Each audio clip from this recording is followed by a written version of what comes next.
틱틱 부은 문을 차고 있던 이건 데이자vu 이미 와본 걸까 내 성공을 전부 담긴 그릇이 작아 I can't lose 점수 그건 의미 없는 숫자 내 열의 top 10 거는 식당 해골로 채운 옷장 전부 대스탁 상시줄이 red dot 경고는 없어 better not 난 사방에 다 뿌린지 마치 red hot Broken and bruised, what's left to lose here on the edge of forever?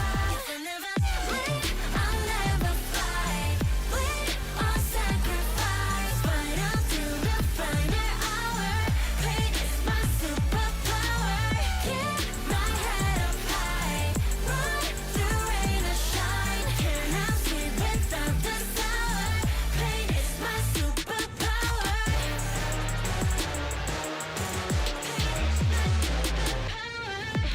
할 말 있음 어서 말해봐. Tough guy 되었고여서 도망가. 이제는 시시해 gunfight. I brought a blade. They forgot to shave. 날 주세워 맛보게 fade. 끝이 보여 네 bandits. 끝없는 내 rampage. 이게 나니까 저지 can't change.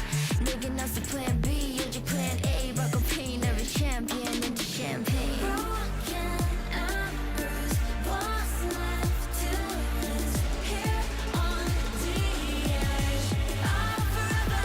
If I never bleed, I'll never fight. Bleed or sacrifice, fight until the final hour. Pain is my superpower. Keep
got a feeling I can't shake, but I'ma try to shake it anyway.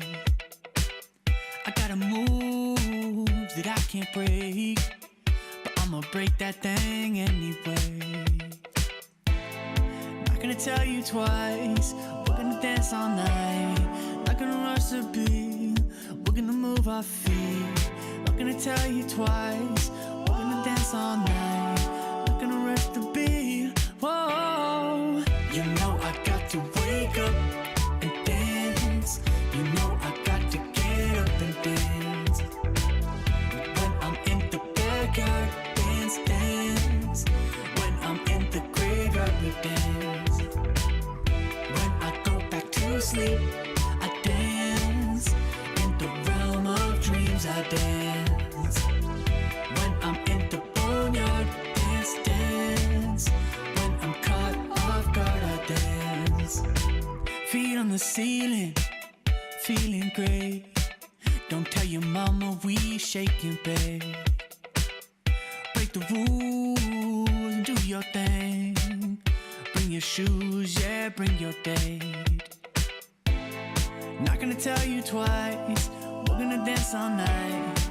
Not gonna rush the beat, we're gonna move our feet. Not gonna tell you twice, we're gonna dance all night. Not gonna rush the beat, yeah. You know I got to wake up and dance. You know I got to get up and dance.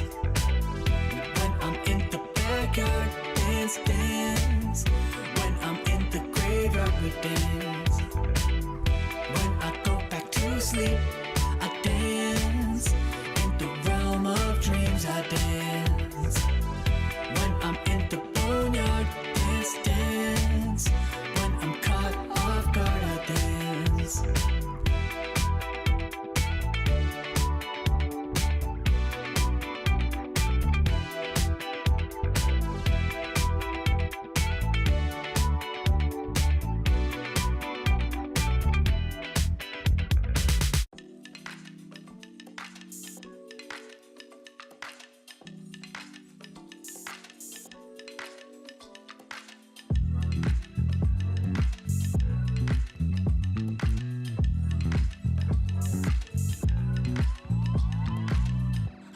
You're stressing right, you need some meditation. Don't let them ruin your vibe, no time for rumination.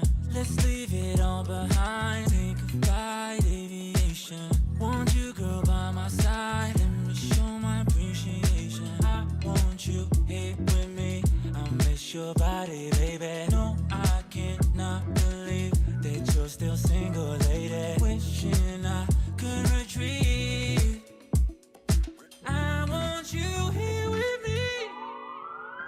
Be my lover, be my, be my, be my, be my trophy, be my, be my, be my, be my woman, be my lover, be my trophy, be my, be my, be my, the only one I want. Be my preliminary.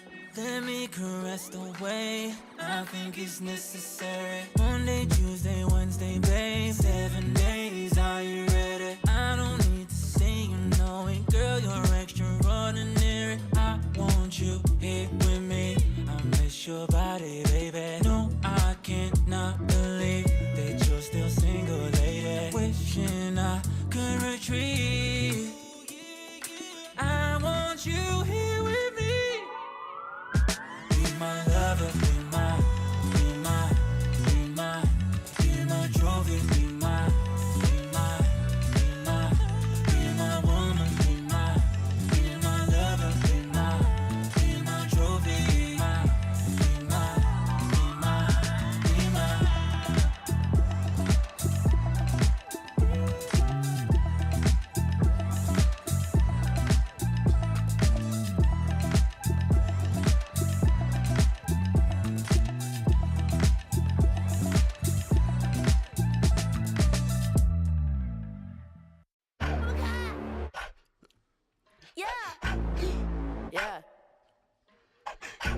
get a punch. Let me get a punch. Let you feel the punch. Let me get a punch. Where the hook don't sleep, oh yeah, yeah. Where the hook don't sleep, oh yeah.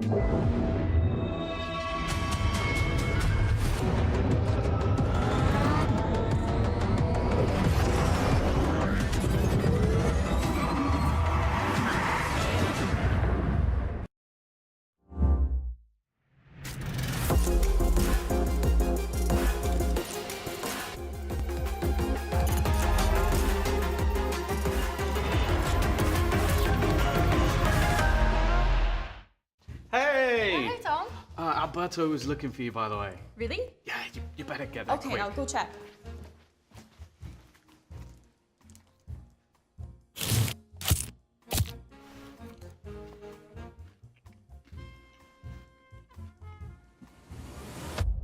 Have a break. Have a Kit Kat.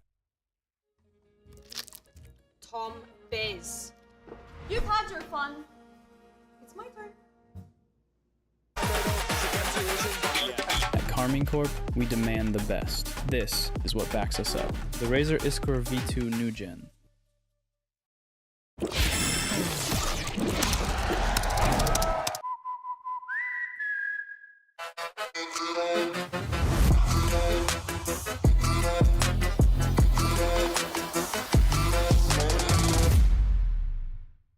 Want to find your fastest server every time? Express like a pro and optimize your connection in one tap. Express and game without ISP throttling. Express and shield yourself from DDoS attacks. Express and choose the VPN trusted by gamers everywhere. Express VPN. Experience gaming the Express way. Fast, stable, competitive. Outplay the world. It's time to Express. Unlock free cosmetics, including Lightning Kicks Buddy and more. Scan to subscribe.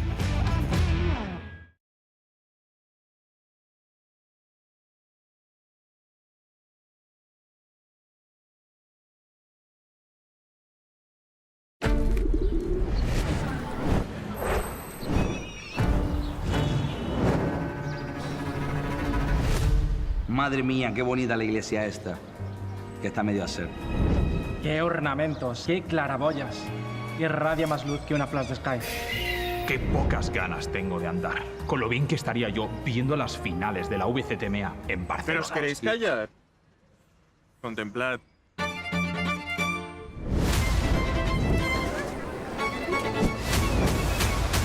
¡Qué útico!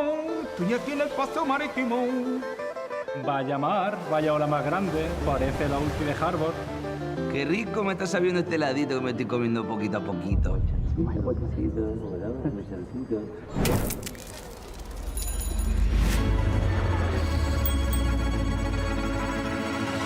Vaya pirulo, niño. Ya está bien la coña. Vamos a ver lo que vamos a hacer. Porque las Ramblas están muy vistas. Y un museo como que no, ¿no?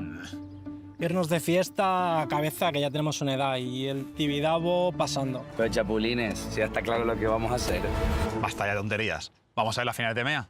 Venga, vamos para el Olympic. Pues venga, comprad las entradas porque ya están a la venta. Y bueno, la fiesta la dejamos para el domingo después de la final, ¿no?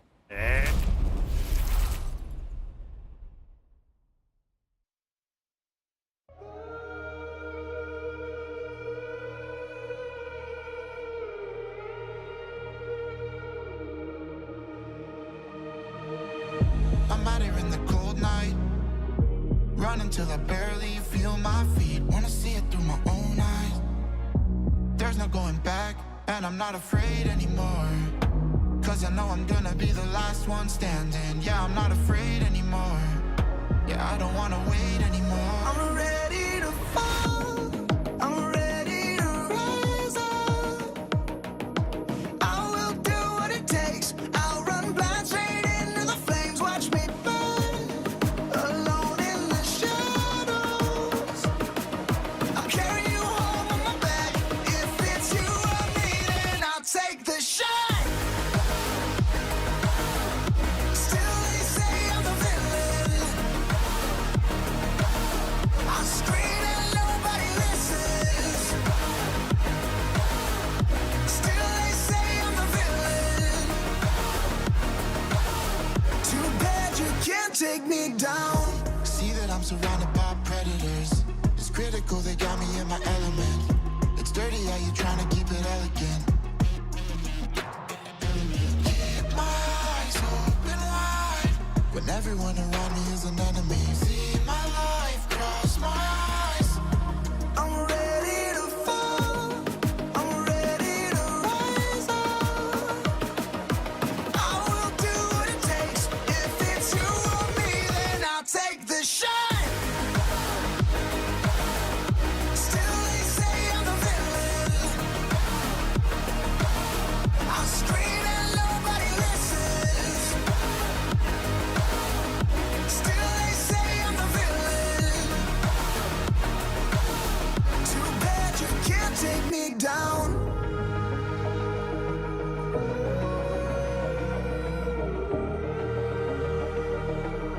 Too bad you can't take me down. You can't take me down. I'm ready to fall. I'm ready to rise up. I will do what it takes. I'll run blind straight into the flames. Watch me burn, alone in the shadows. I'll carry you home on my back. If it's you or me, then I'll take the shot. Still they say I'm the villain. I scream and nobody listens. Still they say I'm the villain.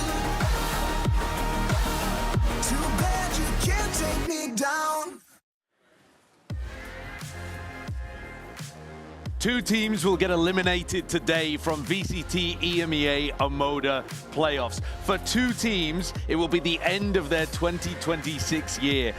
If it's one of the partnership teams, we are going into a brand new world in 2027 as well. There is a lot to play for, and this, of course, the trophy on the line as well. Spots in Barcelona, spots in Champions to play for down the line. But today could be a sad day as well. For two of these squads, we're gonna say goodbye. Yes, I think that we already lived this through play-ins, probably in one of the most devastating, if not the most devastating year for EMEA fans.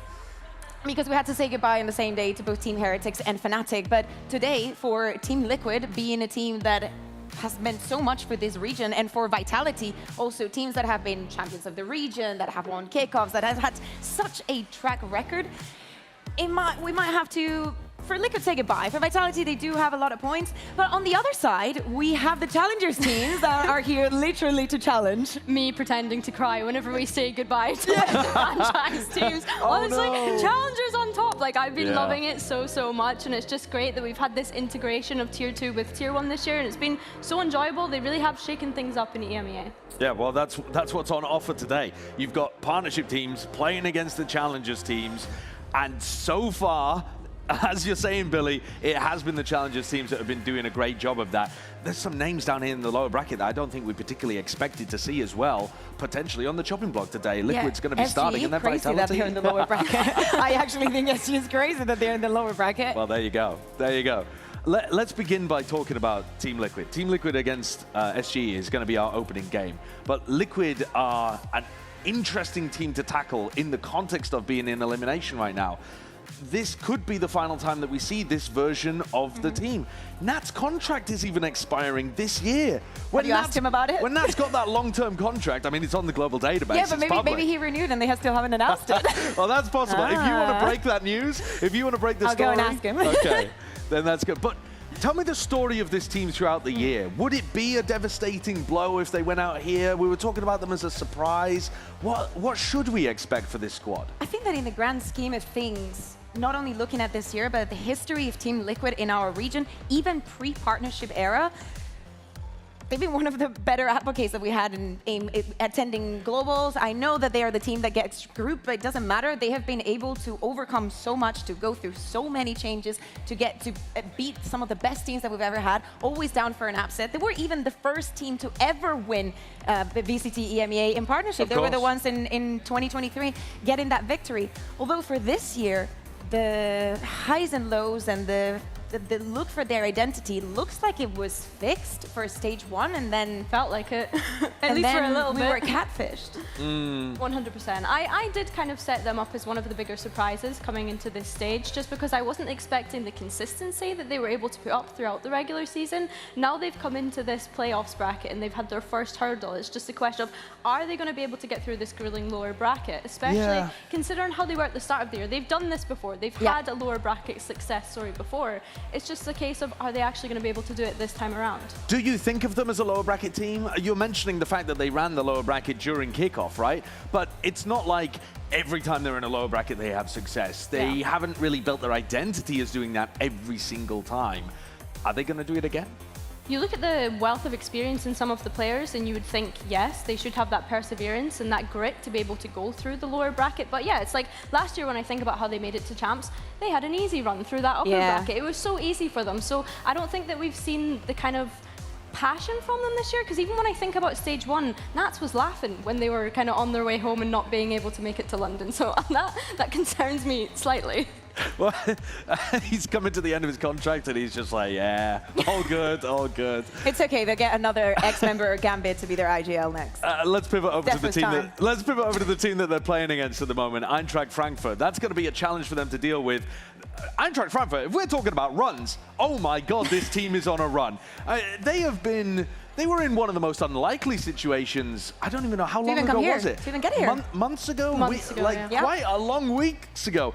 Some serious run. That is just green across the board up until the loss to Giant X. Yeah, they had a play-ins to even get into the Challengers Last Chance qualifier, then make it through all of that Last Chance qualifier to make it into EMEA play-ins. The run that they've had is incredible, only dropping 5 maps, I believe, on the way as well, which is incredible. Dude, that's outrageous. And it's insane that the only series that they've lost in the past 4 team games is against Giant X. And would you agree with analysis that that was a bit of a choke as well? That first time on the big stage? If you are to see even the players, if you are to watch the replay and just look at the reaction, like they seem tense. They seem like the situation is overtaking them. And then in the next matches, it's not only that they they're too old, all of our teams. But now they're playing with a crowd in front of them as well. It's very supportive of them. It is supportive, but it's a double-edged sword sometimes. I mean, you can get all of that confidence from the crowd, but you can also maybe overheat a little bit or feel the pressure of the moment. If it gets silent,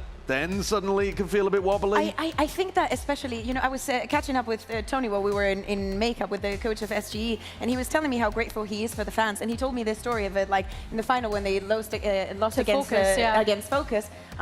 He was sad because he didn't want to let them down, and the fans were so supportive.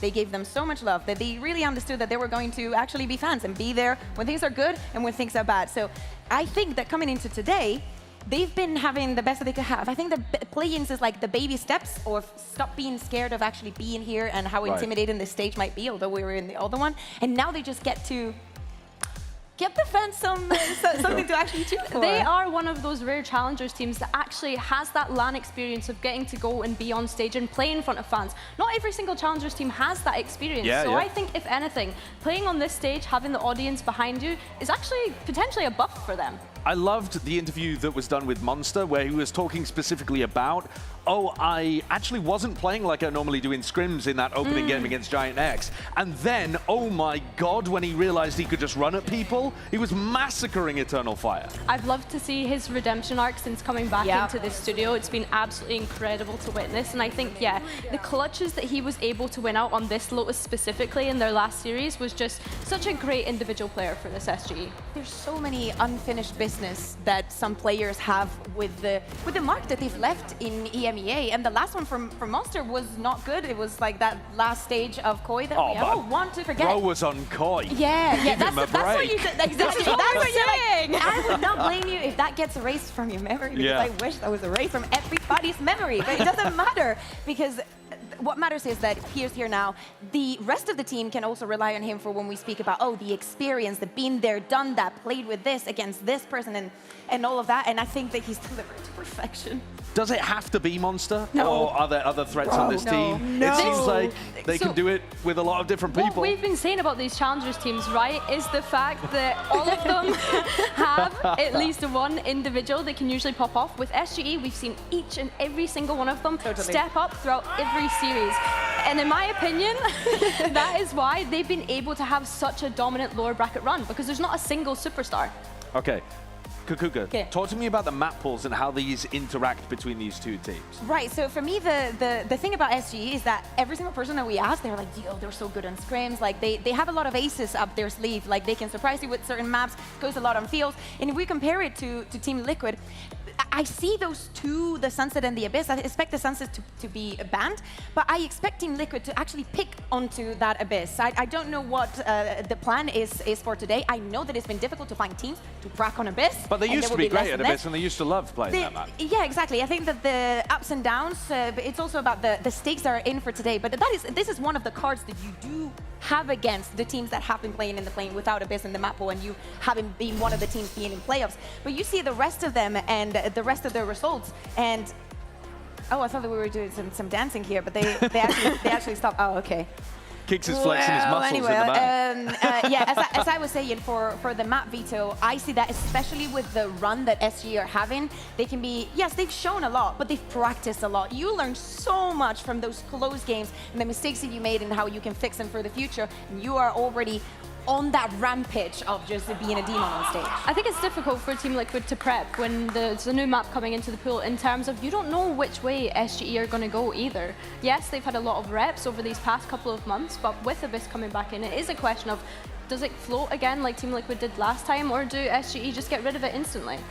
Well, let's take a look. It's our opening match of that lower bracket of the VCT EMEA playoffs.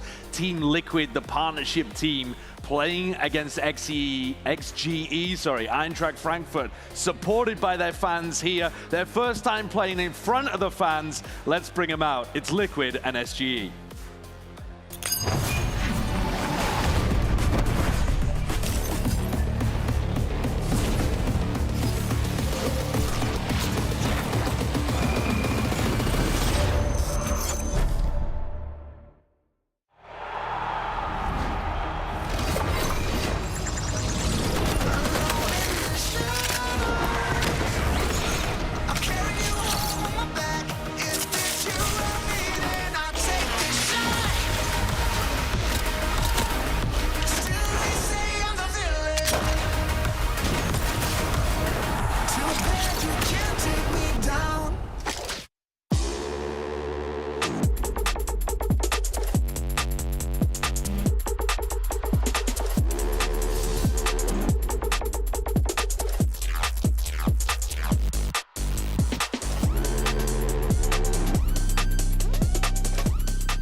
Eintracht Frankfurt.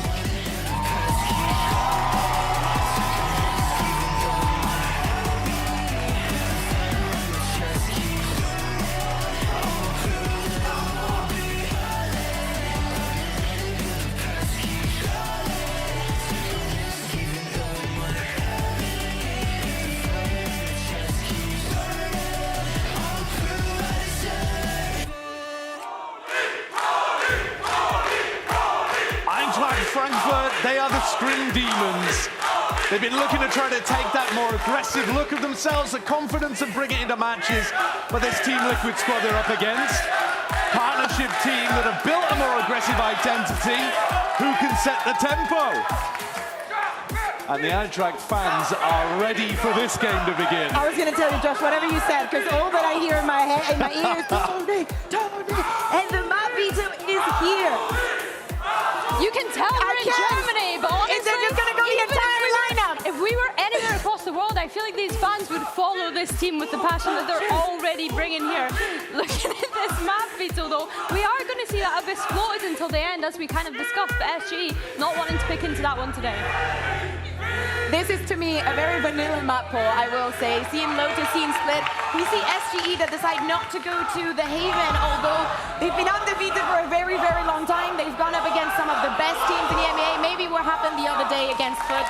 Although Team Liquid did choke massively, was still a good showing of how strong they can and get to be on the map. And also Lotus has not been a place the Team Liquid has enjoyed a lot. The question still stands as in, like, I think that Liquid maybe wanted to go for something safer on the split, maybe somewhere where everybody's a little bit more comfortable and not going into the blindness of the abyss. The players take their seats in those raised chairs. My question to you guys is, Eintracht Frankfurt, they did win on Lotus last time they played, and Monster was unbelievable. But I came away from that thinking, Monster had to have that performance for Eintracht Frankfurt to be able to win on Lotus against Eternal Fire. Yeah, is it going to be a game defined by those solo plays, or do you think that they're going to be able to put together the team play? This is what we highlighted, right, was the clutches that Monster was able to put up. And yes, as you were mentioning, it's great that you can have a player that can win out on those moments. It is genuinely a valid concern, though, considering that this is, of course, SGE's first time taking to this stage, playing in front of the crowd here that we have in Berlin. But I'm hoping that they're just going to be able to bring full energy and not have to rely on those heroics that we saw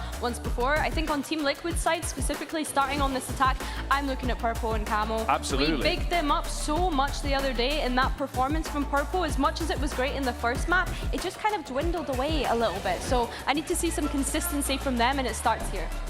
To me, it has to do with the double duelist that we've been highlighting for so many teams. Team Liquid, especially in maps like Summit, the EMEA was lacking a little bit of many things on the map we're very good at. But wouldn't it be great to have the SGE players give us a little bit of everything, like Fissy on the pistol going crazy, Monster with the clashes, Azuri being the brilliant support that he is. Nats is giving an impassioned speech here to get Liquid started on a lower bracket run. Lotus is the place where it would begin. Eintracht Frankfurt, the opposition. Let's hand things over to Hazard and Cairo to begin this series. The Manhattan Eagles have landed, the first German club to descend upon these halls in VCT EMEA, and from the start of their LCQ run, I don't think anyone could ever have imagined to see this. No, definitely not us two, Hazza, especially with the amount that we've covered Tier 2. But a different challenge up ahead. Team Liquid second in Group Omega, and well, Hazza, plenty of times have they been to international events. They'll be hoping to repeat that fashion as we head into Lotus. So over 1,200 days since its inception, the league has found a flag bearer. Liquid looking to play upset on their own lower run as they started the year in kickoff. It's the attack side where they'll begin this one. A couple troubles with that last time around, and looking straight to the pistol. All eyes on Monster and how he deals with this double duelist. That's going for a signature lock once again, Jamalini. Oh! Great start from Nats. Leading by example. That A site open for Team Liquid. Big conversation around Nats in yet another rebuild. Keeping those numbers up, something which he's steadily been able to achieve. And with this double entry on the right-hand side, it's Fizzy left to watch over a gap in the map. He's the next to fall. And the writing is on the wall for the pistol round now. Liquid marching forwards. Yeah, a worrisome start from SKA. As that Spike looks to go down in a 5 versus 2. Should be next to no context, but Azuri and Monster have had their own moments in the limelight. Absolutely, it's almost the two top performers sparing the duelist Jamalino here. But a tall task in front, and Liquid off to another strong start, as they did in the Foot game, would definitely help silence some of the doubts surrounding them right now. One enemy remaining.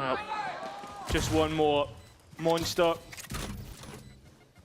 And I think he's already been identified. Liquid certainly looking to get rid of the last. And an in-zone flawless to start things off. Nats tightening up the net there, and Liquid looking incredibly efficient on that first round. Slightly reminds me of the last time we saw Abyss in the map pool when he brought out the Outlaw in an overtime round against Fnatic. 2 kills in quick succession, this time it's the Sheriff. I know, 4 bullets for body shot. And 2 kills. And no complaints. Yeah, I think the biggest talking point, as you said, about Nats and his numbers and what he's been able to do the past couple of years. I mean, yeah, it was great last year, right? Always top of the pops, kickoff as well. But as we started to head later into 2026, he's actually been outside of the top 10 in every stat metric. It's a bit of a worrying sign for Liquid, especially in this round as the first pick is found by the defense. Yeah, group of classics. Purpo picked off, and just the Marshal recovered for now. Musashi's been left behind in tree, and as you can see, Liquid still diligent in their approach towards this A site, but there comes a point when the German needs information, and with the door opening up, it is a 1v1. No. Trex trying to set up the rest to crunch upon this position. It's kicks to do so. That's a dangerous one. And a rifle collected. Nade looks to be on the mark, and it will get the kill, but it's 3-on-3. It's just no extra weaponry that SKA can recover from this position, though.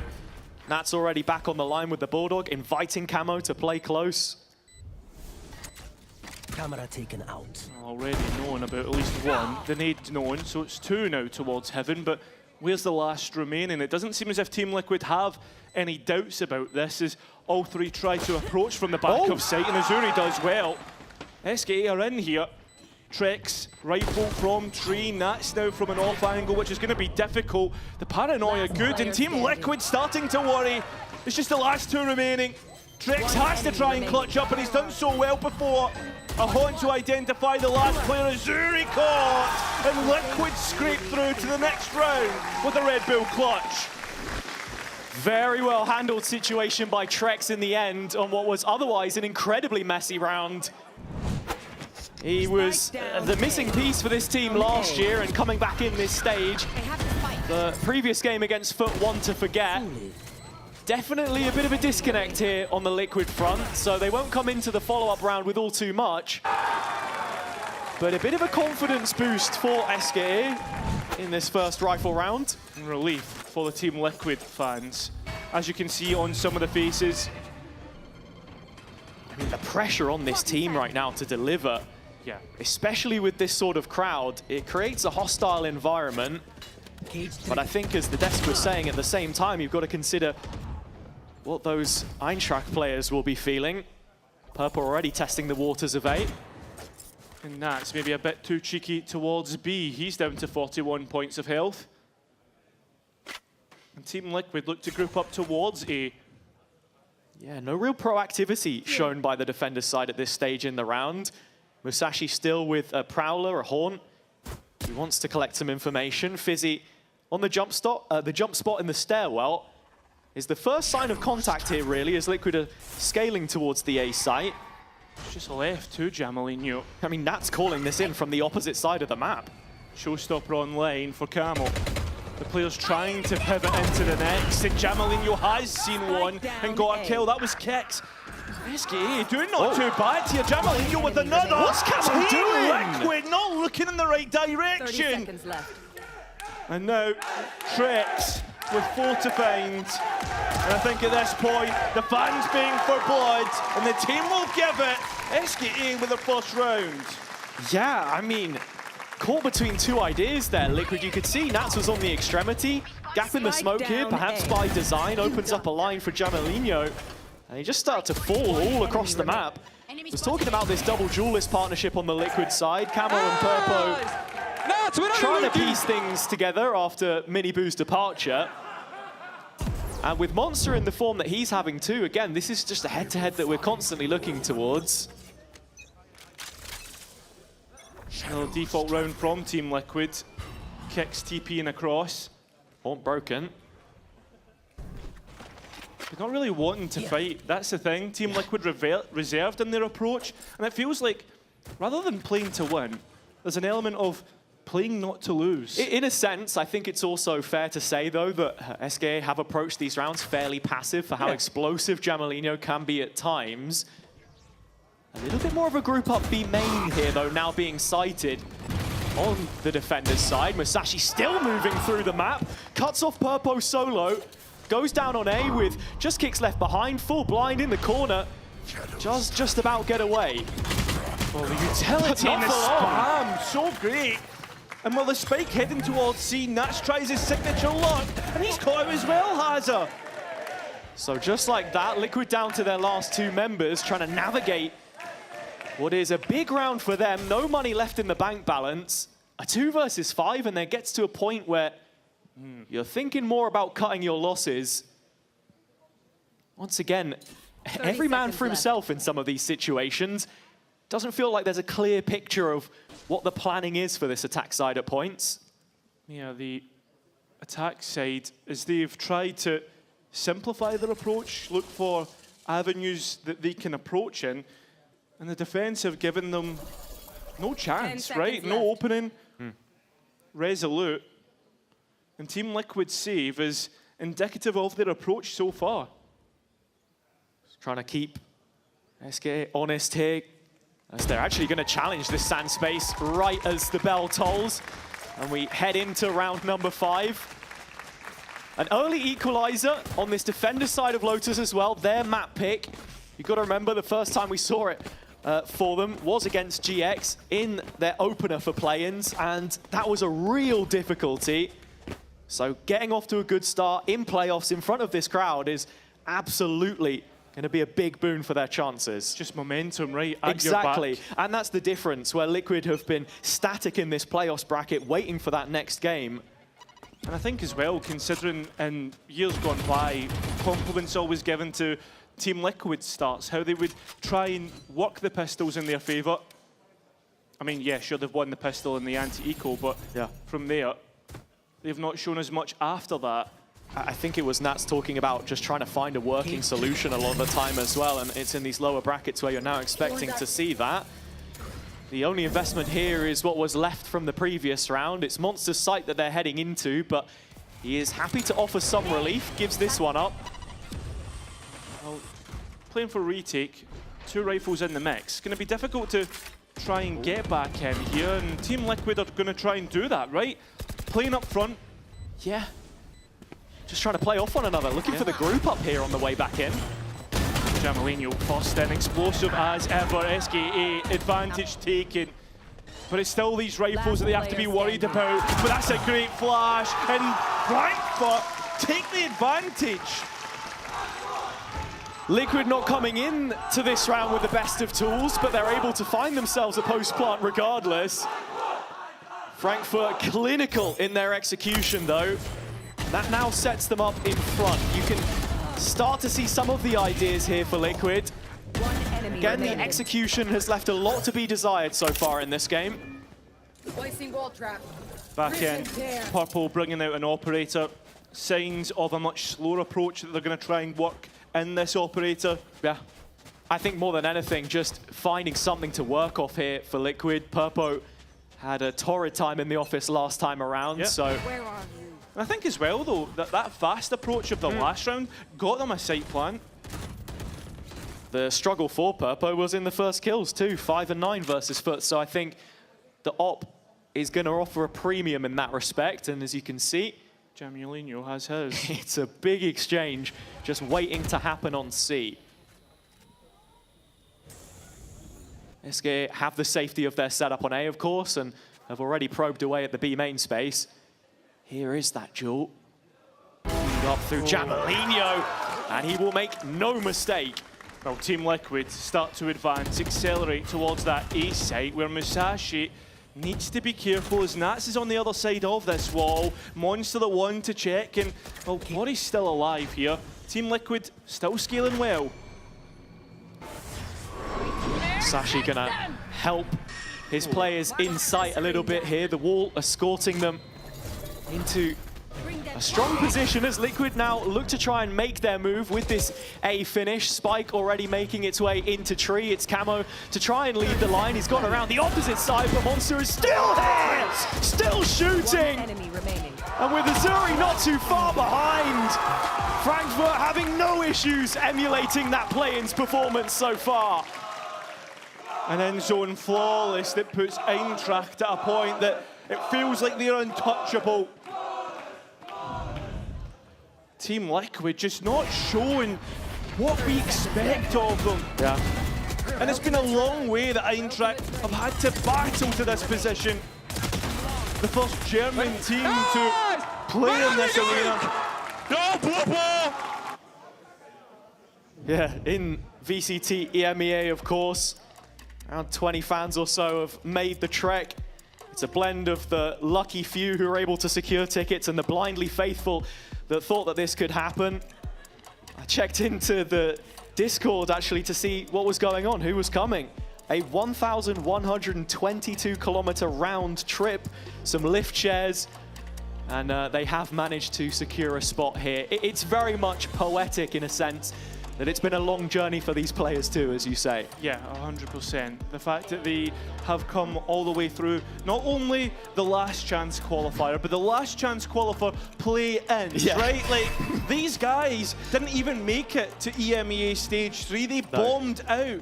And then, for whatever reason, it was just a turn of fortune, a belief that is unquenching in a way. Sure. You cannot even try to fathom this run. And as the deck said, 3 maps lost in that run, Hazard. Yeah, and look, they're on a 6-map streak right now, so if they can continue to bring that forwards without any thought of failure, then that's exactly what they'll be looking for. But Liquid, once again, happy to be the villains in this one. Fast A play, ripped off of Kix's ult. It's a mixed investment. There isn't all too much to bring to the table when it comes to A. It's more about the post plant. And that is one which they will be afforded 5v5. Team Liquid always seem to be the villains in team stories. Heroes to their fans. As Fizzy looks to join up with the forces, trying to get out. It is a good ultimate back in. Trix cheeky in his approach. The Stinger being able to get one, but players are so focused on this main approach that Zuri's come out of nowhere! Javelino predicts up! Frankfurt up to 5! Team Liquid gave it their best bet, and Frankfurt have the answers. The round just flips in the blink of an eye. Azuri lines a few up. Jamelino back in with the ult. Solid ideas on Liquid. They wanted to take the fight to the defender's side, occupy some of that space in the stairwell. The ult coming in as a counter from Monster, and then it all just dries up. There. Might not be game time here for Jamelino, but yeah, he's certainly come to play so far. Yeah, impact felt left, right, and center. I think that's the big word that you attach to him as a player as well. You know, the stats aren't going to blow you out of the water. He doesn't lead in many statistics, but when it comes to finding kills at the right time, I don't think there's any better player that we've seen in recent times. An angle which Monster needs to be careful of. An island that could be conquered by Liquid, especially with this Nightfall. Musashi now tied to the hip. The Team Liquid scale still so slow. And that's going to favour this tree defense. And the spikes dropped on the other side of the door as well, so this stutter step approach from Liquid has been cottoned onto. Nat's also notified in main. Trying to re-engage, that's so great. Camo pulls the pin on the nade, and then SKA come out swinging. Yes, Purpo will retrieve the spike, but that is the only silver lining to this. Another 4 versus 2 where Liquid have just not got started. And look at Frankfurt, they just dropped back straight away. They're like, have the site, we don't care. Happy to play the numbers game. And that's the smart thing to do. 15 seconds left. Liquid looking to hang on here to any remaining pieces. The shrapnel in their hands as this one is going to fall right through them yet again. Coming out of the timeout, not feeling the impact so far. And I think it's important to mention as well, on the Frankfurt side, Tony coming in as head coach at the start of that play-ins run has been a huge factor in bolstering the ranks here. Yeah, it has. It's changed the fortunes. It's put Frankfurt in a winning form. I think a big talking point about the German scene in general, and we saw that with CGN when they came here in Ascension, is sometimes the lack of leadership figures, senior figures, to help bring the team out of a tough spot. The Dutchman doing plenty of that. I think as well, like, we look towards that DACH scene, and it's never been Frankfurt at the forefront. It's been other teams, but we can come back to that in a second, because Team Liquid on the attack. Another right hit. Yeah, gonna listen into their comms right now. Get up. Can you open door and you probably have a pick together? Open door. Opening now. Go probably have a pick, Camille. Why is more problem? Nice. I'll use my ulti. Be ready to go away. Be ready to go. Nice. Go away, go away, go away, go away. Camille, go. Free. Go. Give me bump. I'm gonna keep heaven the whole round, guys. I'm gonna one-way heaven. I'm gonna keep it. I'll stay here. Give that one Actually, yeah, I'm gonna hold. I'm gonna hold. Okay, you call the blind. Go upstairs. Down. Give me Nikita. We can up downstairs like this. I'm on it. You can go. Blinding. All three heaven right now. Ignite them heaven. Team Liquid into post, a difficult one where, first time ever, Frankfurt at a disadvantage, and Team Liquid look to compound that.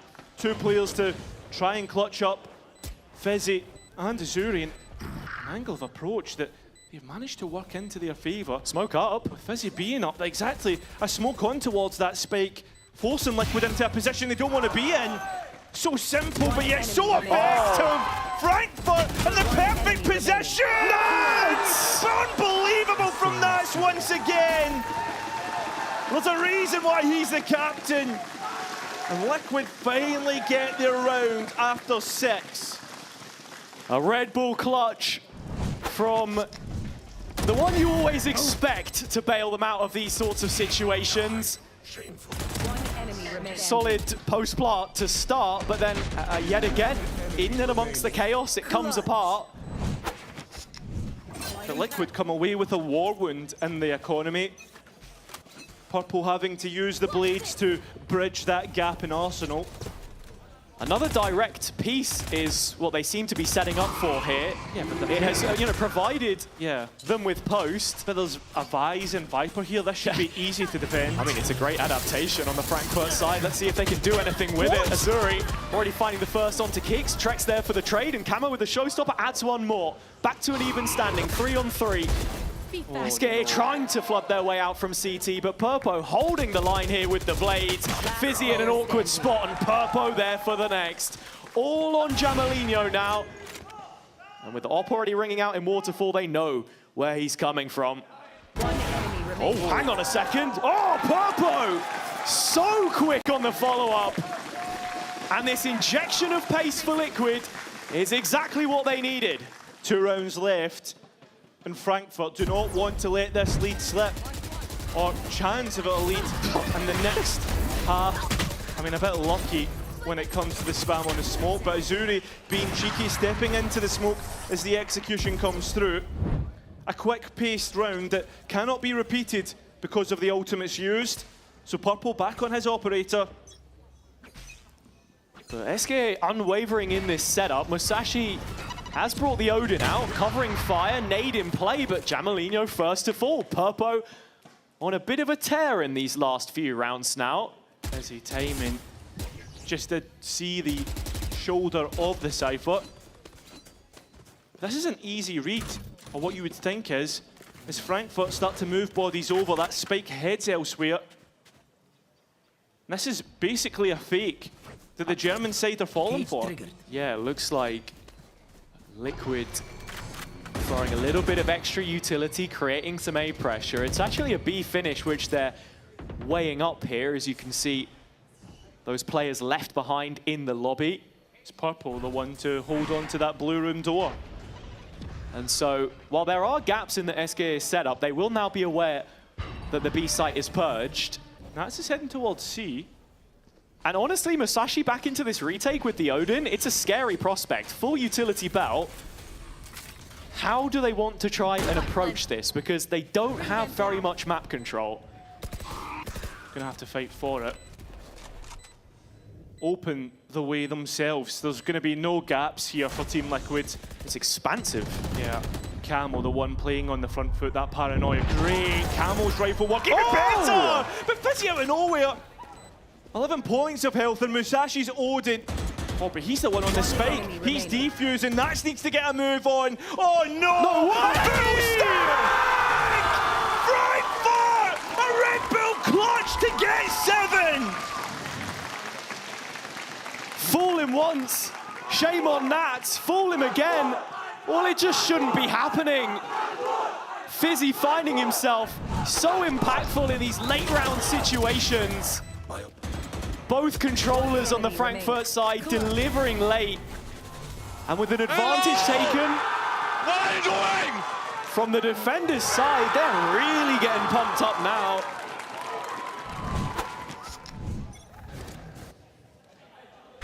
Fizzy the one operating now. Brilliant entry from him. And it's Purple, who you said was on a tier, is offlane. Body's on side, it's Monster to defend. It's not the first time Nats gets stuck in front of the wall here either. He's got a really interesting timing through stairs. And I think he'll be calling to the rest of Liquid to play off of it. Yeah. Oh, TPing towards Heaven.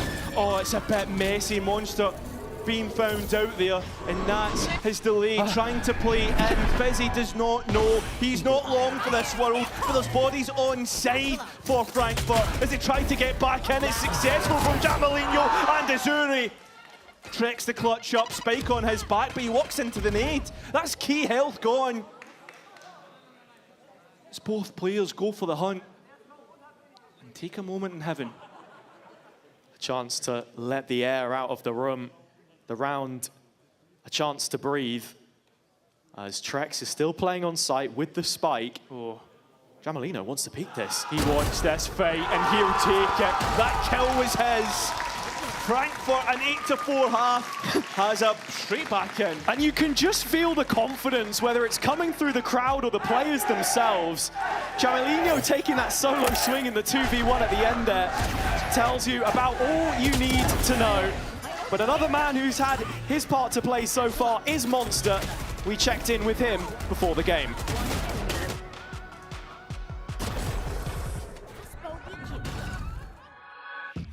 Monster, your performance against Eternal Fire was utterly outrageous. The form that you were bringing was wild. I loved the post-match interview you did where you were talking about trying to take your slightly more aggressive version of yourself from scrims and apply it in matches. What mentality are you trying to bring into the game against Liquid today? I mean, I think it's the same, like being full confident in myself. I think also make sure that our whole team will be confident, because I think also playing in front of the crowd will be a bit slightly different than playing without the crowd, as we did now. So I think the mentality for myself is to try to make myself be comfortable, be confident, and that's it. I think that should be enough. Have your team talked about the crowd and how the atmosphere might shift? We haven't spoke about it yet, but at least right now I'm planning to like speak to it to my team like before the match, because I think it's important to at least like get people comfortable, like what to expect, maybe what to think of, not what to think of, and yeah. I have a strong suspicion that your fans are going to be turning out in order to support you. I think there's a strong chance that your side is maybe backing you even more than the Liquid one. I believe it's going to be crazy. I remember back then when we played the stage 1 or like our lands in Cologne, I think, and also Berlin. Like for example, the German fans were absolutely crazy. Like I never met a crowd like this. Even when I played back on the stage, it was nothing like these tournaments we played. So I believe the German fans today like will go wild. Okay, well, I'm looking forward to seeing it. Good luck in your game. Thank you so much. Weiß wie Schnee, das ist die SG. Wir holen den VCT-Pokal und wir werden Valo-Meister. Meister! Eintracht! Frankfurt! Eintracht! Frankfurt! Eintracht! Frankfurt! Eintracht! Frankfurt! And I've been promised by Cairo that he's going to give us his rendition of some of those chants. No, I'm not. Later on. No, I'm not. I thought you knew the words. Well, one of them is easy. Which one? Eintracht. I've not Oh, even got. I've been absolutely punched! Never do that again. No, I will not. But I tell you what, Frankfurt will be hoping they can, or Liquid, I mean either of them, 2 wins away from Barcelona, of course, and that top 4. But the German side on home soil looking the more likely as it stands. A strong start to their map pick, and Purpo first to fall again. Very quick. Eintracht have quickened the pace. But it's Nats' sight. A spider spinning their web behind track, not walking into it. They've seen kicks, a paranoia which doesn't even get effect. How is that kill being found? Nuts once again, a quick double kill. Oh no, oh Fizzy, a brilliant kill. It's a 2 versus 1. Camel brings it to a 1-on-1. Fizzy's trying to play the wraparound here. I think though, Camel has an idea. One body shot from either side. It's Fizzy to hold on. And he's gonna get it. He's gonna get it, Hazard.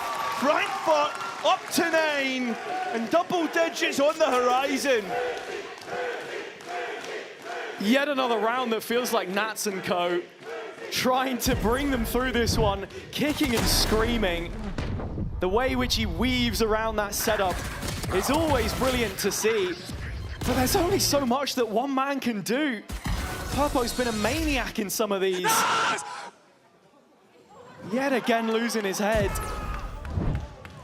And so, with not much to their name here, it has been a dream start for Frankfurt and a drought for Liquid. We were speaking about the pressure on this Liquid team, of course, and questions maybe whether the start of the year was them overachieving, and I think putting that into perspective now, absolutely.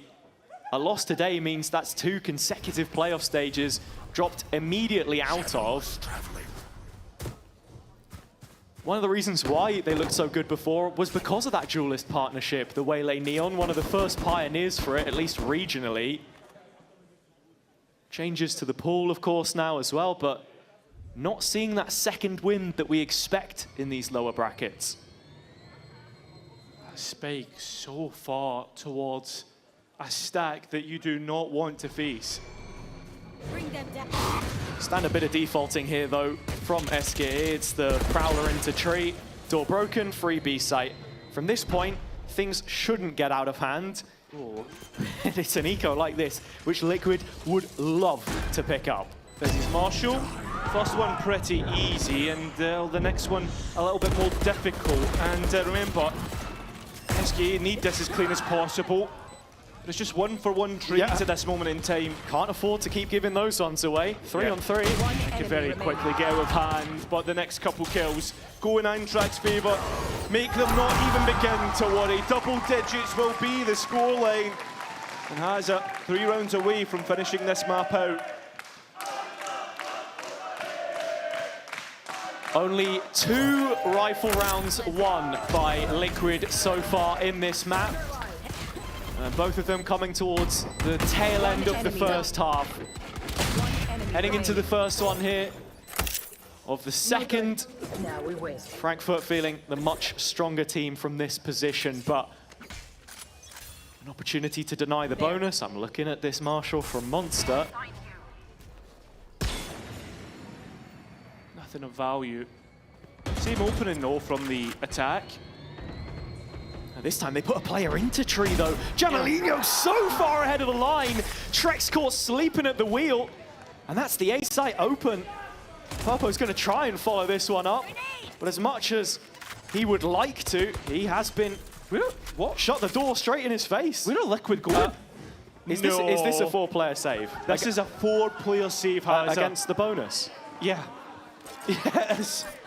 I mean, if this doesn't tell you where this Liquid team have slumped down to, I don't know what does. Now, on the one hand, if they felt like the situation was unwinnable, don't bother. But at the same time, 1 kill has won the round for Frankfurt.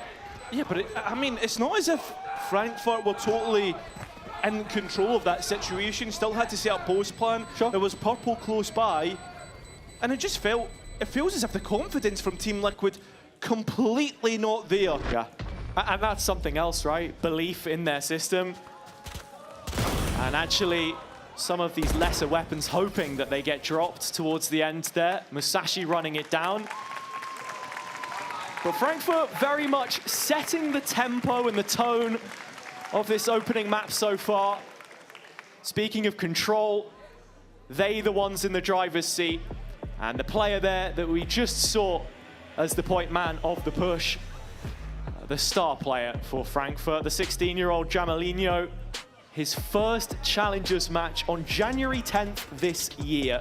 Yeah. But what growth we've seen since then. Yeah, I mean, me and you got to see him all the way back in Blender, and he seemed like a promising prospect back then, but has since that point matured a lot, but still not the finished product.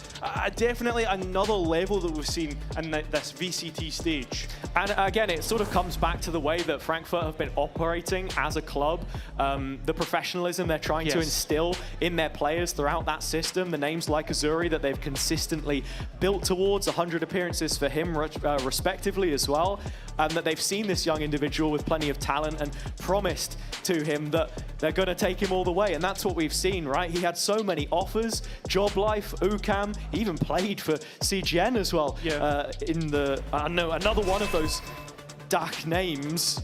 And that's it, right? I was talking about it earlier. Eintracht Frankfurt are not the side always winning, Dark. No. It's Focus, it's CGN, it's all these other names that have always peaked, represented. I mean, we think of CGN 2 years ago, but it's Frankfurt that's made it all the way here. The ones that could take Dark to levels we've never seen. Oh, I don't know about this. Rubble fight goes the way of Frankfurt.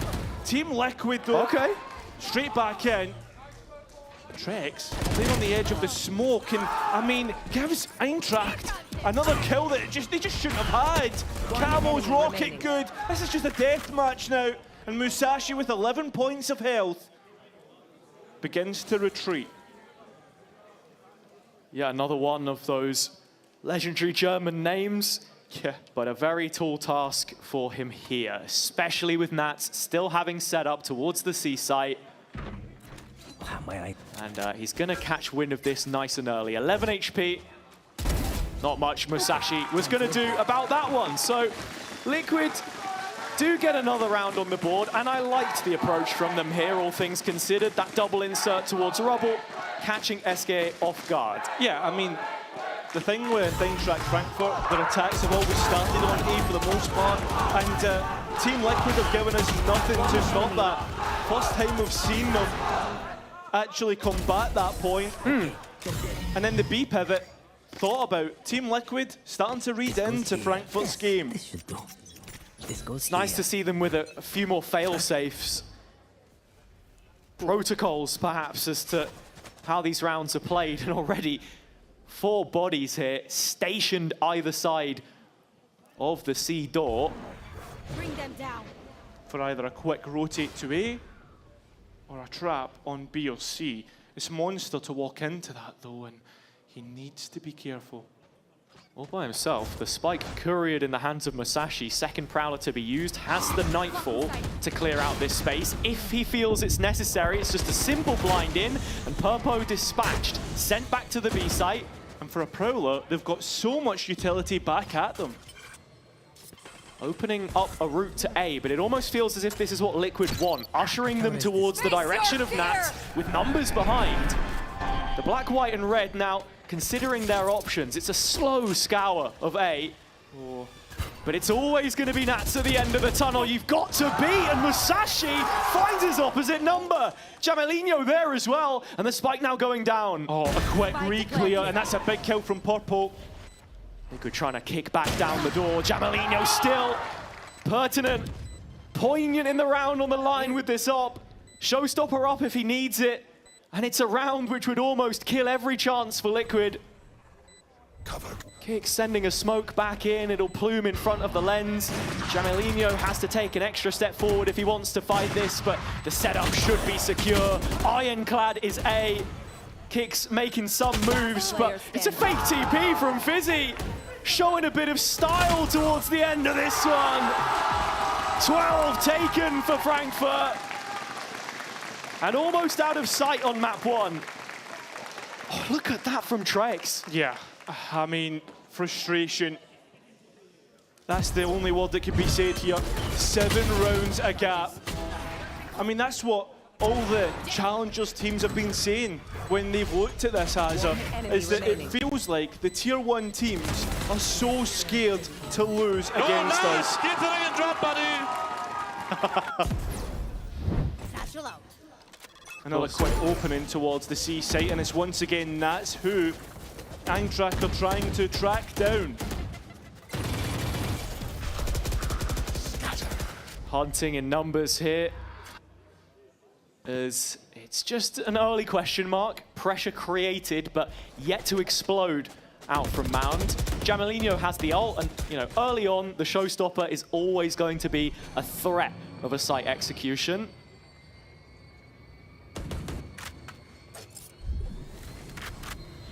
A little off angle that Camel finds himself in, and the stack of bodies move into what is a trap play. Fizzy clears out a big kill. I'm going to get the rocket that does not connect. Team Liquid much more reserved, or Kix isn't, sending it straight into his own smoke. Trying to create a fortress in which to play, to spam out any spike plants attempted. Fizzy walks straight into this, and Team Liquid straight away pounce on this. A trap finally activated. The Sheriff good, but the rifle's not. Jamalinho needs to explode like he normally does, but a rifle back in his hands does not collect anything. It's Azuri, and he's not going to find much. Team Liquid eat into this lead, but by only 1 round. 6 more to go. If Liquid want to even bring this to an overtime as it stands. Credit where it's due to Purpo in this retake. Finds the first kill and then just goes flying up into the air. A bait which Kix can try and trade off of. And some signs of team play here in the retake. It has to translate to something more though.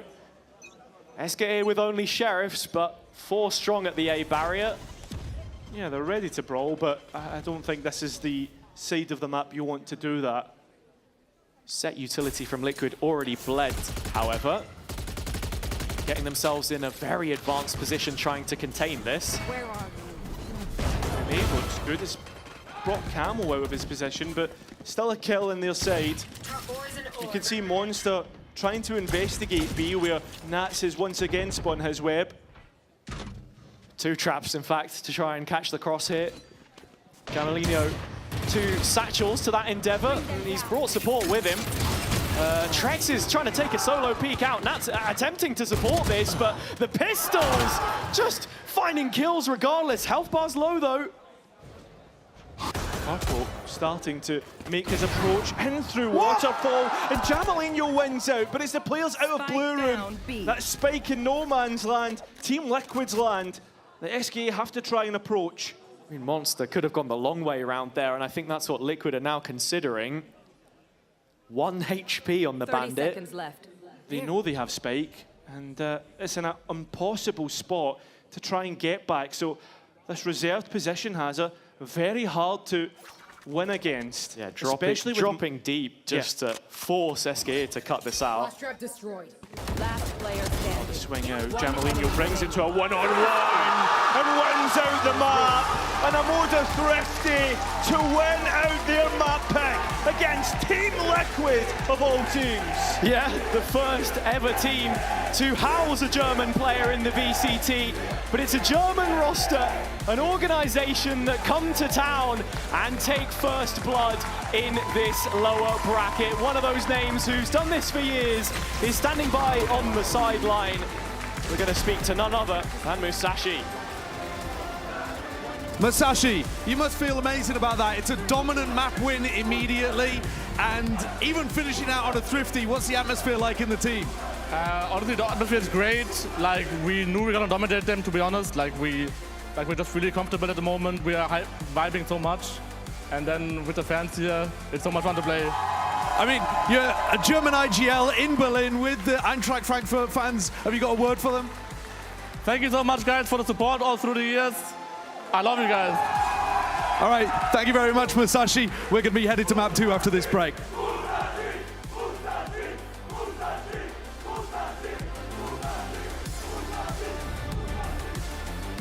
Nats, where are you lurking? Let's go! Come on, do the hello, bro. Nice! Where are we going? No, Purple! Nice! You bots! Hello! What are you doing? Hey, Purple! You should be outside! Urbo, you are very great player, very great player. Still they say I'm the villain. Too bad you can't take me down.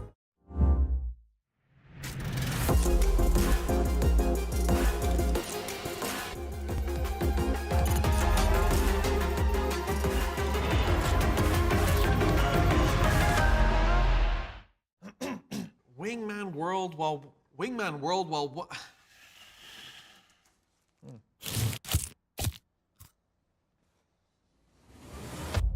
Have a break. Have a Kit Kat. Wingman World while wanting a well-won break. Let's go! At Carmine Corp, we demand the best. This is what backs us up. The Razer Iskor V2 New Gen.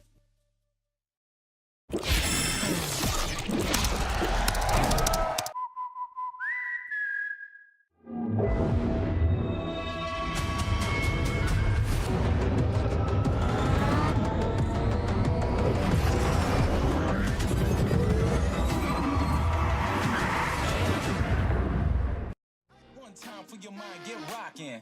One time for your mind, we poppin'. One time for your mind, no maybes. Just yes, you'll release the stress. In the place to be, we rhyme. Getting down on the mic, no crime. Hip hop, everybody know it's time. Yeah, we're gonna rock like this. If it's screwed on me, then I'll take this shot. Still they say I'm the villain. I scream and nobody listens. Still they say I'm the villain. Too bad you can't take me down. We're gonna rock like this. We're gonna rock like this. I just can't stop. No, no. Yeah, you got me, yeah. Ooh, no, I just can't stop. No, nothing you could do. I just can't stop. I just can't stop. I just can't stop. I just can't stop. Rock the party, not stop like this. Gonna rock the party, not stop like this. Gonna rock the party, not stop like this. Gonna rock the party, not stop like this. Yeah, we rock the party, not stop like this. Rock the party, not stop like this. Gonna rock the party, not stop like this. Gonna rock the party, not stop like this. Yeah, we rock the party, not stop like this. Run it up. We got the fire. Run it up. We got the fire. Run it up. We got the fire. Run it up.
So Tony, the SGE fans have turned out in force to support you guys in the arena.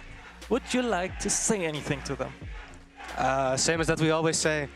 Keep doing what you're doing. We love the support. Everything helps. We read everything. We hear everything. The Eintracht fans has been shown up massively every single time from the moment we started this run until this VCT journey. So we're very, very fortunate to have this community and these type of people around us. We really appreciate you guys. So keep cheering. We hear it. We actually can hear you back here. So let's keep standing behind our boys and let's make sure we have a good day today. My coach.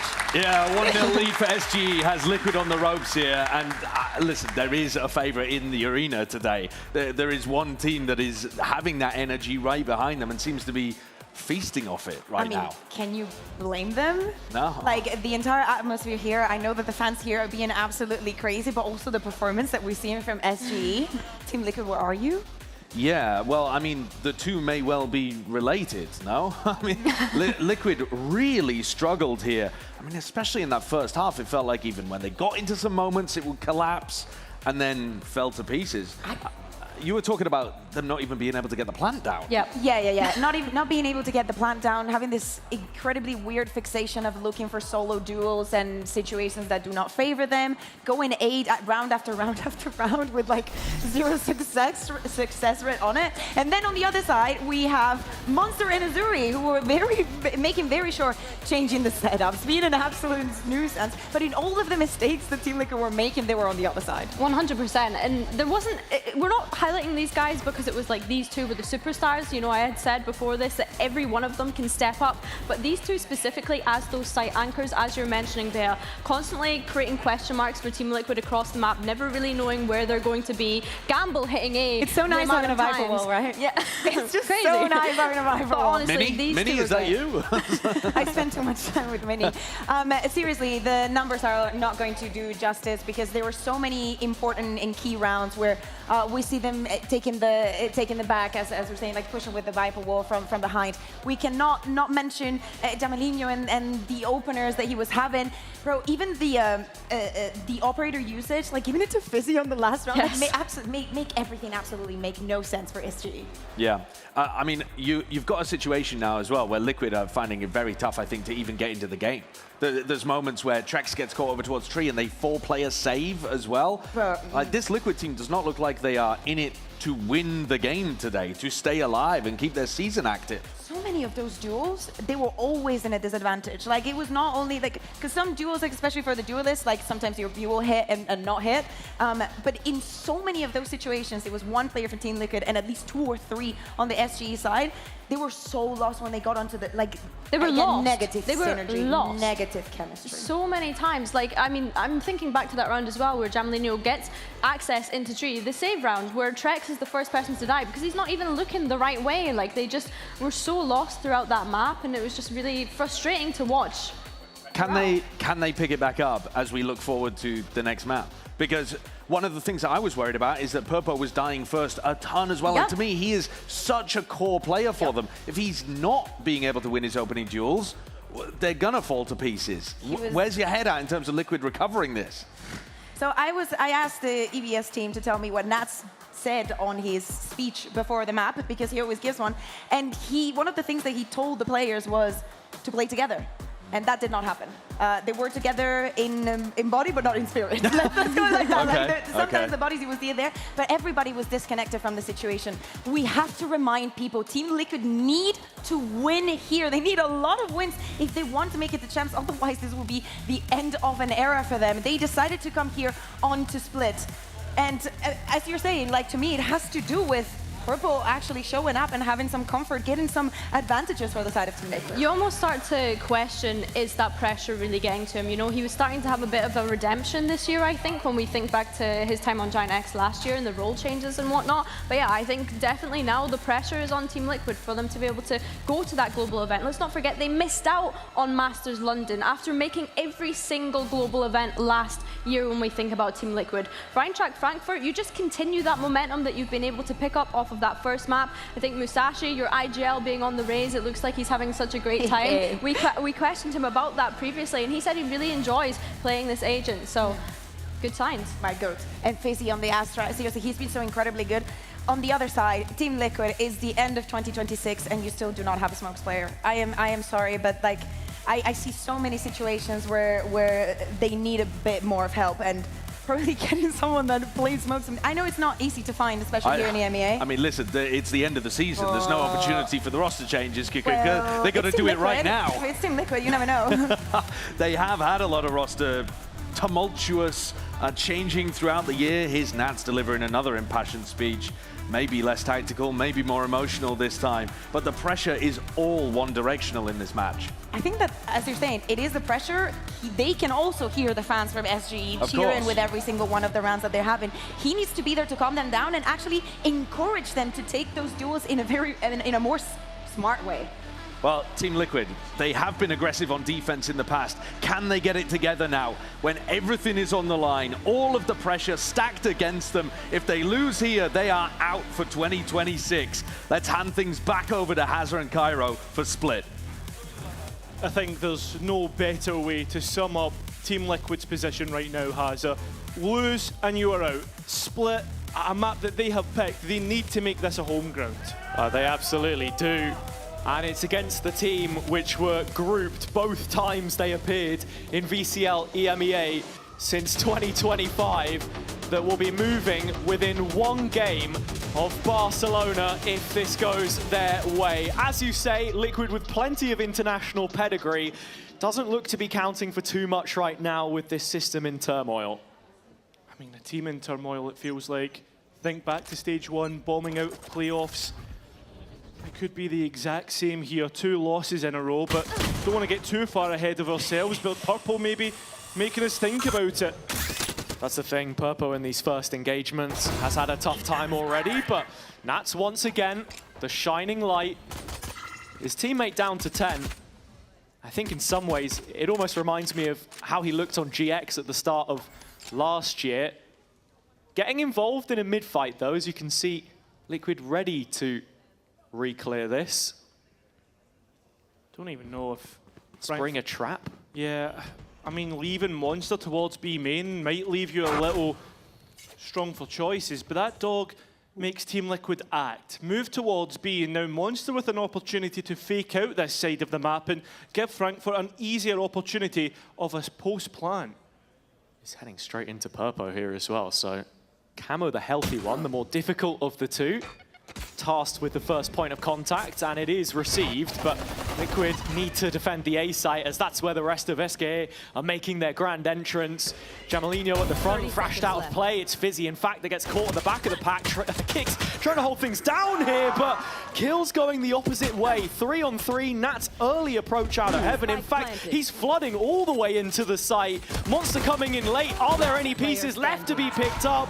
It doesn't look like it, as Liquid are all over Frankfurt in this pistol. Yeah, gotta remember, Lotus not their pick. They've not had the greatest of results on it, but Split on the other hand, Hazza, gives you a lot more hope.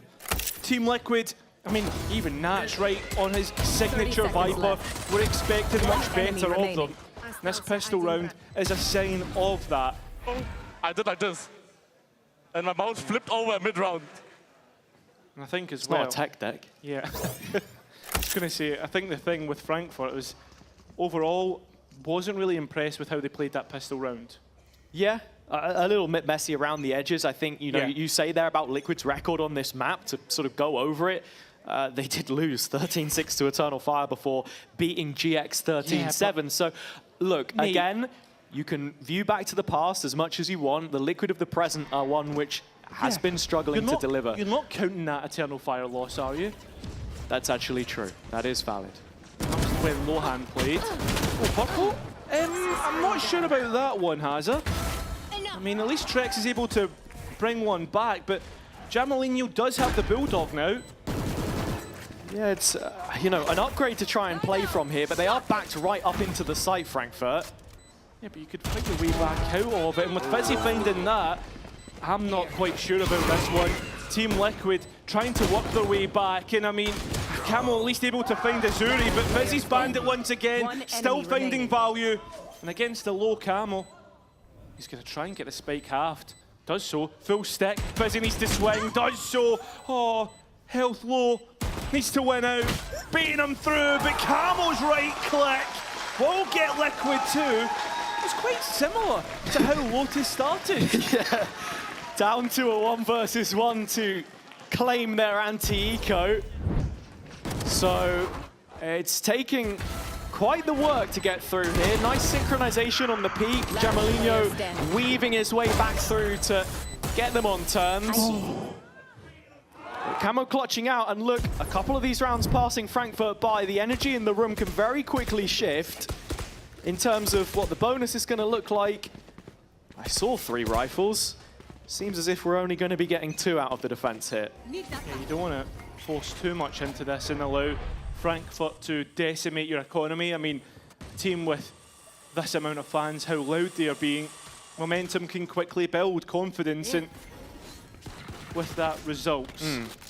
I think the big thing for both of these teams is not get swept away by the occasion. Yeah. Speaking to a lot of players, they'll often talk about keeping your eyes on the screen, because if you're relying on, you know, the 6th man to pick you up, then when it does get tough, you will struggle.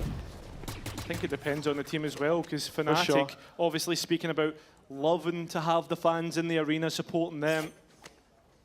I mean, of course they'd say that's Fnatic. They bring the most usually.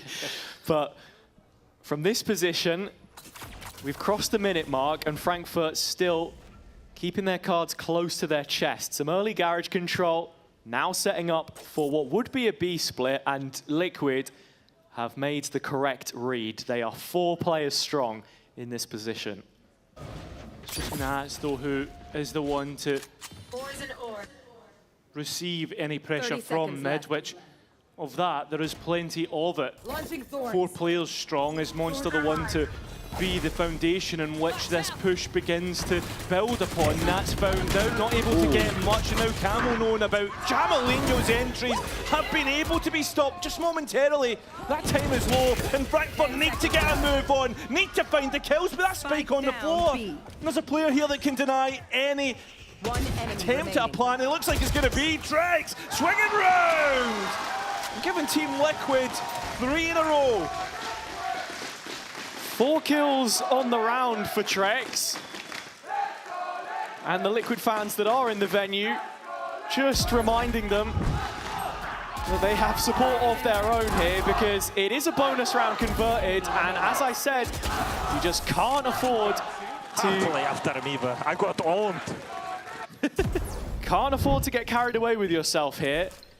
I like that Purple straight away buys up the Outlaw.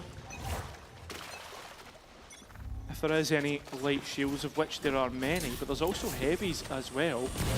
Jamalinho, one of those players, one off of the overdrive, Azuri, the Nightfall. So it's the sort of round where you need some caution. Many ways in which this can quickly get out of hand, and in fact, as strong as Purpo's Outlaw will be against this sort of buy, he is isolated in this position. Connection. Oh, walks away at the wrong time, and now Frankfurt begin to move themselves up. The Stars trap starting to stop any lines of sight, but Purple's Outlaw finding 2. Team Liquid dealing with this eco, with which they've failed to previous. Purple on for his ace. Musashi running from him. It's denied, but it's not going to deny an end zone. Flawless for Team Liquid. Starting to see signs of the Purpo, which we remember from the start of the year. Of course, it's important to mention that he was one of the driving forces behind that run into Santiago. Made many a fan over there in Chile. It's okay, guys. It's more important to win. Some sharp shooting, no ace, of course, and that will trigger the first timeout of this second map. Yeah, and it's Frankfurt as well, who's going to have to use that, who've not been able to, or not needed to use one. It gives us time to talk about Nats and Musashi and their impact on the teams. Yeah, I mean, look, 2 leaders who have been around, albeit at different tiers of the pyramid, for a very long time. In fact, the last time Musashi was playing in Tier 1, his big roster, which many will remember, beat Mech 2-0. Nats not in a leadership position then. Of course, Musashi wasn't either. Both of them have had to transition to that role, and with that, they bring plenty of experience, of course. Yeah, that's the veterans of our scene now. I mean, back then, both young players, right? Prospects that we thought would go on to have great careers. Musashi, obviously, been hindered with the fact that he's been in tier 2. Yeah. I mean, just again, someone who is the foundation of this scene and someone that Frankfurt have built around multiple appearances for his national team as well. 100%, and I think on top of that, you've got to be thinking about DAC as a region, and the fact that Musashi's still here, the fact he's given that, passing on that information to future generations, going to be huge. So the torch stays lit for Liquid, as it's been 4 from 4, and it's Nats looking to pile on the pain here early. Edge of his own orb, Jamalino spamming, bullets whizzing over the head of Nats. He's connected with Trex. Question is, do they then go on to clear this close corner? It's a slide in from Jamalino, in fact. Camo, the one to release some of that pressure. Trex down to 1 in this exchange. Got to give me that pop, man. I don't know how Jamalino's come away with 1. So Frankfurt looking to actually double dip back into this space. Main taken away in Garage by Liquid in the meantime. So as the German side go up the guts, I mean, the extremities are very much under the control of the defense. The fact that you've got Purple on that long line of sight towards A main, starting to feed information back, and you can see that Liquid anticipate an approach here. 30 seconds left. It's going to be difficult to get Camo out of vents. It's a monster deposited there, though, by the attack. He's that late layer if they can get into this site, but Purpo shutting it down nice and early, and yeah, a little bit more support on Camo here. He drops off, ready to check Monster out of play. He can't. 10 seconds now. Purpo needing to hit more and doing it. The operator unleashed as the blind goes in, and Azuri, while he will connect to a couple, in fact, there's just simply not enough time left in the day to make it a possibility. The streak continues after the timeout as Liquid make it 5. Yeah, Frankfurt interacting a lot more with mid, and yeah, at the same time, you can see Purple's operator, him finding value. And I think that's the big point. Getting him online, unlike what we saw in Lotus where he was struggling, is going to be huge for Liquid's chances. For this team, you feel like it's all about finding that winning solution to just unlock the potential that's there. And if that's putting Purpo on a scoped weapon, then so be it. And a scoped weapon towards mid, a big round. And the nade's good, but the key point being is Frankfurt lose this, it's another swing round towards Liquid. Economy not great for the German side. There is an open A site. Yeah, it's at their disposal. Liquid trying to set up the trap in mid from Camo, close to the box. He's now walking behind in sewer, so borrow time. I mean, Liquid have won the information game here outright. They are so prepared for this push. Showstopper back in. Musashi still able to find his kill, and well, can't quite find Nats, and he's going to defend this A site with everything he's got. 3 of the best. Could it be more? Is Purple the one to try and finish this one out, and he'll be successful. Split defense, Team Liquid up to 6. And for how much we talk about momentum, Liquid are really starting to snowball things now. Great read on the round. From a macro perspective, Frankfurt out of sorts because Nats is calling and individual ability showing up in droves here. Yes, yo, when I don't hear calls for you, it means you're beasting, kurwa. Purpo brought online, that one just slipping through the mute button, all good. But here he is again. And then once again, finding another kill. Oh, he's a different player. Yeah, but Jamalino trying to use the overdrive to get something back for SKA, but can! Purple's still alive here! Oh, this B site in an awkward position, but not when Trex is here as well.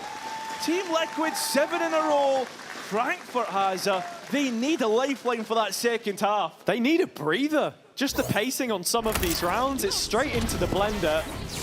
Committing beyond that first kill.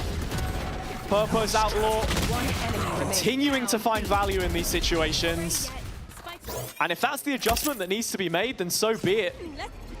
7 from 7 now, with ults in their favor as well. Heading into this next round, it's a chance to listen into the comms for Frankfurt and perhaps even diagnose what's going wrong on this attack side so far. Close. You see Jet? Nobody inside dog A, so it might be Vents, Viper. They're gonna be heavy as fuck here, by the way. Yeah. You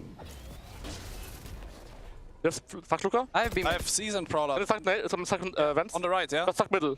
Okay. If it's left side, I'll nade him. I will not nade that. I will believe, I guess. Let's put the Jet. Right side, one guy. No, it's probably on A, guys. It's probably on. Oh, we don't know where yet. I will do smoke on A now. Let's fight. I can ulti for you.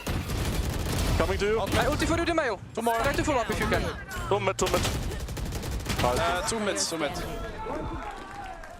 Thorns activated. Everything that Frankfurt are trying, not working out for them. A brick wall laid in front. Monster, even there, trying to lay up the ult, but the Liquid players are out of range. Yeah, I mean, just sums up the affects the strategy that Frankfurt have tried to employ. Desperation, perhaps. That's exactly the word I was thinking of. Disdain as well in some of the comms. You can feel the emotional side of the game perhaps starting to get to them now as well.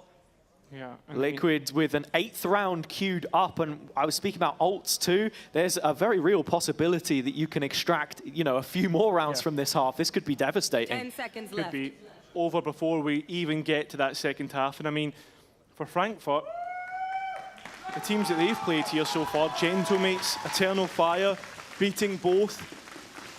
It's not as if it's been a bad map for them, but one that you could say as a Liquid fan, there has been plenty of tape for your team to adjust, and Liquid love having that time to adjust. Yeah, I think that's the thing, right? Liquid's such a good team in terms of their preparation as we look to be heading into our second Eintracht timeout of this first half.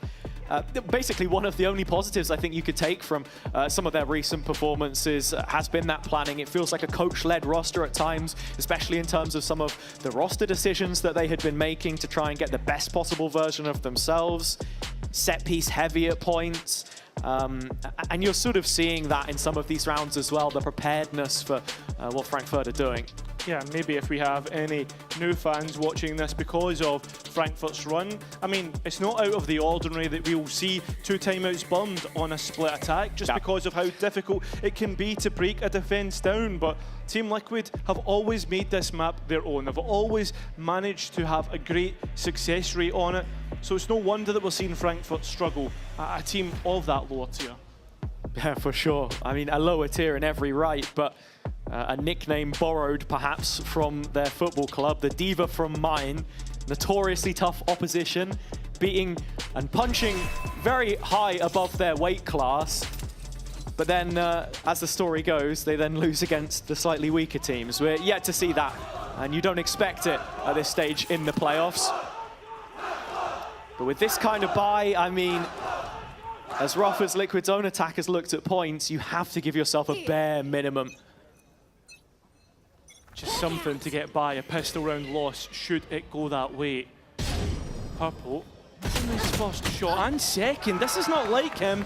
Maybe going a bit cold after that timeout. Trekk's the one left all alone on site. Oh, his Phantom managing to get 2 of the best, making 3. My God, Trekk's! Brilliant stuff, Fizzy. At this point, you know exactly what it's going to be. 9 for Liquid. Best attempt at assaulting that A site, but it always feels like there's an individual there that Frankfurt can just not get a grasp on. It's usually one entrenched behind the map backside. It's been Trekk's on a couple of occasions. And the Sheriff's there as well, I guess. For sure. I mean, look, bigger picture here. This is the eco. Frankfurt should be coming into the next round locked and loaded, ready with a plan. And it looks like, for me, a direct ace-end with Azuri's Nightfall. This double duel is great at getting in, but it's Purpo's op again that you're up against. Oh, but the pullback on the start, perfectly timed, and when it comes down, it's Purple who is going to get that kill, not going to make any mistakes! How is Natsuki 2?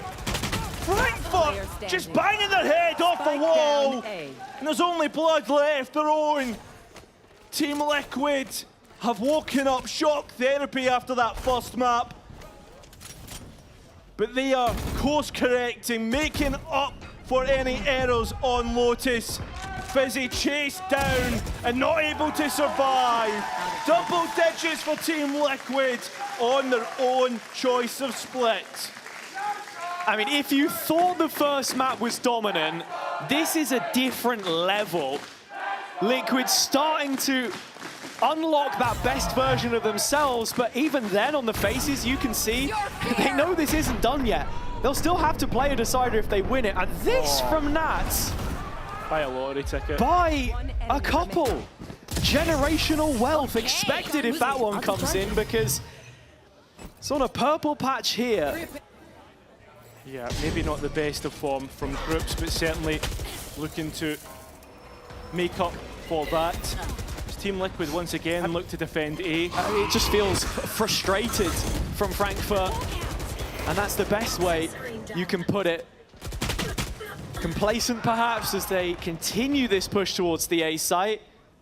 Purple's operator doesn't strike on the player moving by, but that's not even an operator, that's an outlaw. Yeah, I mean, he's just been juggling between them. Fizzy was also spotted there as well, so they know there's at least one more player here in ramp.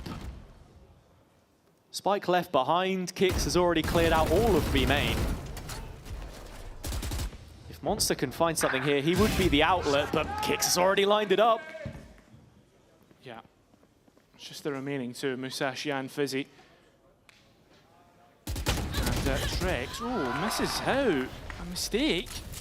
One which Frankfurt can try and capitalise from. I mean, you know the saying. Oh, wait. Oh, Trex with a timing. You are divided. He's wrapped in behind here. Yeah, and I think he's going to get this spot on, but both players are by him yeah. through the wall and onto the site. The crowd in awe as Eintracht might just be pulling off one of the greatest disappearing acts. Not talking about the first half performance, but if they can pull this one out of thin air. Planted. That is a big if, considering the individuals that keep popping up for Team Liquid. They should know that that scoped weapon's still available, so should be hiding away from this, making sure that nothing given. Yeah, Purple trying to fake out. Just baiting that he might have dropped in. Yeah. But now Liquid with the green light, trying to make this fight happen. Musashi there to offer some relief. The IGL stepping up. And Frankfurt have broken the ice at long last. Frozen in place by Liquid. With the pressure on, this is the least you could expect from their first half. The fans trying to lend them their energy to the players as they get their first after what has been 11 rounds. That just sums things up. Need to double up. As we said, can't be ending this one with a pistol or anti-eco round. And it looks to be B where they next head, as there's a setup from Team Liquid towards A. Even a showstopper to enter this, and it's just going to vacate that B site and at least allow for a plan to go down. Fizzy at the same time, his activation goes Liquid's way. Very early play there through mid, and Liquid quick in their reprisal. Pit out through the rafters, and two players retaking CT side. Taking their time to Jamalino trying to find anything of the players that are getting out of heaven there through the Viper's pit. The ult didn't spread properly. No, it didn't. Musashi, he gets caught off by Camel. Azuri has taken so much damage, but every time a player peeks, it's Liquid who win out. Azuri now, last one remaining with such low HP. Not long for this world. Into the forever box he will go, and Team Liquid will find 11 on the first half. An ironclad defense from Liquid there in the first half. 11-1, 10-round lead. You simply couldn't ask for much more in this situation. A professional team deserves a professional bounce back. And the one leading this roster is who we want to hear from. We've got a behind-the-scenes glimpse into Nats' journey so far through Stage 2 for you. Thinking like a father, the most important thing I learned is actually understanding people's needs. And I started understanding myself also better, honestly. The most important is to understand the players I'm playing with and making sure that they can rely on me. I think as the most experienced player, yeah, you have to take control in the hard moments. If the hard moment is happening, not that I'm gonna win the game, but I'm gonna put the people in the correct place. I'm gonna support them. What are you doing as a head coach that people leaving your team?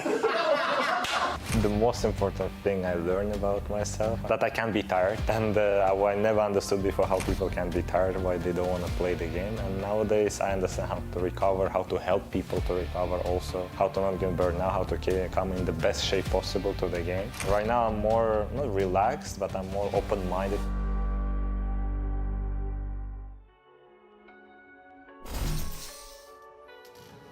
Yeah, and I mean, with Team Liquid and the journey that they've been on, I mean, you could understand a little bit about the tiredness if that is the case, right?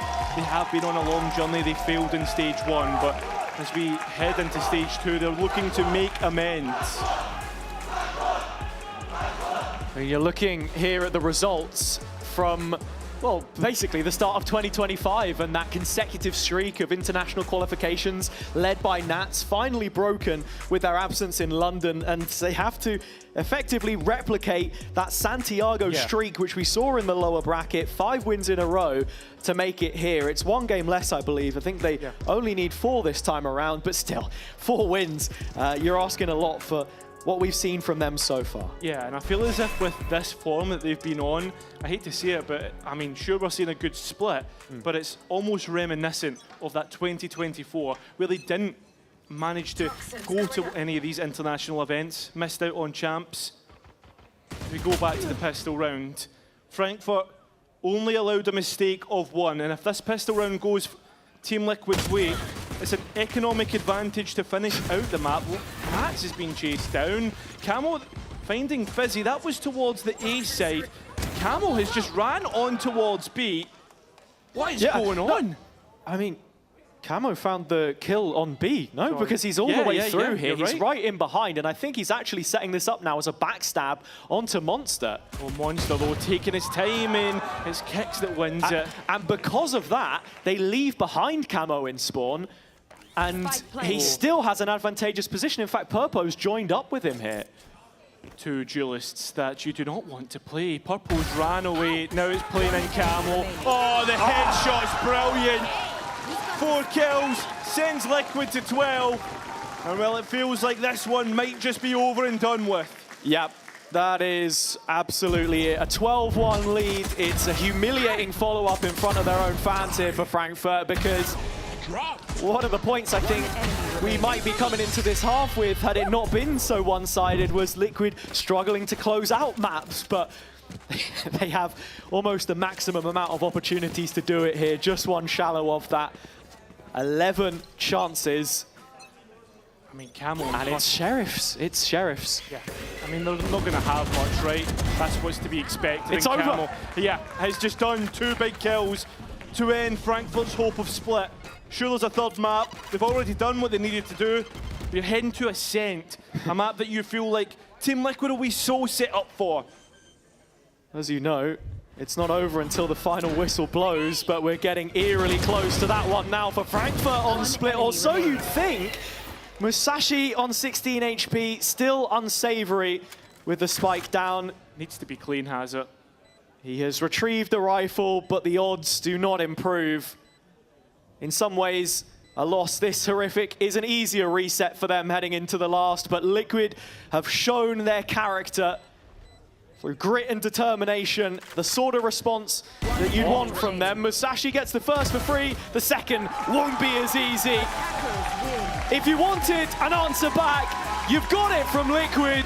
We're going all the way to the decider in this lower bracket. Ascent makes you a little bit anxious now if you're a Frankfurt fan. One that will be equal on either side. Everybody knows how to play it. It's the simplest of maps, but Liquid responding on split in such an emphatic way. Absolutely, the person heading that on, of course, Nats. We have Sideshow standing by with the sideline. Nats, the first map did not go your way, but you responded with one that was even more dominant, far more dominant, a 13-1. What was the key to being able to turn it around and get that performance out of the rest of your team? I think the most important for us is to make sure we're playing our own game, because on Lotus, for some reason, it was a lot of disconnection, and people were not listening to each other, and for the second map we start feeling it. And I still don't think we're there yet, and we need to make sure we'll even step up harder for the Ascent game. If you step up harder, it's going to be a 13-0. Thank you very much, Nats. Appreciate it. When the people come back, you're going to be able to see map 3 and see whether Nats has been able to drag that extra out of his team. See you then.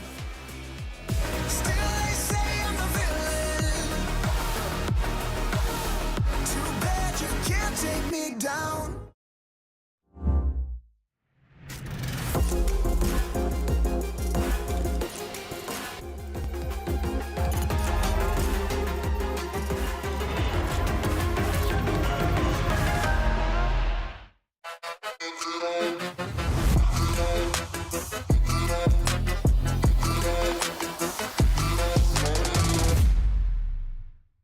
Want to find your fastest server every time? Express like a pro and optimize your connection in one tap. Express and game without ISP throttling. Express and shield yourself from DDoS attacks. Express and choose the VPN trusted by gamers everywhere. Express VPN. Experience gaming the Express way. Fast, stable, competitive. Outplay the world. It's time to Express. Unlock free cosmetics, including Lightning Kicks Buddy and more. Scan to subscribe.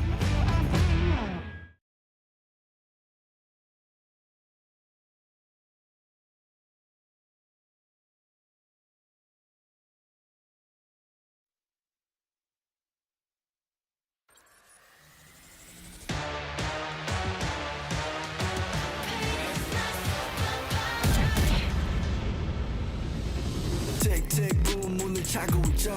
이건 데자부 이미 와본 걸까. 내 성공을 전부 담긴 그릇이 작아. I can't lose 점수 그건 의미 없는 숫자. 내 열의 top 10 거는 식당. 해골로 채운 옷장 전부 대스탁. 상시주의 red dot 경고는 없어 better not. 난 사방에 다 뿌린지 마치 red hot.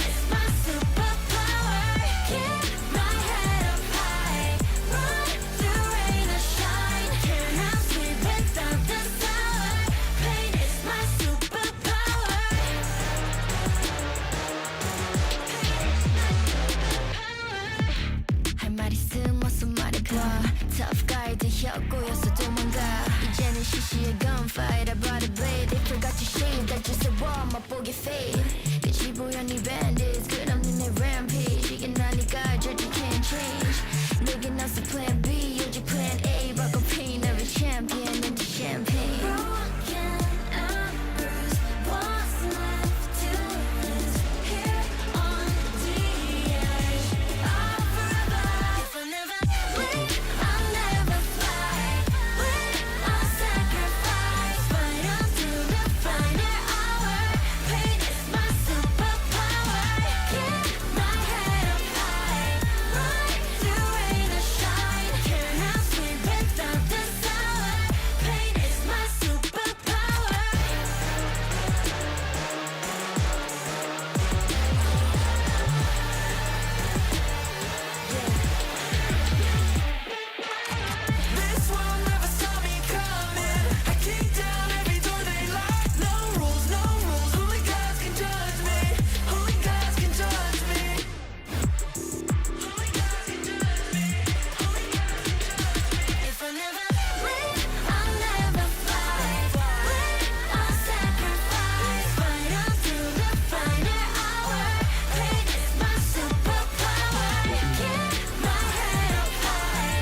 The one thing I need you guys to say I think we just need to accept it. The only thing I need you guys to say, yes, maybe we are a better team. Yes, maybe they are a tier 2. Yes, maybe we need to prove something. But guys, accept it. Play the game for your joy. This might be last map of this year. This might be last map of this team together. There is a champs on the table.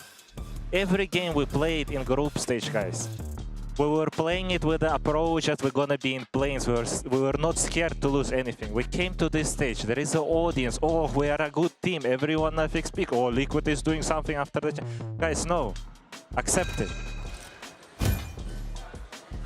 Nats there trying to fix the mentality of Liquid, and my God, did it work. Because that's before they ended up smashing on their map pick 13-1. When, to be honest, I mean, we were talking as if they were down and out. We were talking as if they didn't have a hope of being able to recover from Lotus, but that's what it looked like, and then they come out and perform like that. It's pretty incredible. They definitely accepted it. He works magic. They have definitely accepted it. I think that Nats, when he goes more on the emotion and not on the telling them how to play, which he could also do, is when he have the most effect, because it is very real. Everything that he said is incredibly real. Every single match that they play is going to be the same stakes, the same kind of pressure that they have on here today. If they are to go to Barcelona, there will also be a crowd. Maybe they're on their side, maybe they aren't. And what matters is that whatever they do today, they accept and they're okay with it. Like, if it is your last day, do not play like the rest of the year didn't matter. Play like, prove the player that you are in your last test. 100%. I think that, yeah, on that first map, they did look flat. They looked floppy, they looked weak, there was no passion, and I feel like... energy. No energy! Using buzzwords at this point, but like, seriously, I think that Nats has always been that spearhead of Team Liquid that can really add that oomph back into them. And it was players like Purple that we were looking at to be able to step up, and I think hearing those words from Nats definitely helped. Yeah, well, let's talk about Purple then, because he lit the world on fire. He started out 12-2, absolutely dominates early on. I mean, it's not a solo show. They wrecked him in many different regards, but it's good to see him online, Billy. Definitely. I think that he found a lot of value from the sniper usage especially as well, and I think that that created a lot of problems for SGE in the sense that they were never able to get quite onto site, to get into any post-plant positions either. The attack kind of fell apart because they were never able to figure out where Purple was. Yeah, the problem is that they didn't have a match to force him out or actually put him into a lot of pressure. And you see all these kills happen in the first 10 seconds of the round. Look at the performance that we're seeing, the first map versus the split that we just saw. If the rounds would have gone higher, this would be much more outrageous. But seriously, I only see 4 right there, but the impact that Purple had on this map was insane. And I think that he also inspired something in Camo, because he started doing the same. But Purple was first. Purple was first. Yeah, the first kill to first deaths like you're talking about are huge, because it just got shut down so much in map 1. It wasn't even able to get online. I think it was 2 for 5 in the first half alone. Yeah. You just can't function like that. Team Liquid, though, the pressure is still on for them. They are the team with more to lose in this situation. You're hearing from Nats asking the team to accept it, to realize that there is pressure on them and still play and still perform and still give it their all. But can they still keep that mentality heading into map 3? Do you agree that this is completely fixed now? Has it wiped your memory of what happened on Lotus? With the Team Liquid, it's never completely fixed, but they should accept that. That is the #1 thing that Team Liquid should accept. I think that the vibes also on stage changed a lot. Obviously, this is what they want, and Purple was just saying goodbye to them. But for the majority of that first map, it was actually SGE just giving it to them. Most of the stage, most of the noise was going in their way. Now, jumping into Ascent, that is going to be the last and final map of this series, especially with Purple playing the way that he's playing, that is a scary jet to go up against. I want to pick up on you saying like it's never really fixed with Team Liquid, because if you're going to react like that after a first map loss, when you have so much adversity to face and go through this lower bracket to be able to make it to Champs as well, let's not forget it's what a top 4 finish that they need to get to be able to make it there. You're going to be facing a whole lot more, and you need to be able to have that kind of resilience. You can't be having those negative mindsets after the first map goes wrong. Certainly. I mean, being able to close out here against Eintracht Frankfurt would be the first step of many that need to happen. taking a look at the compositions heading in here, I think you've highlighted Purpo, Camo. They're going to be looking to do the exact same thing that they did on Split, for sure. Yeah, but this time it's duelist. Monster on the Phoenix. I love him. What can I say? I'm too biased to even say this. But yeah, for Eintracht Frankfurt, we were speaking about the stakes, of course, for Team Liquid and what they represent for this region. But do not forget, SG have been fighting the entire year just for the idea of the possibility of going into champs. Since that is the prize, the ultimate prize that we have for challengers in 2026. 100%. Let's not forget, they were so far away from being able to be here in Berlin and play in this studio when we think back to having to qualify to be in play-ins, to having to qualify from the play-ins to be here and play in front of the crowd now. So yeah, 100%. It's not just the year kind of coming to a close for Team Liquid, it's the year coming to a close for SGE. So either way, it's important for both of them here. I have to agree though, this double duelist head-to-head is the one that we're looking at. I think seeing Monster on the Phoenix is the kind of standout one. Fizzy on the Cypher, obviously a bit of a switch up for them. Pretty big swap up. Yeah, there's two maps for me where I think that Nats is a different absolute beast. One is Bind and the other one is Ascent. I am sorry, but him on A is a different story.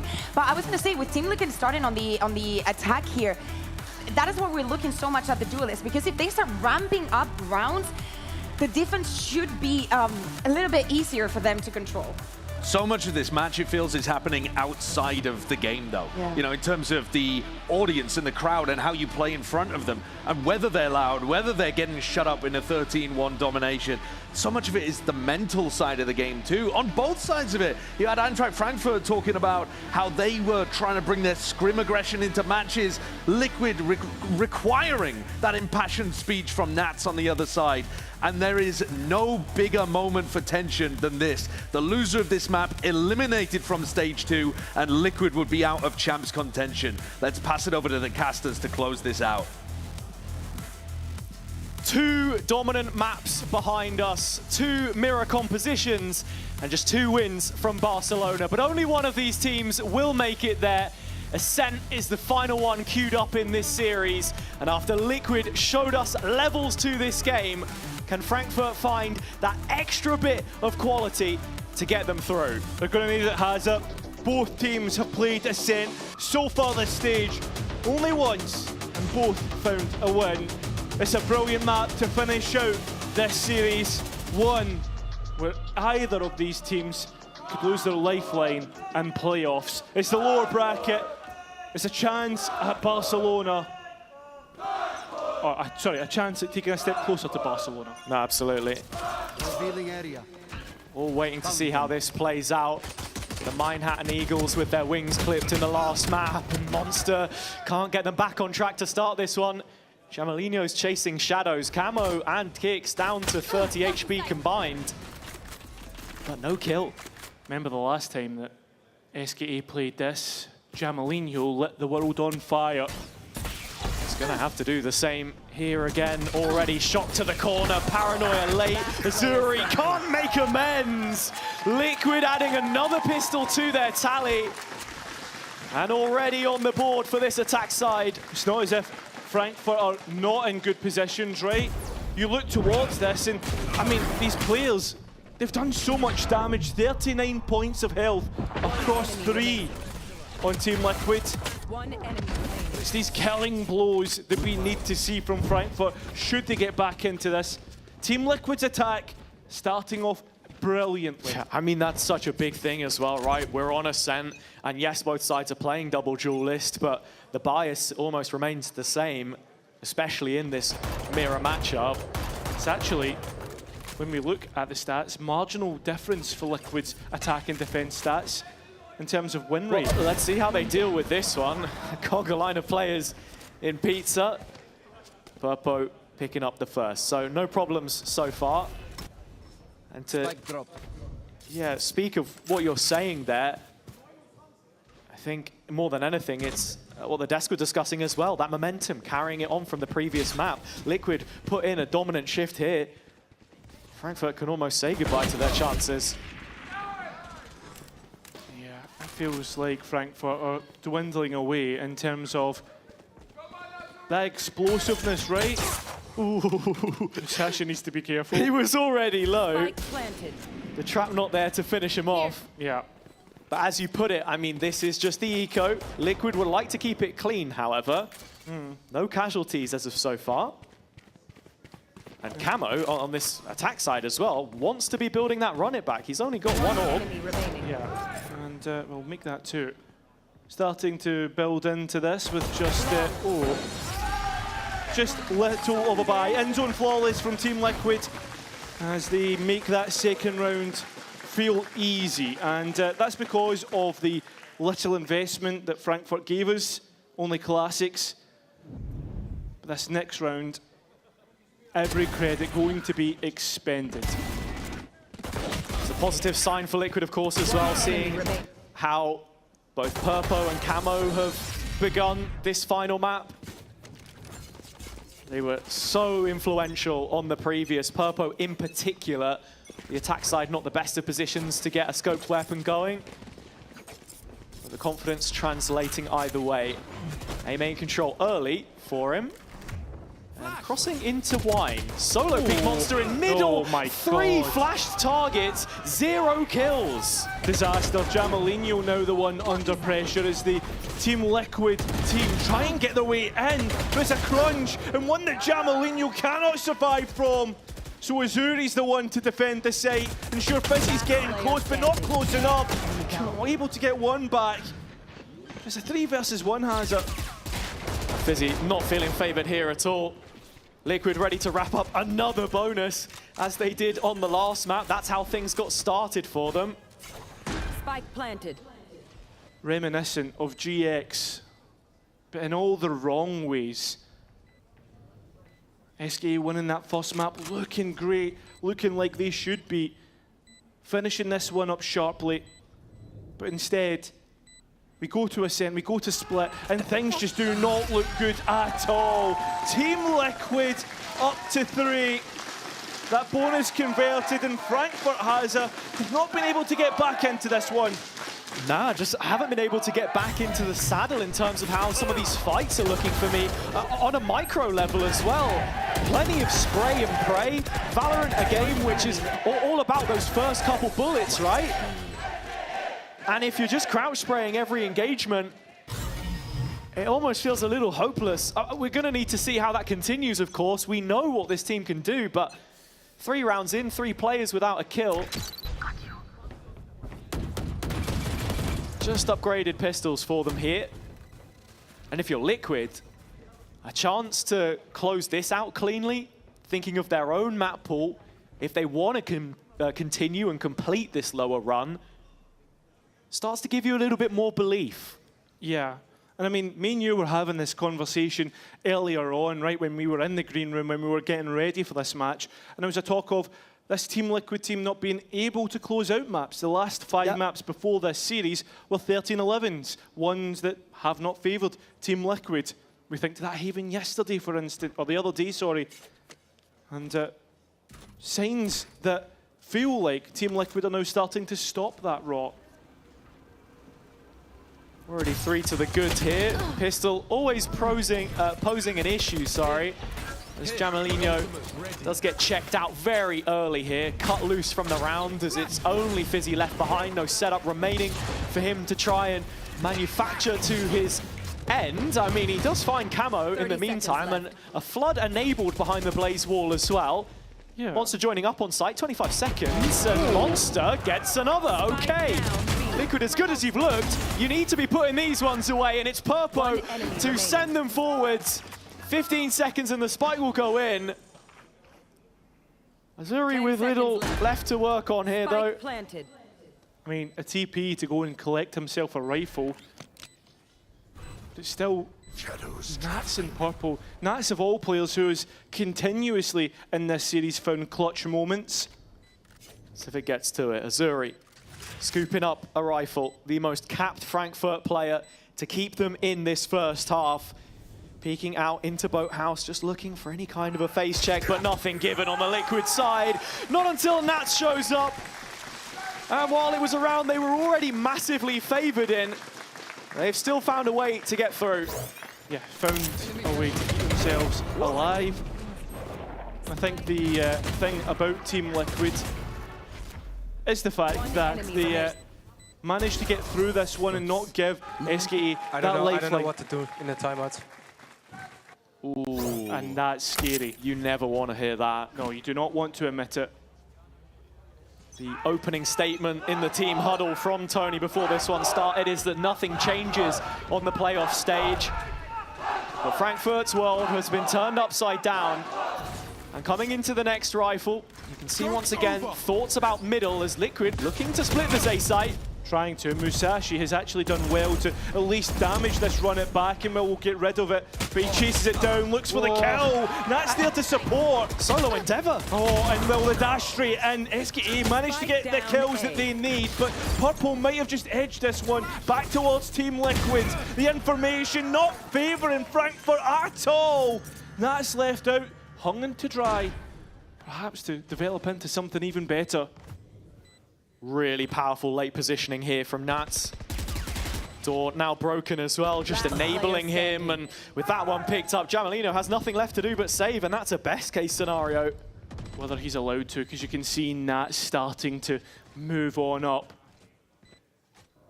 See the shoulder, Jamalino does damage. He's got to defend his position to get away here, and does so. At the first opportunity. Yeah, Liquid going to be a little cautious here if they go running him down. There was still time for a defuse, but it looks like we've gotten past that point now. Jamalino dash active, but the op back in his hands and seeing if he can escape the grasp of Purpo. He's going to hunt him down, but Jamalino does wipe the slate clean.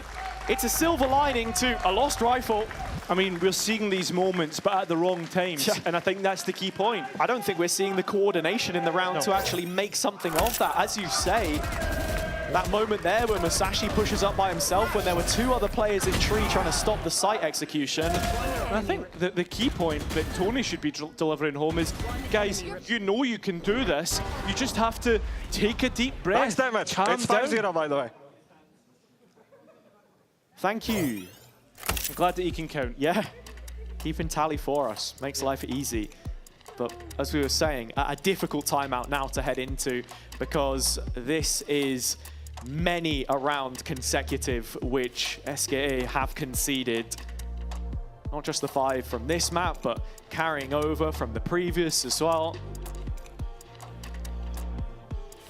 And they were on a 6-map unbeaten streak heading into this series. I think that's important to mention because it's, 7 after the first map, right? So how do you then reset when things do start to fall apart? I think we're asking the same question of Enterprise tomorrow as well with the run that they've been on. Well, I think realistically, right, and I was saying it earlier, I mean, we're seeing these moments from the players on Frankfurt. We know that they can show us the individuals, but I feel as if they're so rushed into this, feeling the pressure of the moment, and I think it's all about just slowing things down, taking that deep breath.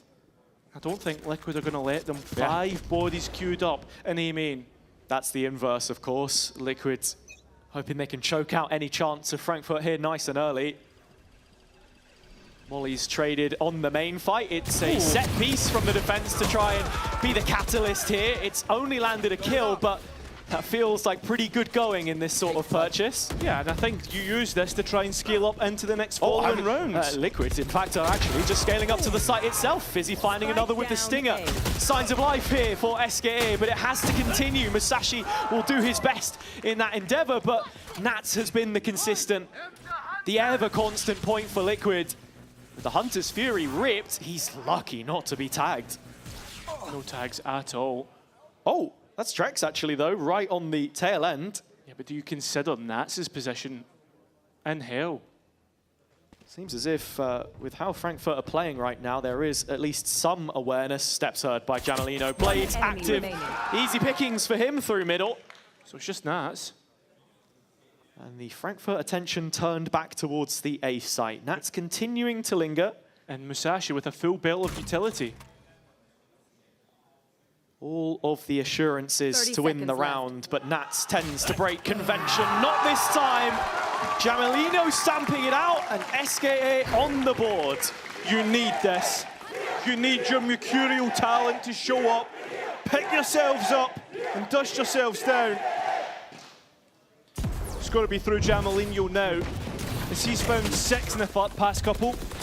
And to once again draw that through line from Enterprise to Frankfurt, two teams which are yet to face but would tomorrow if they win this. Kozzy bailing out the roster at big moments. Young players having impact. Let's go! I think that's what you're looking at here for Jamalinho. Yeah, and I was actually talking to GT. I mean, he even seen his article about it. It seems like the players with these young talents are the ones who make the difference. But it's an age-old one here in purple as he tries to enter in the site. Nat's the one actually to do it instead. Oh, the information from the neural theft. Is purple the one to capitalise upon that? Oh, SKA just cannot get back into the site once they're out. Team Liquid, they do not want to drop out. Not a roster of this quality. And I think this is going to be a save. Yeah, the operator is lost in the mix there as well.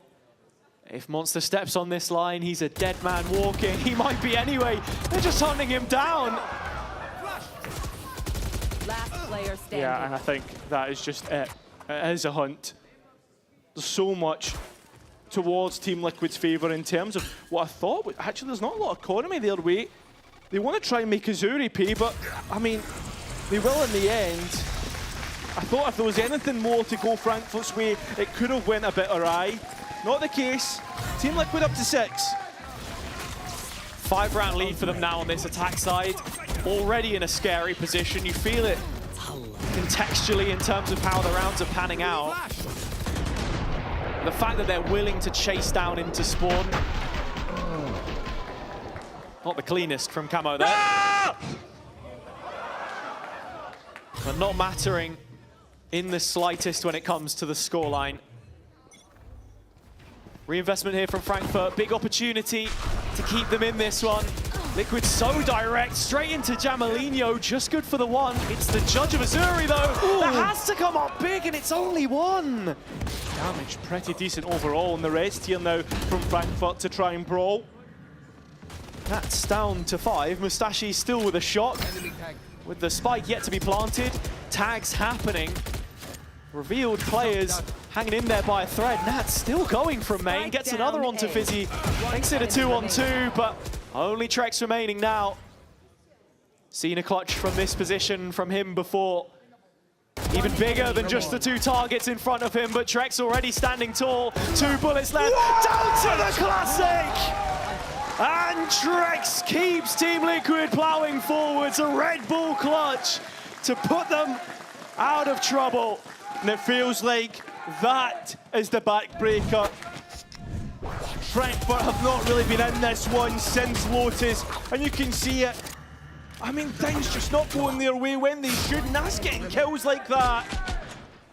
And then a kill like this, a right click from a classic. You're not gonna I know it. I knew it.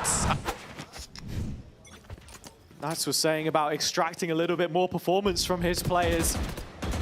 They're on track right now to almost match their efforts from a split. The way in which the face of this game has changed is bewildering. We spoke so much about pressure on the Frankfurt players, but I mean, they are crumbling under the Berlin lights right now. I understand that, Hazza, but the players have been here before. I mean, sure, on a lesser occasion, but they played DAC finals. They've played in front of fans. I mean, this is no different of an occasion. It's just a bit of a higher tier.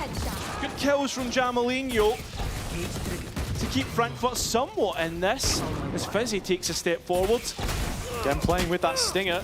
He's on borrowed time for this cage, and Trex gonna catch him out, as do the rest of Liquid. Say what you want about LAN experience, the stakes are simply different. And when it comes to Liquid in these lower bracket runs, they somehow find that extra level, that extra bit of performance. Azuri 1v3, you don't entertain it. It feels like a matter of time. It feels like the clock, not only against Frankfurt in terms of this round, but in terms of this map, the run, the life remaining. And with Liquid finishing this out and finding themselves up to 8, Hazza, these last 3 so important for Frankfurt to get. Yeah, I mean, it comes to a point where you start to wonder, are we expecting that second timeout? Is there anything that could possibly be said to revive the dying Frankfurt right now? One enemy remaining. Because as it stands, the Adler, the Eagles, have fallen out of the skyline from what was a brilliant opening to this one. Up in the hands of Purpo. Really bringing every last trick to the table here. Yeah, and I mean, Purple's operator on split, we saw what he could do with it. Even though we didn't see much on the attack side, let's be honest. I'm not granted that opportunity, but here is Monster. Solo, flash in, no face, but the ult on the other side, forced to give this one up for now. Run it back, chasing him down. Monster is the one caught by Azuri. They run it back, not finding that value, but Monster flashing himself, it just shows you how uncomfortable he is.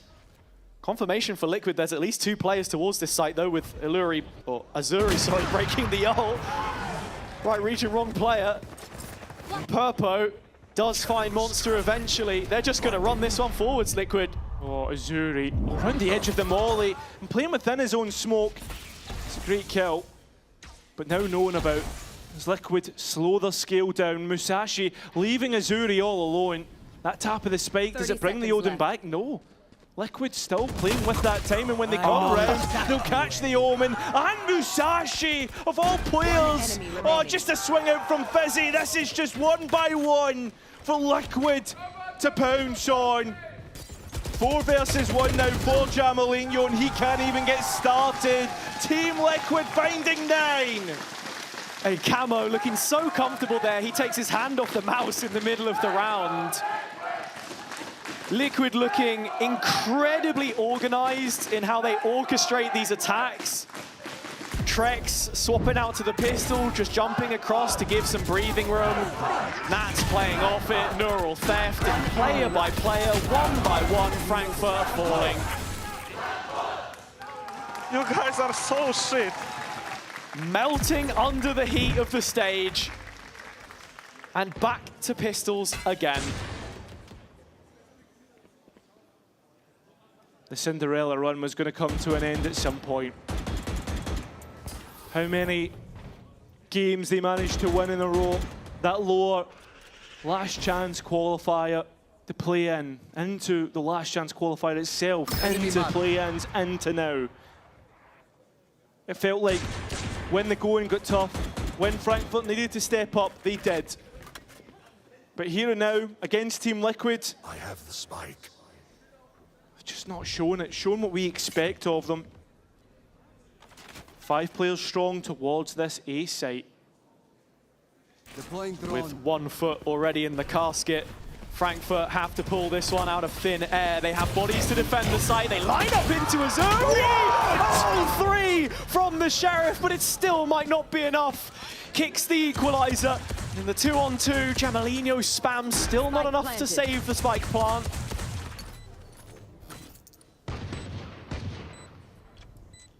Can they rescue the round from Liquid's clutches? Oh my god, the spam not working out. Finally the classic does. It's Kicks now. He managed to stop Azuri. Can he stop both players? He can! A Red Bull clutch! And every single time has it, every single moment, it feels like it's gonna go Liquid's way. Yet another Red Bull clutch, and the best opportunity yet around for Frankfurt falls between their fingertips yet again. This is heaven sent from Azuri again, sorry.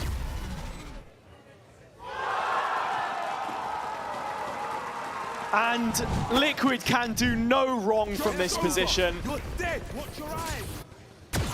No. I don't think there has been any mistakes shown by the roster. Well, there is mistakes, but none that have been punished. Where is Fizzy going? That's a mistake. Yeah, that's massive. A huge one. It just feels silly. Players not thinking about their position. To take a breath, to take a moment, not going to. Jamalino trying, but Every single time that they try something, Team Liquid do this! What is going on, Hazza?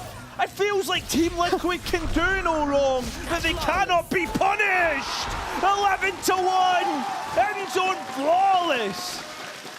You're starting to see that international level, that quality shown by Liquid. They have turned up the heat massively here in the last couple of maps. We might be on for back-to-back 13-1s if Frankfurt have nothing to say about it, as they have been silenced. A chance to hear from Kix, though, from before the match.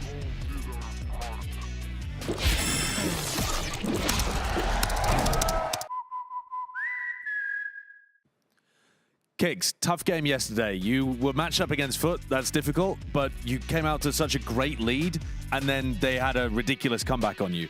Can you walk me through some of the emotions of what was going on in that game? Great start, and then seeing it slip away a little? Yeah, like in the start, I think we were playing like we usually do, having a lot of trust in each other, playing together, making sure gaps are covered. If the gaps are not covered, you know, we readjust the round, and we always had a solid plan to follow up. But I think as soon as things started going downhill, we started losing all those kinds of things, trust in the calls, having the calls in general, and also the trust in each other. So I think we just need to stay together as a team today, and it will be a different story. You've got a scrappy upstart opponent from Challengers today as well.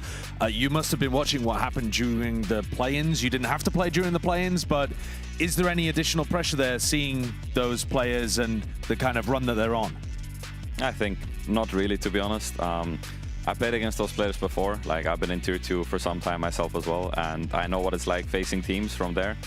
Obviously, they're gonna have a bit of underdog mentality that, you know, there's no pressure on them to win, the pressure is on us, but at the same time, we know our level is strong enough to beat any team in playoffs right now, as long as we're able to show it. So we're not really worried about that.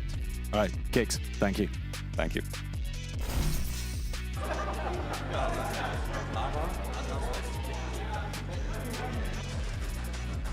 Let's go Liquid, you got this third map. The good one, third map, the chance, the charm. Good luck. Go Team Liquid. Go Team Liquid. If your friends are not playing Valorant, you can still bring them here. They're gonna enjoy. This map was fantastic, and I just have one thing to say. Liquid 13, SKE 1. Thank you very much. Obviously referencing the previous map result. I don't think we have an Oracle in the stands here, but it is very soon to be the exact same. And for all of the positive memories that the Frankfurt fans will have under Spanish skies, it looks like another European Cup will be evading their grasp this time around. Liquid will be moving one series away from Barcelona if it continues. The QR code on your screen, of course, to join us there. One round at a time, that's what Frankfurt will be thinking, but Liquid thinking one series at a time, because at this point, 2 rounds away from the next. As Frankfurt start their scale through mid, but it's actually just Monster left there with Fizzy. A split towards the A site, one which Nats is bunkering himself down on. And already that trap play created for Liquid on B, so as open as A is right now, like you say, the setup is there to correct things. A split push coming in. That's soon to be under the microscope here. Playing around the opposition smoke, but not moving any further past it. Tree control still here for Liquid into their retake. Well, that door closed, and now Nats left all towards short. 4 players strong, Team Liquid. He can clear out this space quite comfortably, and then you've got a strong retake back in from Heaven. Trex with a Dark Paranoia Flash, plenty of utility here, none for Frankfurt. Plethora. But Liquid activate finally, ready to go. Frankfurt hiding away, and it was Jamalinho once again, the player to pop up. But once again, it's Team Liquid to come straight back. Oh my God! It looks like it's another 13-1 on the cards, because Fizzy can't get back onto the angle. Not against 4, not against Liquid. Map 3 seems to be going Team Liquid's way. Yeah, it's all but over. All but done. Frankfurt feeling helpless, and the writing was on the wall as soon as they got into post-plant. You just looked at the utility belts on either side. It was next to nothing versus all but the kitchen sink. Straight out of the strat book, perfectly choreographed. And just one more opportunity required here before Liquid will have the first of their wins in this lower bracket, and in some fashion as well. Yeah, what a way to find yourselves in this spot. Again, it's just the Sheriffs, the heavy shields to support his Golden Hats in purple. Oh, and Trex as well. It looks like the red carpet has been rolled out for Team Liquid into that next series against Enterprise. Another Tier 2 opponent. Another one which looks to beat Tier 1 teams. Frankfurt have given their best, but with just Azuri left, it's going to have to be something magical, which he cannot achieve. Team Liquid disenchant Frankfurt, and will be heading on to the next round. The Eagle has been hunted, its wings clipped on a homecoming story which had us all enamored at the start of the day. But beyond Lotus, one-way traffic. Liquid chain back-to-back 13-1s, which give you confidence more than anything else coming out of this series. A much stronger map pool than they left it against Foot, and a convincing result, which leads you to believe there may be more from this team still in the lower bracket. Yeah, plaudits for SKA from the fans for the run. There is no way they should have made it here, but they made it so, and GG's to them. Yeah, belief has been everything for this team with the inclusion of Tony, but even despite his best efforts, didn't feel like they had the answers when it came to crunch time right at the very end here. Liquid finding the solution, finding form. I'm looking at players like Purpo and Camo really giving their best on that stage when it felt like we didn't get it the other day. Trex even the glue holding things together. Nat's showing what he can do, Kicks consistent. All of the positives that you want from this team if we're to entertain anything more. Yeah, I mean, you look to that next round, it gets even more difficult. Enterprise, our top challengers team, they were still in that upper bracket as for a couple of days ago, beating Vitality. But I wonder what Team Liquid have for them. Well, that's what we're going to be waiting to see, of course, and someone who did not hold back today. It was a fantastic performance from Purpo. He's standing by on the stage. Purpo, you were absolutely ridiculous. Coming out of Lotus, your individual form in the second map and the third map was astonishing. What happened between map 1 and 2 and 3 for you and the entire team to turn that around? Thank you for the question. So I think this first map was off for us in terms of communication, everything. We were just not locked in and not listening to each other, rushing the decisions, like maybe even canceling, you know, everyone. I mean, we just had to wake up, yeah, and forget first map. That's how you bring it back. If you're gonna keep this map and you have whatever failure in your mind, you will never come back. So we had a speech, we talked to each other, just trust each other, do your things, and move on. And yeah, we started playing good on split, and that's how it ended. So just confident. You've got a long lower bracket run ahead of you, potentially, if you wanted to make it all the way to, you know, Barcelona, Grand Finals, Champions as well is in your grasp still. What about today can you bring forward into those other games in terms of learnings about maybe starting a bit quicker or recovering in games? Is it something that you can take forward into those future matches? I mean, there is a lot to take from this game. I would say first is, I think, just play as a team. Don't forget that we are strong because we are playing as a team with our specific playstyle, I would say. We are not playing like everyone. So yeah, I mean, this is the most important. Just play together and do things together, communicate, and just yeah, like just be together, and that's it. I just got a final question for you, Purpo. We've seen you in the VCT for ages. I mean, back when you were like a sub player for Gambit and stuff in 2020. You feel like you finally hit that individual level that people were talking about in scrims way back. What's unlocked that for you this year, at the end of this year? To be absolutely honest, I don't think I still showed like enough what I can do. So I mean, I'm not trying to focus on that and stuff like that because I already had these mistakes focusing on my performance. Then I'm playing super bad. It's like to everyone, don't focus on how you're gonna play. Just let it go, let it be. And if you had hard work, it will pay off in the future. So. Yeah, accept it. We heard that from Nats earlier on as well. Thank you, Purpo. Appreciate it. We're going to send it down to Nats and Lohan with the desk. Thank you very much. I am now joined by Billy and two very important guests. Welcoming on the desk, Nats and Lohan. Congratulations on a win. Guys, we didn't, map 1 happened, and then the other two went by like this. So can you tell me, Lohan, especially from your perspective, what happened? I mean, I'm still quite mad from that first map because we were not playing as a team. I think, yeah, it was a tough talk in between first map and second map. And then again, we just need to keep it simple. Honestly, we have actually really good anti against them, and we just need to stick to the plan. Honestly, the moment that we stick to the plan and we stop trying to win rounds individually and started playing as a team, as we saw on the next 2 maps, it's completely different. It's a different team. Yeah. So what was so rough about that chat, Nats? Is he saying it was a rough chat between map 1 and 2?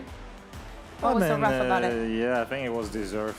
I think it was a shameful performance. I mean, of course, I think they did well also on their map, but it still doesn't really matter about them. It's for us, it was very shameful Valorant to play that. Doesn't matter against who you play, what they play. It's like for us, it's important to do what we're supposed to do. And I'm glad that at least for map 2 and 3, we managed to show something. Something? You call that something? It was dominant. Yeah. What would you say about it was shameful then, specifically? Just the individual performance from yourselves, or was there anything that you could pinpoint that you feel like was shameful?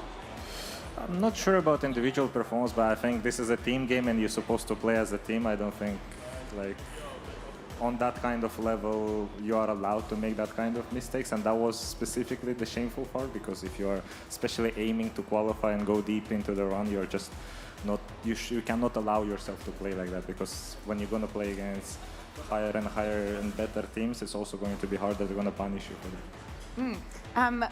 We talk about the map 1 versus map 2 and what changed, but what actually stayed the same from map 2 into map 3? Because we see it a lot of times. We have a couple of 13-0s as well here in the region, as you know. It's been a year. But how do you also translate this insane performance that we had on map 2? We keep it rolling also throughout map 3, which is ascending. You're starting on the attack. The momentum was clearly on your side.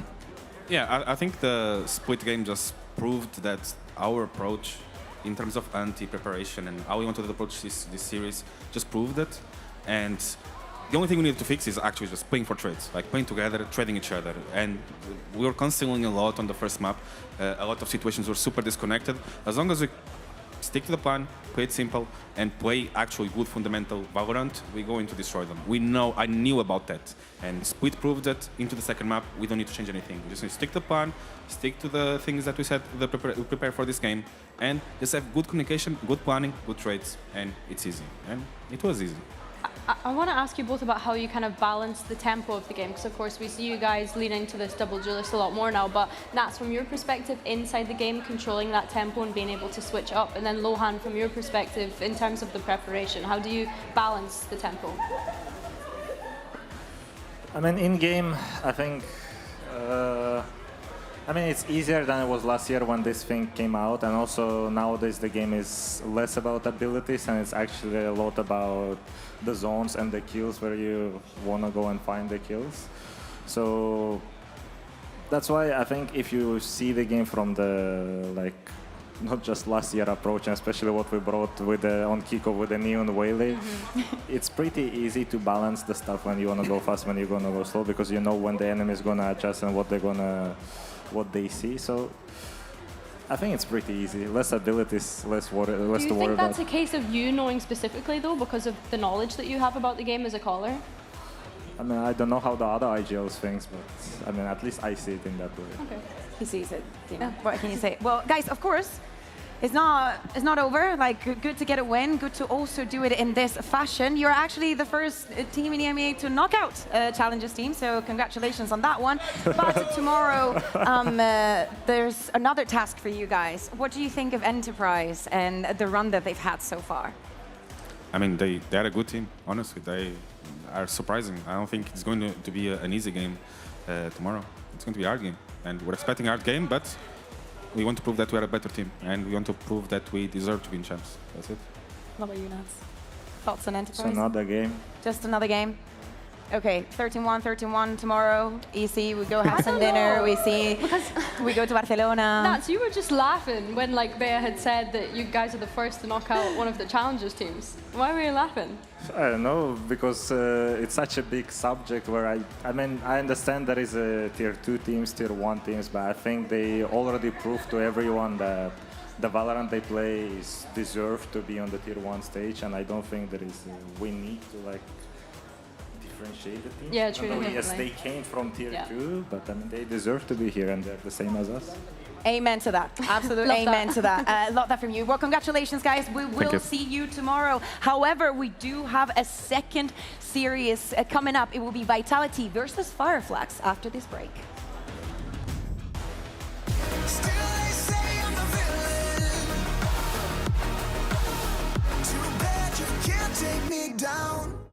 And the winners. 4 years of history. VCT EMEA Team Liquid. That trophy has never been done before. No team has ever lifted our trophy outside of Berlin. But that's about to change. VCT EMEA goes on its first ever roadshow. And it's coming to Barcelona. Our biggest crowd, our biggest stage, and a trophy lift under Spanish skies. We will be there. Will you?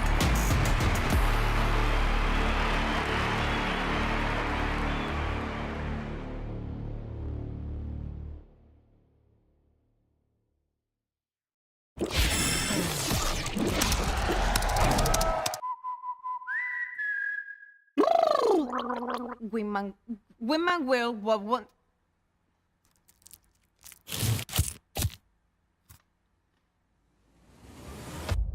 Have a break. Have a Kit Kat. Wingman World while wanting a well-worn break. Vamos!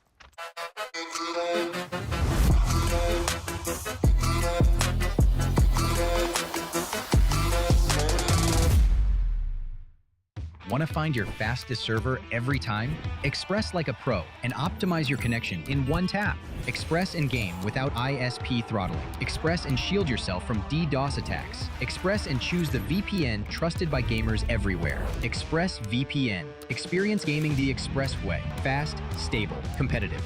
Outplay the world.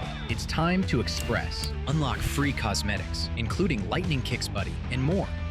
Scan to subscribe.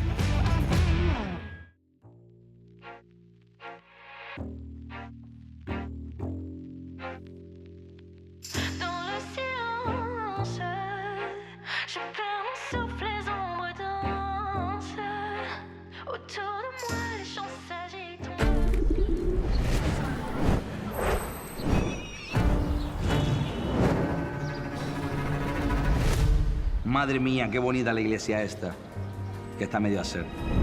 Qué ornamentos, qué claraboyas. Irradia más luz que una flash de Sky. Qué pocas ganas tengo de andar. Con lo bien que estaría yo viendo las finales de la VCT EMEA en Barcelona. ¿Pero os queréis callar? Contemplad.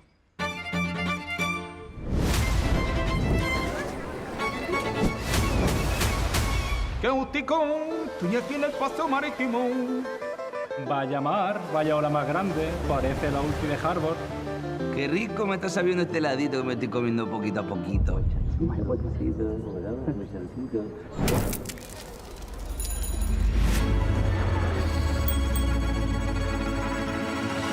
Vaya pirulo, niño. Ya estoy bien la coña. Vamos a ver lo que vamos a hacer. Porque las Ramblas están muy vistas. Y un museo como que no, ¿no?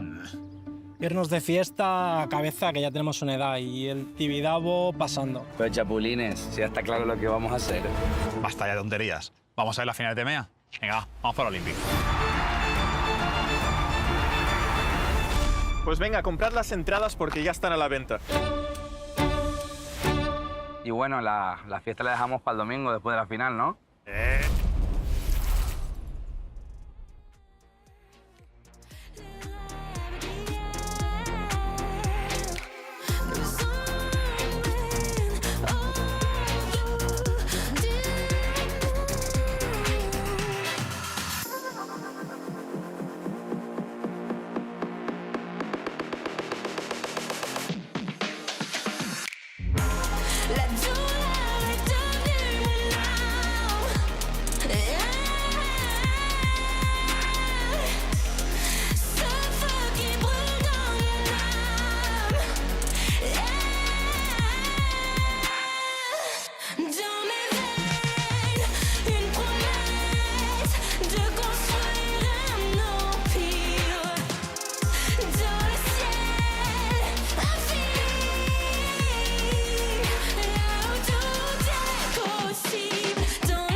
Welcome back to the VCT EMEA Emoda playoffs. It took 12 games for the Challengers teams to take 2 losses in play-ins. Here, it's taken 3. That maybe speaks to the improved level of things out here in playoffs. But the one team that did end up losing here to a Challengers squad is about to be playing now against another one of them. It's Vitality Fireflux ahead.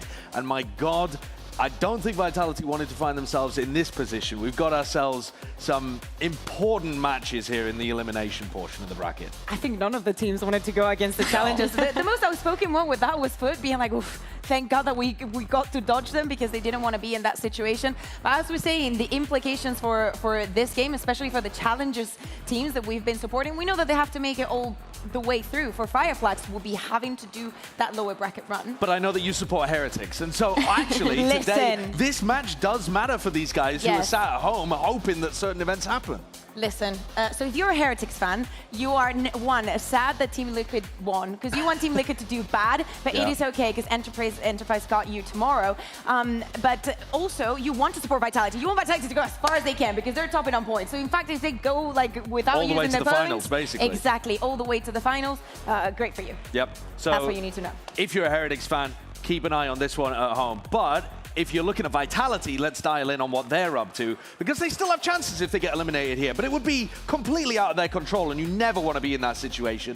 And they shouldn't be in that situation, Billy, with the talent on the roster. 100%. When you consider the pedigree that's on this roster, we've spoken about it time and time again. This is a roster that was put together to be having podium finishes at global events. We're bringing this graphic back from their first day from playoffs because of the pedigree we wanted to show. And I think, yeah, just to highlight the fact that obviously they could still miss out on champs. Yes, they are so ahead on points at the moment, but say we do get those Challengers teams that make it to the finals, say we do have KC, who's been having an incredible run, let's not forget. KC's taking one spot at that grand final. They start to look bleak for Team Vitality.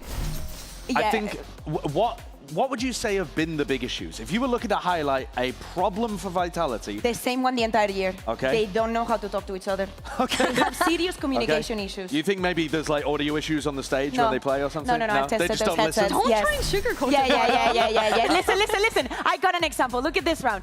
Round 6, right? Like Derke has that at the beginning of the round. Doesn't matter. Someone goes on the flag. Okay. The overheat in this Prophet decides to ult and go into the site alone. 2v4 Yampi is looking, at the best. timer is covering this, but Yampi decides to go in later. While Chronicle is still coming back, he peeks here, sees 2 players plus the one that is planted, and he's like, oh my god, Chronicle is coming back. Let's go, Chron, you and me, yo, Yampi and Chron, haha. Where's Chron? Again, you can't see it because the timer is changing. But Chron is just sitting on CT. And now it's like, oh, we were going? Oh, I didn't catch that, sorry. And we had the same on Lotus as well, just so that didn't make things any easier. You see Sayonara get a pick here, but he just gets a little bit too greedy and wants to go in for those solo swings. And again, you're waiting on the rest of Vitality. The timer is blocking the map, but you're waiting on the rest of Vitality to be able to group up and go in for some sort of set retake here. But it's just never gonna happen because they're so slow in being able to do it. You've already lost a man, so you're into a 4v4. Lime's getting over aggressive. The amount of times that I've seen Team Vitality lose to teams being in their face and in their own spawn whenever they've gone for these retakes as well, just not anticipating, oh, there could be a player right in front of me. Can I be an armchair psychologist for a moment and see if you agree with me? Some of those clips feel like the players think they can do it alone, rather than needing to take that moment and wait for the rest of the team. Do And you what agree? did we learn from Nats and Lohan just now? Right. It's a team game. It's a team game. It's a team game. Maybe that's what they need. Maybe they need a Nats speech. Mm. They need to accept it. They need acceptance. On the other side of things, though, you have one of the most unlikely characters. I love the story around Batonax. The fact that he could be the guy to eliminate Vitality from playoffs, a guy who has struggled in the past on Apex and is now coming back. This person's story is fantastic. Could it actually happen today? The lows for Apex were so low, but Batu right now here on Fireflags, we were seeing it. And when we talk about experience, right, we usually speak about players that have been in Tier 1 for such a long time and had so many wins, going to global events. For the side of Batu, he was going and having not a very good year on Apex, but here on Fireflags, he's showing a completely different face, and he's actually being an emotional leader for that. It's funny because when I think of Batu on Apex, I think of him being a Yoru 1 trick in like the kind of early stages before they swapped his what's going to be roles today? around. Yeah. But honestly, like he's had such a redemption arc here, and I think that he has the superstars around him to help make that dream a reality also. Well, let's talk about some of the superstars. Obviously, if Mini was here, he'd be talking about Kachao ducking and dodging and tapping and ADSing. Mini would be having a spiritual experience. But there are other stars on this team as well as Kachao that we saw in the previous match, Billy. Yeah, so something that surprised me was actually the players themselves. Rizi and Batu came on the sofa after their win and had said that Hezekiah is one of their superstars as well as Kachao, which of course you see the flashy things that Kachao does, as you just mentioned, Josh, but the amount of impact that Hezekiah was able to find, he's always thinking one step ahead, I feel, whenever I'm watching him play. It's just been so great to watch, but also a player that would kind of be that unlikely superstar because it isn't as flashy as someone like Kachao. I will say, when I first watched Reborn and like when they were playing without an or and whatnot, I came for Kachao, I stayed for Hezekiah. Really? Like, man can play. Like, seriously, this more, because I understand the Kachao is like, it's so flashy. Some of those plays make no sense. Like, the way that he moves and that he plays, absolutely great. But then in the intense rounds where it's about the thinking, the actually getting the timing on your opponent, the being cerebral, you stay for Hezekiah. Well, then my question would be, which of these players do you think is going to be the biggest threat for Vitality? Kachao.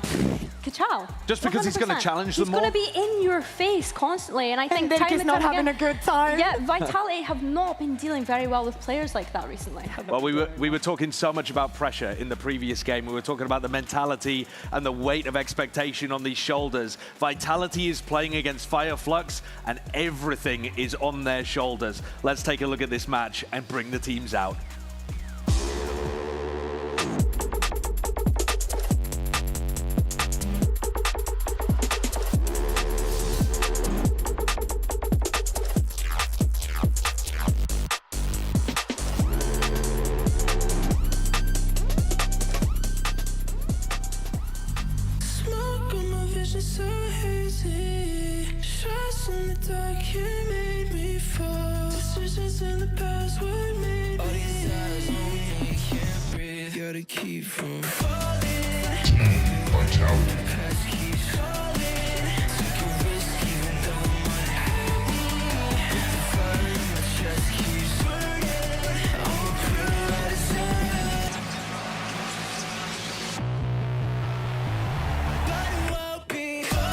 Fireflux.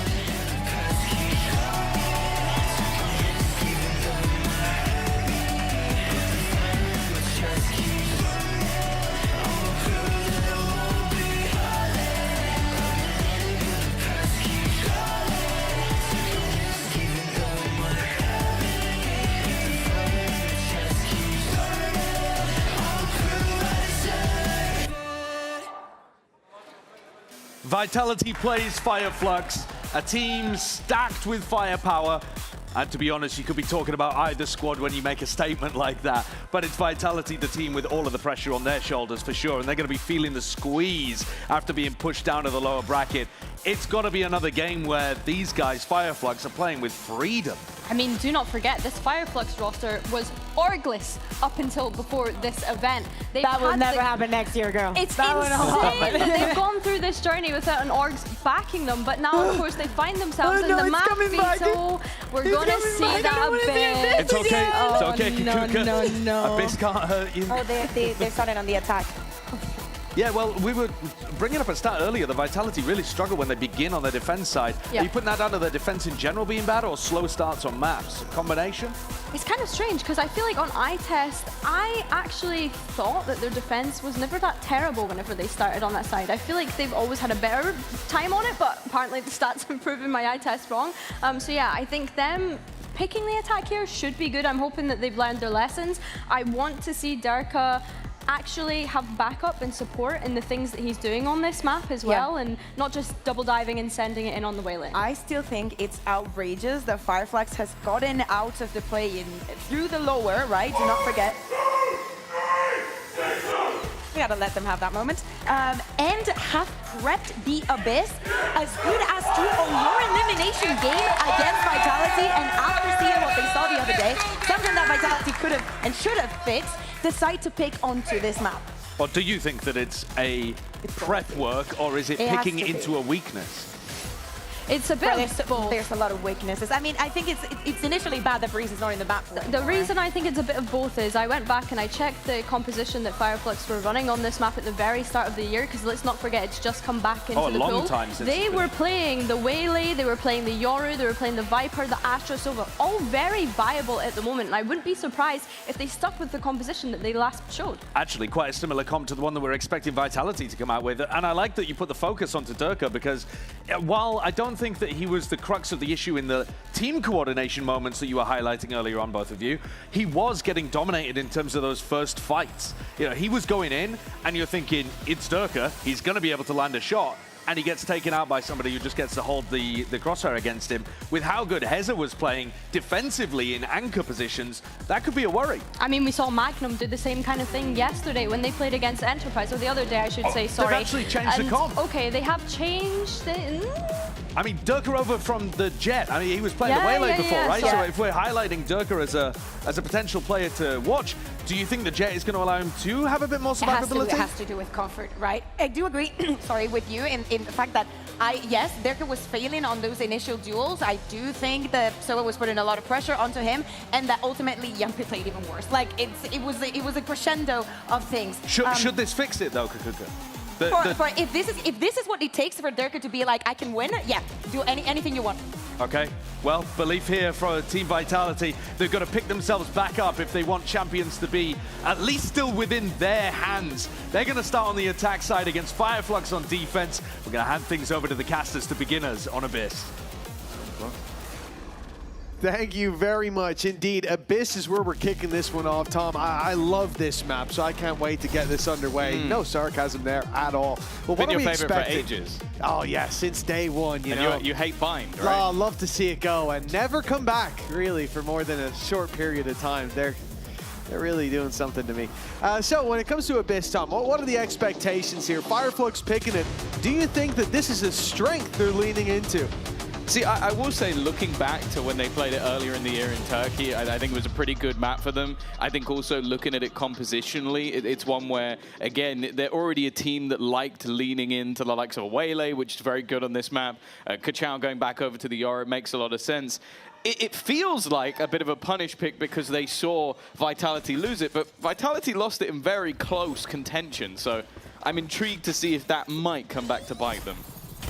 Deadink lets the Flash Bloom looking to sneak up, but Vitality very quickly get out and re-clear that mid-control. The attack side off to a decent start, but it's trades. As Fireflux, a little bit of A-main aggression, an orb picked up, and they'll back off to group up. The problem being that the attackers always end up with a bit of favor when it comes to the herd being thinned out on either side. The map, just as big as it always was, Not as many players to cover those angles. But this passive stance, it's allowed them to be ready for this 8 pounds. Not lose any players to the push out, but Batu got a little ahead of the pack, and he's been put down. Giving Chronicle an opportunity. Yumpy's done the same, and now Reezy left to try and clutch this pistol out. I think we saw in the last game a strong start was important for Eintracht Frankfurt, and when it didn't go their way in the next couple of maps, that was a problem. Has Reezy got anything to turn this tide? He might get the first one. That's the player in the corner, but then even Sayonara comes to cover. They figured out where this remaining player was, and they will kick things off with a pistol. You know, very aggressive around that mid-control from Vitality. Not giving them an inch. Swinging out with 3, and then the patience from Chronicle waiting for that player to come out in heaven. Again for Batu. He's trying to see how much space is being given up. He's trying to spot them, maybe catch the planter. But he's a bit ahead of the curve. They fall piece by piece. 1-0 start for the attack side. Decent investment coming into round 2. 3 rifles, but still 2 players on those pistols. Kron and Yumpy can go down, or a teammate can, and they can recover the rifle. There'll be no real danger presented unless Fireflux have a solid round, which we can see they're not going to be attempting They hit something solid. to take anything. Indeed, yeah, they did. Something solid and far away. The ground beckons. It's 2-0 for Vitality. Yeah, it's an in-zone flawless, but it's one that I understand it from a Fireflux point of view. Like, you look at this and you go, okay, we don't just want to give them a load of ultimate orbs. The problem, though, is with no damage, they're now going to come into this round with 5 rifles. So I don't think that Vitality are really going to care too much that they've jumped off the map. And it means that this round is even more important coming up for the defensive side. Who are you denying? Right now, realistically, considering the fact that we've seen so much success from those low buys, from those round 2s as well. Yeah. Who are you scared of? If it's Phoenix, Durka's got a 6-ore bolt, hell yeah, get off the map. But I don't think there's anything here that I'm that afraid of. Worth the risk, perhaps. Here. There was a different time, a different era, a different economic system, maybe even a different composition on the other side. It's maybe even the right play, but they've given Vitality a decent foundation to build on. Take flight.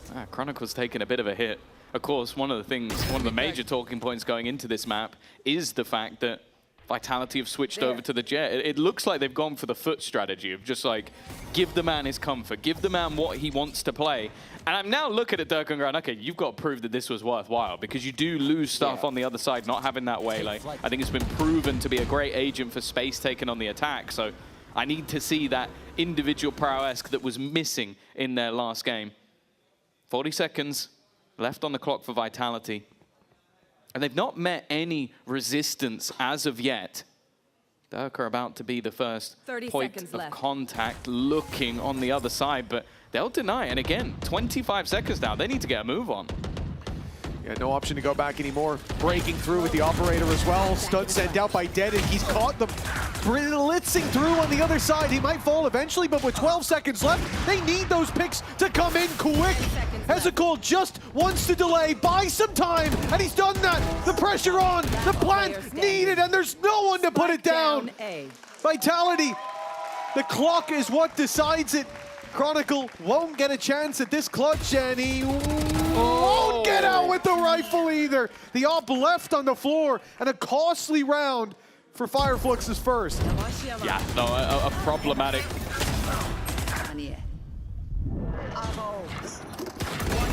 A problematic position for them to try and fight from in the late round, but more importantly, it's the damage that's done to Chronicle. They took the risk in the last round to try and give that operator over. And now he's going to be left with an SMG. So if anything, this round is a worse buy than what we saw in their bonus. It's a little slow from Vitality in that previous. They're wasting no time on mid-control again. Here. Taking the same old stance, but I think they'll be much quicker to pounce from this position. They tried to bait Fireflux out, look for those players taking a peek. But this Turkish side has shown that they are some tempered steel there. They're not running at them, not giving those opportunities. Round 3, they win off the clock. They've got to be confident in this defense. I don't imagine much is going to change. And so again, it's on Vitality to take that blind leap of faith into a site. And this is the worst part. Now that they've accepted, oh, we're not getting that aggression out. We're not getting them to push. We don't have anything to punish. It's good Shit, timing. timing. we gotta run together into a site. Kachao goes and takes his space. Okay, they know he's there, but he's just created doubt. He's now on the site. He TP'd all the way back, created that little bit of doubt, and then maneuvered them into that B-side push, forced them into a battle. Yumpy up front is already gone. It's Kachao taking over the defensive side, holding that line. 30 seconds left for the remaining two to try and find anything from this scenario. Bear in mind, Chronicle still hasn't got a gun, and as he reaches for it, he's also met by Kachao. But Sayonara left. 17 seconds. An ace. Okay, the first is going to come through with a little bit of ease, but look how low he is, and look at the flank. There should be no chance in this round. He's read it. He's read it in just enough time to plant. It might draw the peak, but now time. He has to hit the shot. And Batu will win by hiding in the corner. A nice try by Sayonara, and another round that just barely slips through Vitality's grasp. It's got to be frustrating, but they find themselves even. Funny thing as well is Batu actually had the worst possible gun. He had a judge up there, so there was no way that him taking that fight was ever going to come through, but it's my favorite bit of every Fireflux game. It's just every time we cut to Batu. What noise will Batu make this round? It's a fun game to play. Great round from Kachao, though. The timing on that re-aggression from Fireflux to go back, to take mid, trip the wall, and immediately TP. Chronicle couldn't join the push. Again, the idea to play pacey, to rush together, it was halted. It was disrupted for a moment. And I don't think it was even a second later. Kachao's burned enough rubber to be top of B site up in heaven and takes a double kill. Very nicely done, and it should connect the lead now for Fireflux. Look at the buy for Vitality. It's started well. The last round was medium, and this is a very low buy. Well, they're also leaning into Durka again. Like okay. What? I guess we'll put a pause on that point, but yeah, a little bit uncomfortable. But yeah, it was the second round they obviously bought in with an operator, giving it to Durka. Then they've given him the rifle that they saved in this round. They want this man to take over as the superstar on the jet, but well, he's got a goose egg right now. 0 and 3. And low HP in this fight. You'd expect it to go the other way, and it's Yumpy once again. It's the picked up rifle that's doing the work. 30 seconds left. And even going to try and slow them that little further, but he's got it the wrong way round. Expected more players to be coming in from the flank. Instead, they were all pushing from A main. How is this one of the better rounds for Vitality? This has looked beautiful, and indeed, Fireflux having that slight misread. They thought there was way more presence on mid. That leads to Deading falling. A recovered rifle for Batu. 2 shots, make that 0. Time starts to tick away, and they know exactly where he is. Reezy, position found and dealt with by Chronicle. Seconds later, Batu has to run for the hills. Oh, he actually wants to make it costly, and he's so close to dropping them all. Chronicle's down to 20. At this point, they might just want to save in the other direction. They were like, you know what, actually, I don't want to fight into that anymore. Proveg's managed to find himself a judge, definitely not the gun he was looking for, and I think Batu might even close this one out with an additional kill. Yeah, fantastic round from him individually at least, but definitely a bit of a misread in the middle of that round, and I think a lot of that has to come down to Yumpy. Like, he probably saw one of the best fakes ever just by getting multiple kills running through behind them. Yeah, Durka joining up with him as well. It was the tip of the spear. They just expected the handle to be right behind it, and it came around the other side, clobbered him. As you said, nice stuff from Batu. A little individual confidence builder. He had that clutch as well by hiding in the corner. He's feeling good himself, but that should have been the lead for Fireflux. It's a disappointing one to see slip like that, and now they're left to pay the price with a very low buy themselves. The one rifle they've got is on Kachao. He's gone straight down mid, dropped Chronicle, and made it back with ease. The question from here is, how do they handle this? It looked for a moment like we were going to have the 5-man stack up on A, play the numbers. If they push into you, great, 5v4. If not, great, 5v4 retake. But it seems like they're confident that Kachao can get some work done on his own. Yeah, I don't mind this because you already have Yumpy trying to almost sell this as a bit of a ruse. The problem is, if they were to walk in on the other side, it is the majority of players. Profix going to be the one getting the opener here. And even though there are multiple players here, it's still the weaker of the sides, not the prettiest. But it is still a kill. Sayonara trying to fill in the space, but he's also going alone. This is a one-by-one push from the Vitality squad. And I guess a little bit lucky that Profec kind of did more than his fair share in that four-man stack-up. Lucky as well that Kachao had his TP in B heaven and was playing B site. Like, if he had sent that to the A site, it's a different game. He's there much earlier, and the rifle's on site. Now, it's late to the party. They've already gotten it started, deading down to 12 HP. Kachao is the only hope, really, and he's put up a good fight. Deading taking down Durka is forcing the Hunter's Fury out on the other side. One pulse, all that's needed. I think time is going to be too much of a problem. They'll try to stick it to half. Look for the fight. Shock Dart not going to land, but it has pulled Deading off the spike. He was scared enough. Sayonara needs to swing, and he had that timing down to a T, but got a little nervous there. Yeah, again, considering it's one rifle and just pistols, it's really not a bad round at all from the side of Fireflux.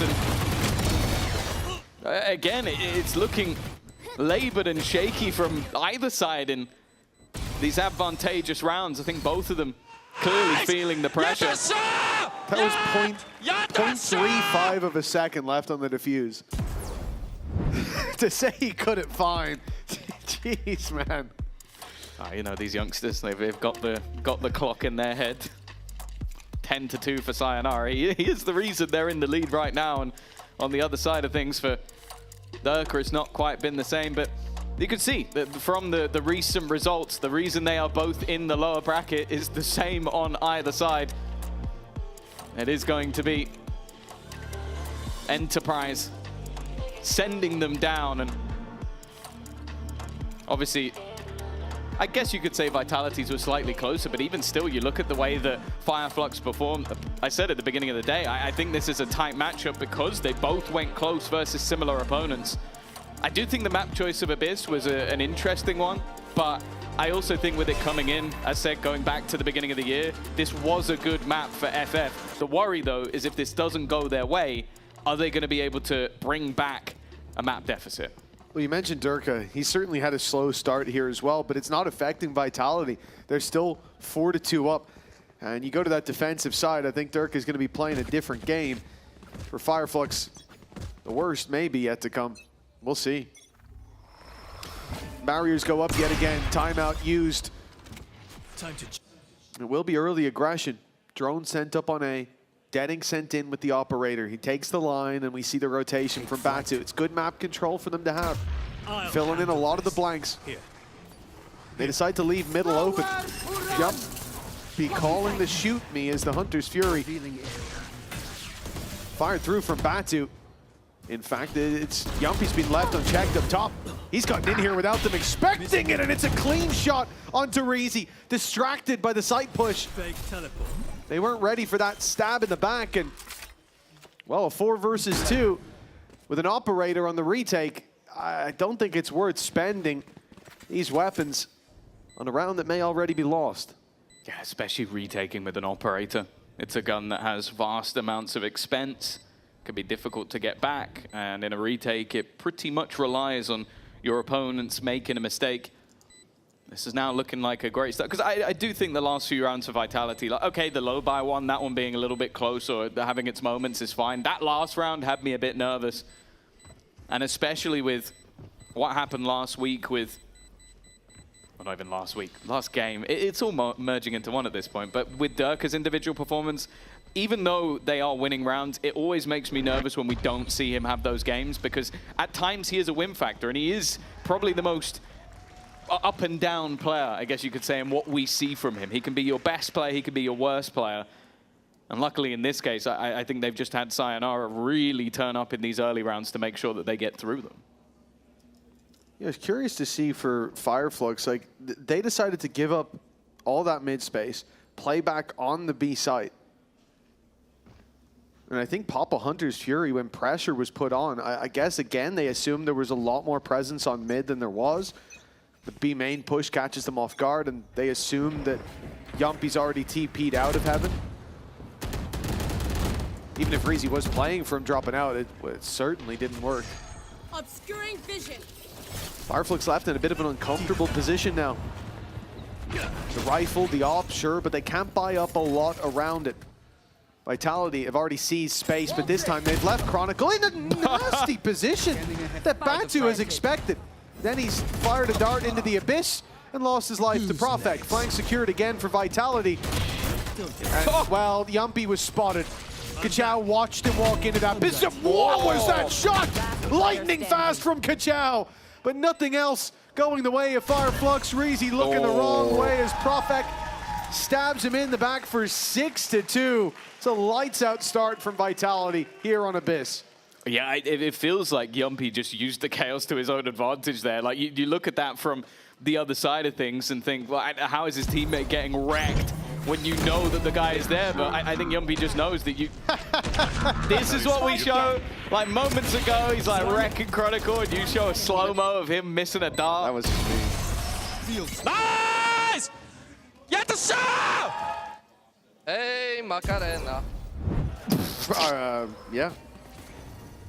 We might get copyrighted for that. 3 seconds, 3 seconds. Such a good rendition. Glad we cut the clip early. He actually did the whole song with dance moves. Yeah, that was the whole round. That's how easy it's looking for Vitality. Is already up forward. Like, this is the thing. He's just taking so much space and being a nuisance that they have to sort of split the direction they're looking. The drone is coming up, and it's maybe a moment too late. But Chronicle under pressure now. His teammate gone, and Batu will pounce. But even still, Yumpy is still being that nuisance. But Dedic swings in and clears the nuisance from Spot. The Exterminator making sure they don't get any further. And for Profek, I'd be impressed. That's a really nice round. I think the idea of just accepting that you've lost that space towards the site, like, Yumpy can get out for free, right? So if you focus your round now on adjusting to the B main control you've lost, on taking that back, then the mid push comes through and stabs you in the back. You have to choose a fight. And you probably won't get Yumpy either. Throw all your utility at him, he TP's out. He's gone. And again, those guys get space on mid. So instead, Fireflux say, well, what can we control here? What can we punish? And they look towards mid, crunch in, and so often that's been their downfall. They've tried to counter the mid play when there's 1 or 2 players there. Ended up losing the site and everything fell apart. Last round, for example, it was just the Yoru ult that was going through, and they sent, I think, the Hunter's Fury after it. This time it works out. 6-3, but we need to see it repeated. The Vitality are adjusting with a much more direct approach. You'll give us the site for free? Cool, we'll take it. Thorns to try and Reezy's here. Create some more awkward space. Reezy has shot the clone. Baited in. And now their weaponry will be taken.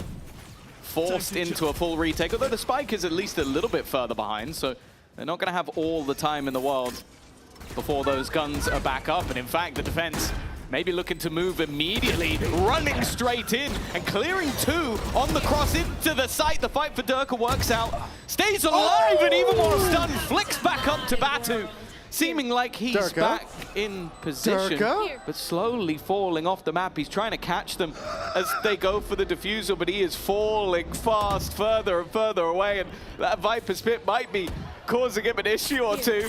He can see them, but he can't deal with them. It's basically onto Sayonara at this point to save the round. Spam's not quite connected, but he might clear it out anyway. And well, maybe the weirdest way to watch that clutch ever, with Durka slowly falling to his doom, and the youngster of Sayonara.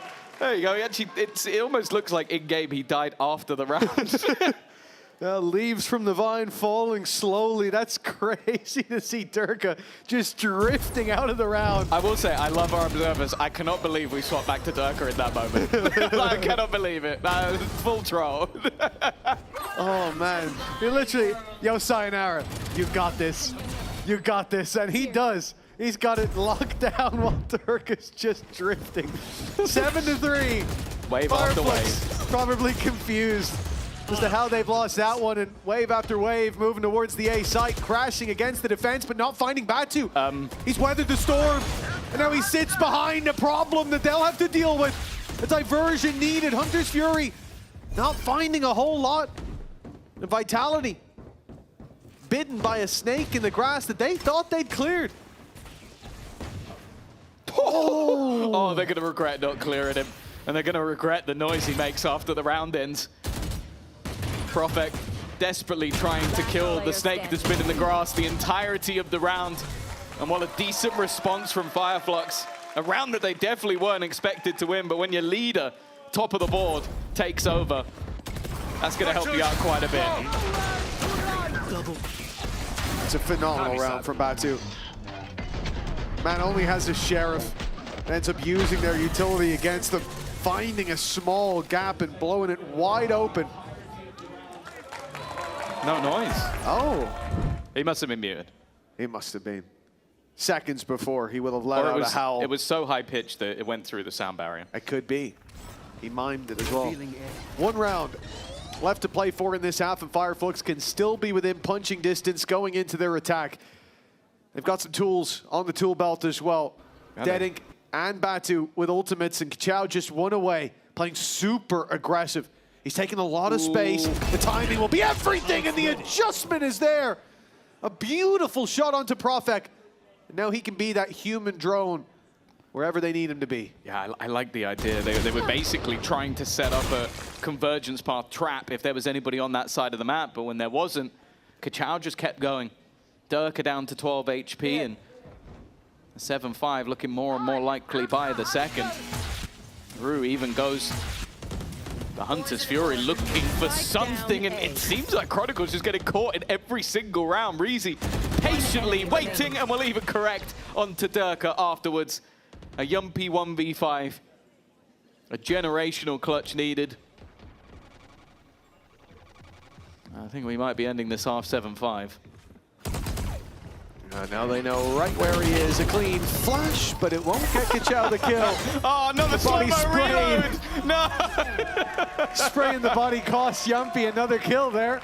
7-5 at the halftime. A strong start from Vitality, but Fireflux still have some fight left in them on their map pick. Yeah, no, a decent recovery from them, but as you said, this is their map choice, and for now, Vitality are looking pretty good. The setup must have gone quite well, and earlier in the day, we had a chat with their coach, Pao.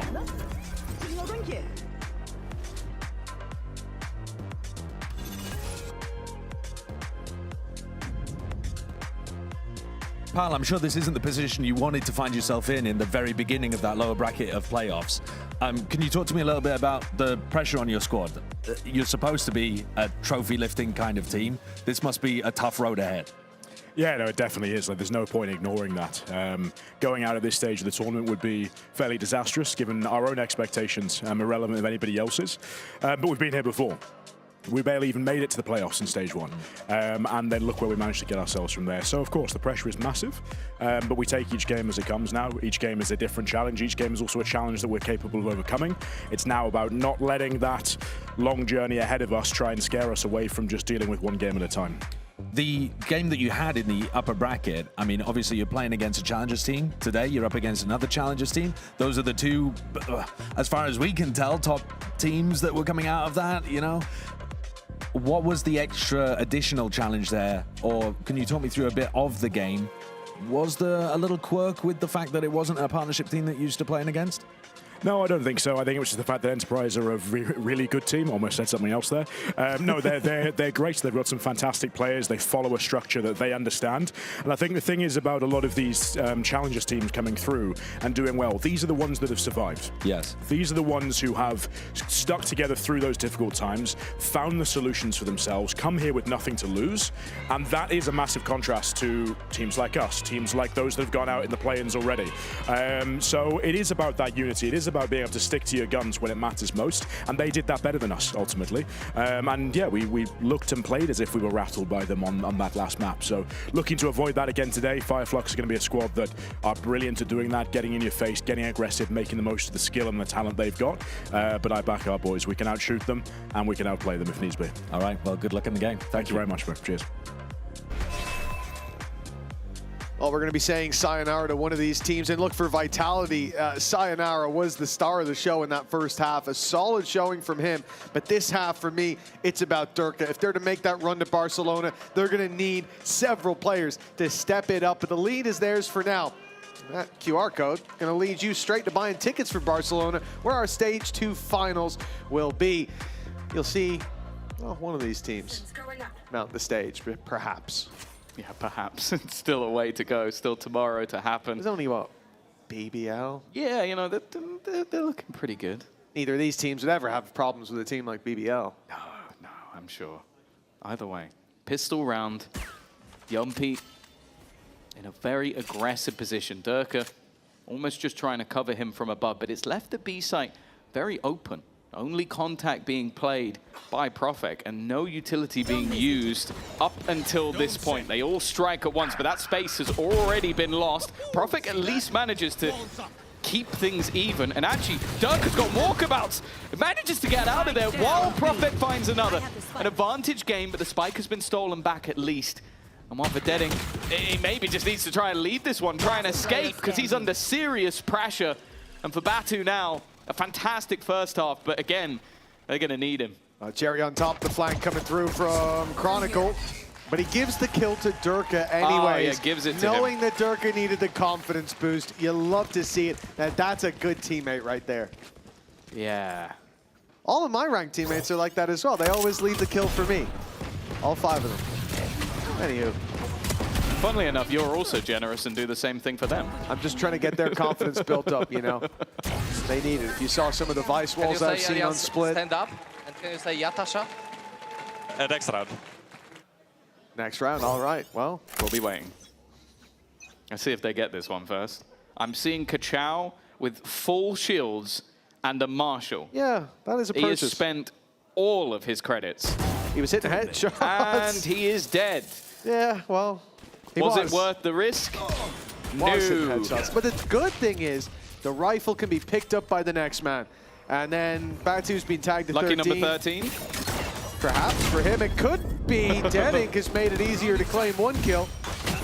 A barrel of the shorty expended. Damage done to a lot of these players. Now it is actually getting a little bit spooky. They lost the Marshall on the attack side, so converting those quick and clean kills won't be so easy. And Reezy, oh, I hope for his sake they don't put that one in slow-mo. He was waiting for one of his teammates to get the kill. 9 you guys to got 5. the orb? Orb? It's going to be... Well, he got his orb. Purchase back up, but yeah, now you are going to now have Kachao just on a they pistol. Got him buying it. In the replay, they put him purchasing it. That's so goofy. Yeah. Nice, boys. They lied. He didn't do it next round. 9 to 5. The map choice of Abyss is slowly slipping through FF's fingers, and with a sentence split, a reverse sweep needed. Of course, this is an elimination game. Vitality would still be in the running for champs based off points, but they wouldn't have their life in their own hands anymore. And for Fireflux, of course, being one of those challengers team, the only route is all the way back to the grand final through the lower bracket. It is a brutal one at that. One that Eintracht Frankfurt fell earlier today. They are not looking to meet the same fate. Those are the stakes when you get to this stage. Your mistakes have to be behind you, at least your biggest ones. For Vitality, it's no longer about fighting for a crown, ruling the bracket. No, it's about survival. They're playing aggressive. Not letting that shake their confidence. Durka with a double, but the trade's back. Well, they weren't too bad until Reezy fell with Batu on half. Well, he's only got 2 to take down, but I don't think he's quite ready for Yumpy to be here. That said, the missed shot's given him an early warning system, an idea of what's going on. And if he slipped the net here, if he gets a little bit closer, this could get out of hand. He's let the first walk by, searching for the second. Both found for Batu! A Red Bull clutch! This isn't the same guy. I don't know what has happened to him over the last year or so, going back into the Tier 2 system, but the guy that we saw playing for Apex, didn't have this level of prowess, this level of confidence in moments like that, he maybe just taken the kill, or maybe would have been dead earlier in the round. But this guy has stepped up as a leader, has stepped up individually, and has definitely stepped up in this map so far. 15-8, the reason that they're still in the map altogether, and allows Fireflux to get another buy onto the board. To be honest, if we're at 9-5 and he's got 0 kills, those 3 kills are the reason that they're still in the map. That's enough on its own. He's been there in every round, but in this one, he stopped Vitality from a 10-5 scoreline, from a low buy coming out of Fireflux after. I mean, it's the beginning of the end. And Ascent up next. Bombing out of this map, well, it would be a death sentence for many teams. Fireflux have avoided testing their look on that one. And tempting fate is, now they're down to just a 3-round gap. Another buy, but it's the same on the other side. The good thing is they've taken the space that was left open for them. That's because I think Vitality are feeling pretty confident at, well, they have flooding back in with Profex ulti. Yeah, they've got the Reckoning available. It allows them to clear space at pace. They check has a coil. Immediately going to be utilized and catches out Kachao, but he just tanks it, plays ahead, and already that advantage now garnered up by this attack inside. Spams have done a little bit of additional damage, but now they can fall back into the post plant. Sayonara has cleared Deadink with ease though, and now the Hunter's Fury going through hasn't quite caught anybody. In fact, still looking to try and hit at least a player, but is now walked off the map! A massive mistake after the last round, and Sayonara is just clearing house. One of those maybe for free, but the rest were all down to him. Oh, I loved Hezekiah's lurk on mid. He's still got stars to play with. He's not forced to play the flank. Everything about that was beautiful. Signs now. Come on, man. Jesus, guy's 15-9. It didn't say let's go off the side of the map. I don't want to see it again. I don't know. He tries to shot dart it, and he's getting shot from the right. I love that he's like, last ditch shot dart into the air. He was getting shot from the right. Let's face the fact that he was dead either way. He couldn't make the jump because he was hit, even if he tried. You know, he's just running afraid from gunshots. He went for the falling so shot when dart bullets off the map. Start to fly, Tom, it's hard to keep it together, all right? He made a little mistake. Look, he shouldn't have won the last round, and he fell off the map this round. Balance has been restored. Unfortunately, that balance has helped out Vitality an awful lot. From a 3v4 in that post plant, although 3v3 because one of them jumped off the map. And now in this round, look at the purchase. It absolutely stinks. You are relying on high-powered pistols. And I'll be honest with you, okay, I was going to say they're getting nothing done for it, but Kachao has actually done quite well. Yeah, now they actually kind of need to hope Durka does well on the flank. I'm actually afraid Kachao's starting to hit shots like this. They had crazier rounds, connected, big swing, gets him his 3rd. Kachao is taking this one home all by his lonesome. And Deadink hasn't even had to do too much. They're reaggressing into Chronicle, though. And that is a mistake they will not be forgiven for. 11 on the board for Vitality. And it looks like Batu could only put up a bump in the road. He can't really stop this ball from rolling in the Vitality court. Yeah, I think we've started to see the likes of Durka come back online. Profek stepping up on this defense, looking a lot more comfortable than when they played versus Enterprise. In fact, they've matched the amount of rounds they got in the defense in a 1/3 of the time. And it feels like more of a last-ditch pause here from Fireflux. The last pause they're going to have in this map already utilized. And I think coming into this round, it's not looking great. You've got Hunter's Fury. You've still got rifles across the board. You've got a Steel Guard and the Blade Storm for Durka. Like, these are all things that you'd be worried about in a normal scenario. Definitely worried about when you're 11-6 down on your own map choice. It's being your last time out as well. Everything has to go off without a hitch from this point forward. Vitality can now feel much more comfortable in their Razor chairs going into Ascent, going into their map pick with a dominant display like this. And again, with Durka having a pretty awful first half as well, didn't have a lot of confidence built up, and yet from the pistol, we've seen him play like he was 20-0. Fireflux have a big task on hand. As we said, there's no more second chances from this point forward. And there might not be much ahead of them if they let this one slip.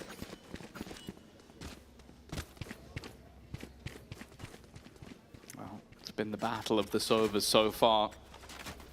But are there any more twists and turns to come? We've seen Fireflux and their ability to streak rounds together. Chow. Oh, under contact. I was about to say, Durka kind of dashed into the wall there, but he gets away with it. Prophet caught in no man's land, but gets away with it for a second, and instead, he'll be taken out by Hezekiah. A great start to the round for this side, and they're waiting for Durka, and it took the second player to pick him off. Aggression on the other side, also being caught by Deadink. He was holding for the whole round, waiting. And the patience paying off here on the attack side, seeing that their actions have reactions. And the opening pick being the first domino that's caused so many to fall for Vitality. Now they'll have to brace for impact towards this A site. 4 players coming their way, but it is Kron's setup that they'll be challenging. The Thorns we saw thrown in the early round, the wall to slow them. Flash to make that fight a little bit easier. The first man through doesn't trigger the wall, but he's caught in the Thorns. He'll keep the space. Now Batu's in there with him. Both isolated, but Kron doesn't have backup. Now he goes in with the Hunter's Fury, but he's been caught dead under pressure. Nice connection. There's the follow-up from Sayonara. Chronicle, the scout, ahead of the troops, and he's called in the artillery. 15 seconds left. The plant needed, and it's Kron to get close. 10 seconds left. To play Manic in their face and run into the up. That's not ready. Reezy caught off guard, and Kron is on them like a dog. 12 for Vitality. A beautiful round from this deadly duo. Yeah, Sayonara is getting all the plaudits if they manage to win this map. Like, normally we talk about if you can do a bit of damage with a Hunter's Fury nowadays, unless they're set up in a trap. They were not set up at all. That's him just trying to light them up. And he just perfectly tracks Batu. I think Reezy then falls asleep at the wheel. Like, it's the exact moment he unscopes. But there's a part of me that's asking why he did. He just needed to watch the angle for his teammate. A 2v4. Never should have lost. There's a part of me wondering why he did that as well, and there's no other part of me. It's 100%. Like, I assume he was about to check towards the bridge or his finger slipped. I've got 2 options in my head, and that's it. And either one, well, wasn't necessary, and the timing could not have been worse. At the same time for Kron, the timing to swing into that was insane. Yeah. Any other time, he's dead. He's dead or he doesn't get the kill. But oh my goodness. Fireflux have just been robbed at the very finish line. Pressure put onto Yumpy. Great work from Kachao, using the ult to wrap through, and he spotted a lot of the players up in heaven. With a man advantage now, the real danger is Durka again on that flank. Something they have to actively keep an eye on. Cosmic Divide, not going to play too much of a part, but they've all fed through. At this point, might just be the save being called. I think especially now with Sayonara down to 10 HP, there's not really much of another option. Really good work from Kachao in this round. Because I was a little bit worried that Yumpy would go unchecked. Like, he was a little bit further forward than I thought the ult was actually going to reach. But he checks him at the last second, and that was the one real danger for them on this site take. And from then onwards, just holding on to that post plant. No Hunter's Fury to ruin their day this time. I feel like it's super disrespectful, though, from Durka. Hard scoping Reezy like that. Clearly, he's looking for a quick shot challenge. And okay. I don't think it should be accepted at this level of play. What, remove the kill, roll back? Yeah, we're going to roll the round back just for respect. Just that one kill. The disrespect, just the one kill, yeah. We'll spawn in an admin, a Sage, res him, and then somehow remove it from the scoreboard. Yeah, we'll have that's what 30 we're gonna seconds, and we'll say, all right, go from here, boys. I want a clean fight today, gentlemen.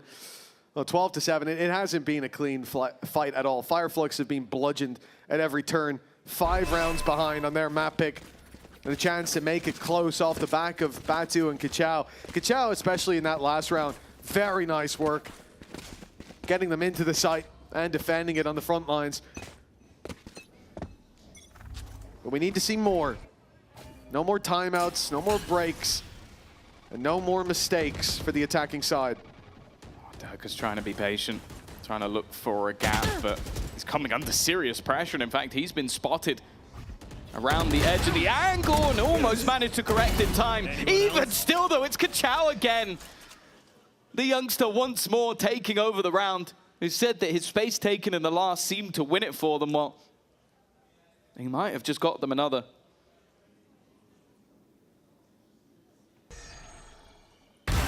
It's doubling up, tripling that down. Okay. A quad to follow. One away from the ace, and Yumpy's just around the corner, toying with the idea of giving him the opportunity. But Yumpy's walking away. An ace will have to wait, at least for a little while. Now we look to Reezy, the quickscope champion. Will he decide to give it away? No, he's claimed it. An in-zone flawless is a reward, I suppose, but the ace could have taken them all the way. I think the thing from Yumpy's perspective, sure, you don't want to give Kachao the additional confidence, but also you don't want to give him his ult again. Yeah. We saw how impactful it was just in the previous round, and he's now only a couple of orbs away. But this is just, again, it's the young talent we see coming through the Challenger Leagues that are just causing so many issues. Keep teaming. We've seen it with Kozzy as well, the 30 bomb he dropped versus Vitality in their last game. And clearly from the Vitality coaching staff, they're starting to see more of those trends, those similarities, and they do not want to allow Kachao to take over. Yeah, 4 rounds, it's quite a bit of breathing room, but those walls close in quite quickly. The other thing for Fireflux is the closer that they make this, easier of a pill it will be to swallow when we move to Ascend. Depends how close. If they get to 11, I disagree. Yeah, then it's going to really suck. But you look at a 13-5, as it looked like it could have been, a 13-6, even with Batu's big play. That's your map pick. I think game is already over. But Fireflux put up a fight. That's already the case. Kachao is, well, he's been heating up, reaching his boiling point, and for Fireflux, if they can keep that energy contained, well, 4 rounds, as we said, it's not an impossible task. Well, yeah, this one has some weaknesses, but you've got to be careful of what Vitality are going to throw at this one. I think the Blade Storm is an inevitability. I think that Yorowalt is going to be more dependent on scenario. But they've just sent Durka forward, but you can see the read coming out from that attack side. A very passive hold towards the spawn, operator watching, and just making sure that that aggression is being seen, dependent on how far they go. And the drone will at least get them a little bit of information about what's going on the A side, but it doesn't convince them to stay there. But they've only seen Deading for now, and a drone coming out on mid from B side as well. It's not really a gamble that Vitality can take. They need more information. Here. Or they'll sit back and wait for Fireflux, and that's never really a solid idea. Durka the man peeking around mid, Blade Storm in hand. One of the better chances they've got to connect around, but he's being bypassed. Fireflux wrapping around again. They've seen this space on mid turn into a vacuum in late rounds. Kachao was able to play with it. Great success in the previous. And they'll do the same here.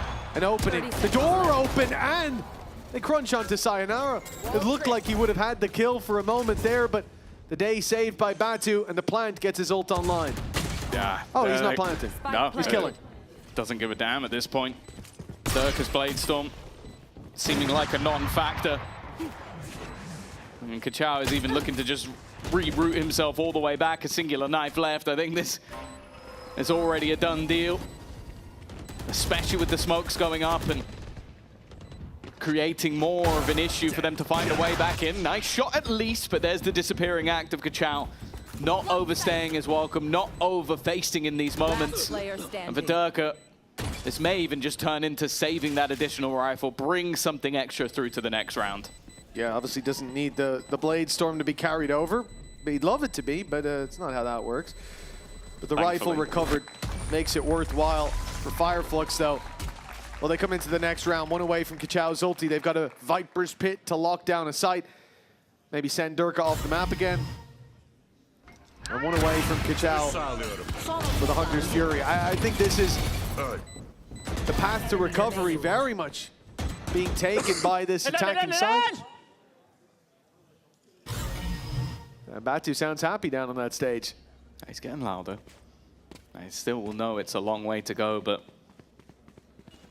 Vitality do seem to do this to themselves quite often. Get themselves into a good position. Maybe get a little bit too confident and allow teams erode back in. And as I said it earlier, Fireflux are one of those teams that with momentum at their back, it's the classic Turkish Valorant story. They'll start to believe way before anybody else does. Now the operator back in hand. The last time we saw the reckoning online for Profek, Poison's off. they focused mainly on the retake. And they do kind of seem to be doing that again on B, but they've at least got a singular player implanted on either side. Cutting through.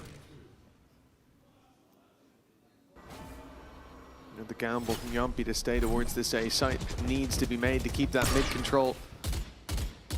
Fireflux will mess with the wall, Need that back. break it, and then, well, I thought we're waiting on the A site. I thought this was a freeze, but no, they are actually wrapping all the way around. They're fleeing the site. The gate crash is already faded from Yumpy, so he won't be able to make it towards that B site quickly. And if Reezy gets this kill into heaven, if Profek falls, Dirk is all alone with an AWP. They've got the info, but is it too late? The dimensional drift, the Hunter's Fury. Dirker under serious pressure, gets back into a safe corner at least. Even still gonna get tagged up, but he lands the shot. Profek goes down in return, and Reezy, he's looking for that timing. It's checked by Chronicle, but doesn't manage to find the kill. They have to clear him, and Sayonara is there once again. Even still, the post plant in, and now Yumpy has been dealt with. It's a low HP Dirker and the youngster of Sayonara that needs to do the work. Last player standing. Oh, Batu's caught the player coming out of heaven. With Sayonara down, that AWP has to be carried forward. The pause was used by Vitality a few rounds ago. The gap was 4, and now it's down to 2. We might see another moment to breathe. Believe Vitality still have a pause to play with, and it's coming up on time to use it. The pressure mounting. Oh, Batu should have taken a look at that one. And for Vitality, what seemed like a map that was already in their pocket, well, now it looks like it might just have slipped away in the chaos. Fireflux could still be able to lift victory from what certainly was the jaws of defeat. It seems like the confidence is just growing more and more as the rounds go on. Dirker, he's been able to get them an opener, but each time there was a rapid fire response. Profek, kind of the unlucky one in this round, and Reezy's flank actually bought an awful lot of space for them to get into position. You can see that frustration really starting to build for the Vitality side, and it is down to their coaching staff to try and stamp that out. They had the moments themselves. They had Sayonara hitting pretty much every turn. 22 and 11 right now on the server, but it is the story of those young players. Sayonara, and now Kachal at the top of the board. And this has sort of been the new wave. I think Sayonara was someone we knew was coming for quite some time. Obviously, he was signed to Vitality before even being old enough to play. But I think the fun thing about the challenges is there has been players where you go, oh, that guy's young. I wonder how he's going to do when coming up against some of these big boys. And then you go, oh, that guy's young. I wonder how the big boys are going to do coming up against him. Because that's been the change. That's been the shift that the play-in has taken us. That actually we now need to see if the teams in the tier 1 can cope with players like Kachal. Well, that's it. The walls of tier 1 Valorant have sheltered some of these teams. Fireflux come rushing in. A reality check for Vitality, now 2 rounds away from an overtime. They had 6 to play with. 6 map points on their opponent's pick. And we're getting close to a now or never moment for this squad. A low buy in this one. It is one last hurrah in round number 24. An attempt to take this 13-11 is where they're going to put their credits. But Vitality will still have a chance here. Some pistols, a stinger, a guardian. With the operator on Durka. It gives them a chance, it gives them hope, but It gives them B main control. Take flight. When Fireflux are moving to A. Yeah, we've also just not seen much from Durka in this game so far. Well, we said that he goes onto the jet, and I expect to see the level that we know Durka can hit as being one of the best duelists in EMEA. It would be one hell of a round to show it already. Kachao putting the pressure on, but Sayonara had his back. Chronicle has still gone down in that moment, though. Kachao with the operator, an aggressive position from Yuppie. Oh, the timing is uncomfortable. You're really going for a knife now. I guess more confident in the knife than the Sheriff, maybe? But that still seems like a crazy thing to do in that moment. Even still, Yuppie now has the rifle, but Durka's op is gone.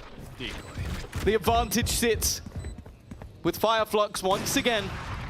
A big advantage at that. Profek has his ult, but it's finding a position that's worth using it in. This might not be the moment. Unless they drop Reezy real quick. This one might already be gone. The spams came close. Not close enough, and Kachao with the backup weapon stays alive.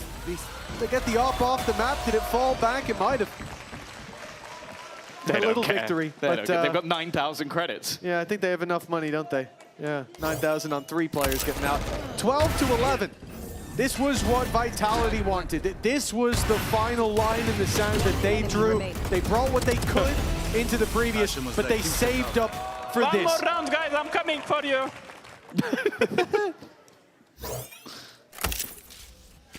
Is it the fake comeback? Or will Fireflux take us to overtime? 5 rounds ago, no belief. They were relying on clutch rounds, individual plays, and okay, there have been moments where they've still relied on that. Kachao running down mid and killing everyone with an operator. But this is what Vitality were saving for. 13-11, they can breathe a sigh of relief.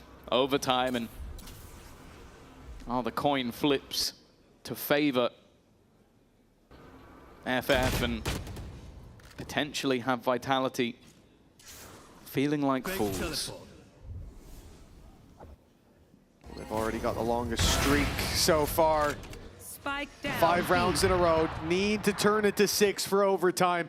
And Durka, the man who has been quiet, who was avoided in the previous round. They evaded that operator, but this time it strikes the first blow. Blood spilled on the B site, but Durka wanted more. Deading down, a huge advantage for Vitality. Durka doesn't in danger, know. though. Kachao has been the one to pull them back from the brink many times so far. And he's on his way. Surely not the knife. He's looking for a second. He's waiting to capitalize on this position. One more, but he's got the spike. Every second here is a risk. Every step forward, a potential mistake. But he wants the off before the plant. 3 versus 4. They're still behind. His ult is the closest, but even still, feels a long way away. The ultimate's available for Vitality. The man advantage as well. They were waiting for that flank. Instead, it comes from the front. The Hezekiah doesn't get anything from it. Reezy up top wasn't caught by the ultimate, though. Or he kind of steps back into it. Bit more of a problem. He's stuck on the site. Won't have a weapon, but Kachao will. Holding that line. Profit clears him, and no gun remaining for Reezy. It wasn't almost, nearly, but not quite there. Fireflux fight back, but it's Vitality to scrape through by the skin of their teeth. A 2-round gap in the end. Fireflux, they dragged themselves back into that game, but they fell behind. And at the finish line, the decider swings towards Vitality. They've managed to claim the win on map number 1, and their pick is up next. Durka's got to feel fantastic down in the sideline. Durka, important kills in that final round from you to be able to stop that comeback from happening. You swapped from the Waylay to the Jet this time. I want to ask what the thought process was behind that and how much difference it made for you.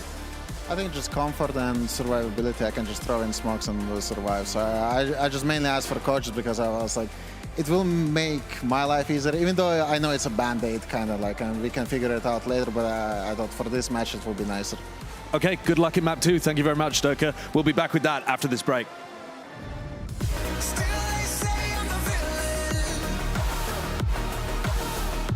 bad you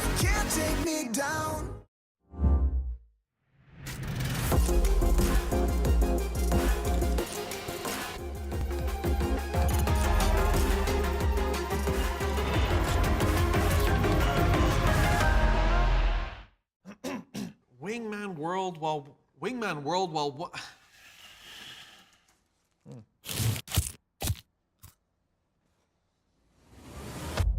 Have a break.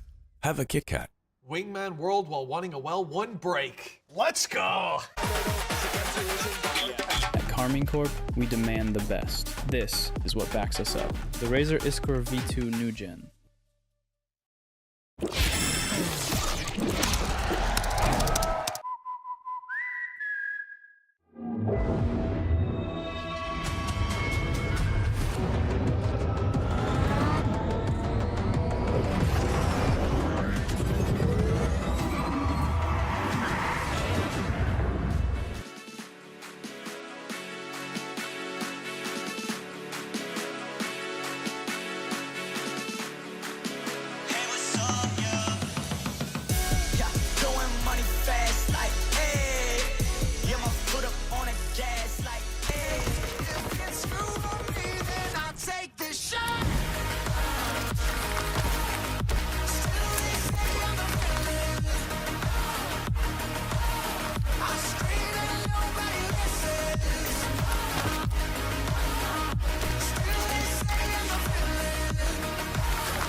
We can take it to the back of Benz. Do it like you would for TV. Camera on you like a bag of lens. Checking it for me, I'm loving the move. First say you bad and yeah, I'm cool. Walking up to it, not thinking it through. Like shorty, tell me what's good with you. Coming with me and she got, ayy, 24 on a watch. You don't know that's a lot. What she want is what I bought, yeah. If I want it, I'ma get it, yeah. I just talk the way I live it, yeah. I got plenty women, they all wanna ride, even in the city. But now I pull up in the Aston. For money, I'm made off the back end. High-end with the fashion, now broke, so me in the past tense. Yeah, going money fast, like, hey. Yeah, my foot up on the gas, like, hey. Double pump and bring it back, like, hey. Yeah, my amigo got the pack, like, hey. Hey, like, hey. Hey, like, hey. Yeah, going money fast, like, hey. Yeah, my foot up on the gas, like, hey.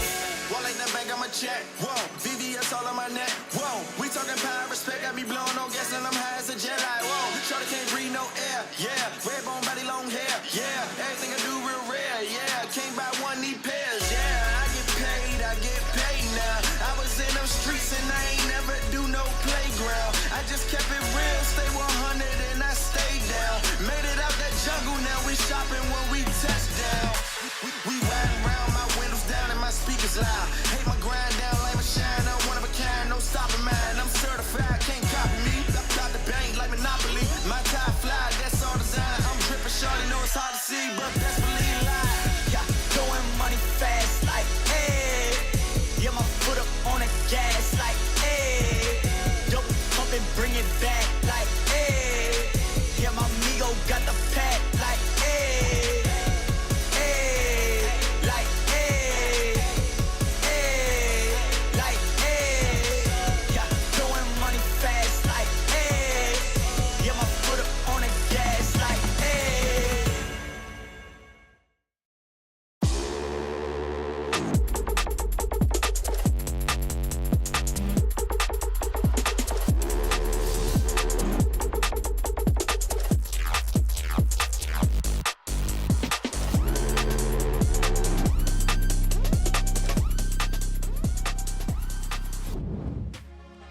What was the thinking behind shifting Durka onto Jet on Abyss?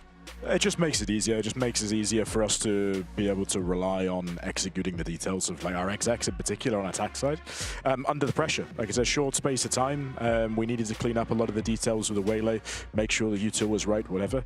But look, we know it's an agent that he loves playing on, and he was super confident going into this one if we had to play it on the Jet. So make sure we put our players, in good positions where they're confident to turn up on a stage where it really matters. Well, Vitality take the win, but man, that was a squeaky one towards the end. They were one round away from it going into OT. Billy, I want to start with you because you were looking at some of the rounds that explored the good and the bad, which I think there was plenty of both in that map from Vitality. Yeah, 100%. I wanted to have a look at round 6 because I think what Vitality did very well starting on that attack was having this kind of contact play style into what Fireflux were trying to run. You see Profek is able to kind of get these kills and just walk out onto site. Again, contacting, not using any sort of utility towards to get in there. But the issue is, as much as he's able to get all of this space, they're able to get the plant down, all of that is fine and well, the round should be secured, right? You then come back to the issues that we had with Vitality where they're taking one-by-one fights. They're not really swinging. I mean, fair enough, you see Sayonara having to do it all this round in the sense of he's the one swinging off the back. You see him have to invest in all into, let's not forget, a round that was an eco from Fireflux. And you're seeing all of this come towards the end. I mean, they shouldn't be rounds that are this close for Vitality, in my opinion. It started off great, but towards the end, it was a little bit close for comfort. It's squeaky, just like the whole map. Yes. I'm not convinced in the slightest. Like those kind of things, like, yeah, Profek knows how to play against an eco. And like, if you don't see anyone on side and you're trying to open little by little, there's also a chance that they're stacking on the other side of the map, right? Like it's an eco. It's not the first time. It's like, oh, up until like the bare minimum, we get there. It's the rest. Well, that's the round as well, or that's one of many rounds where Sayonara bails them out. And Sayonara was having a god-tier map performance here. Yep. I'm worried what happens if he doesn't have a great map like that, because I can't really see Vitality closing out without him. I think that the most difficult rounds, the most important rounds for Vitality were won by Sayonara this game. I actually have no doubt. Durka was off the map.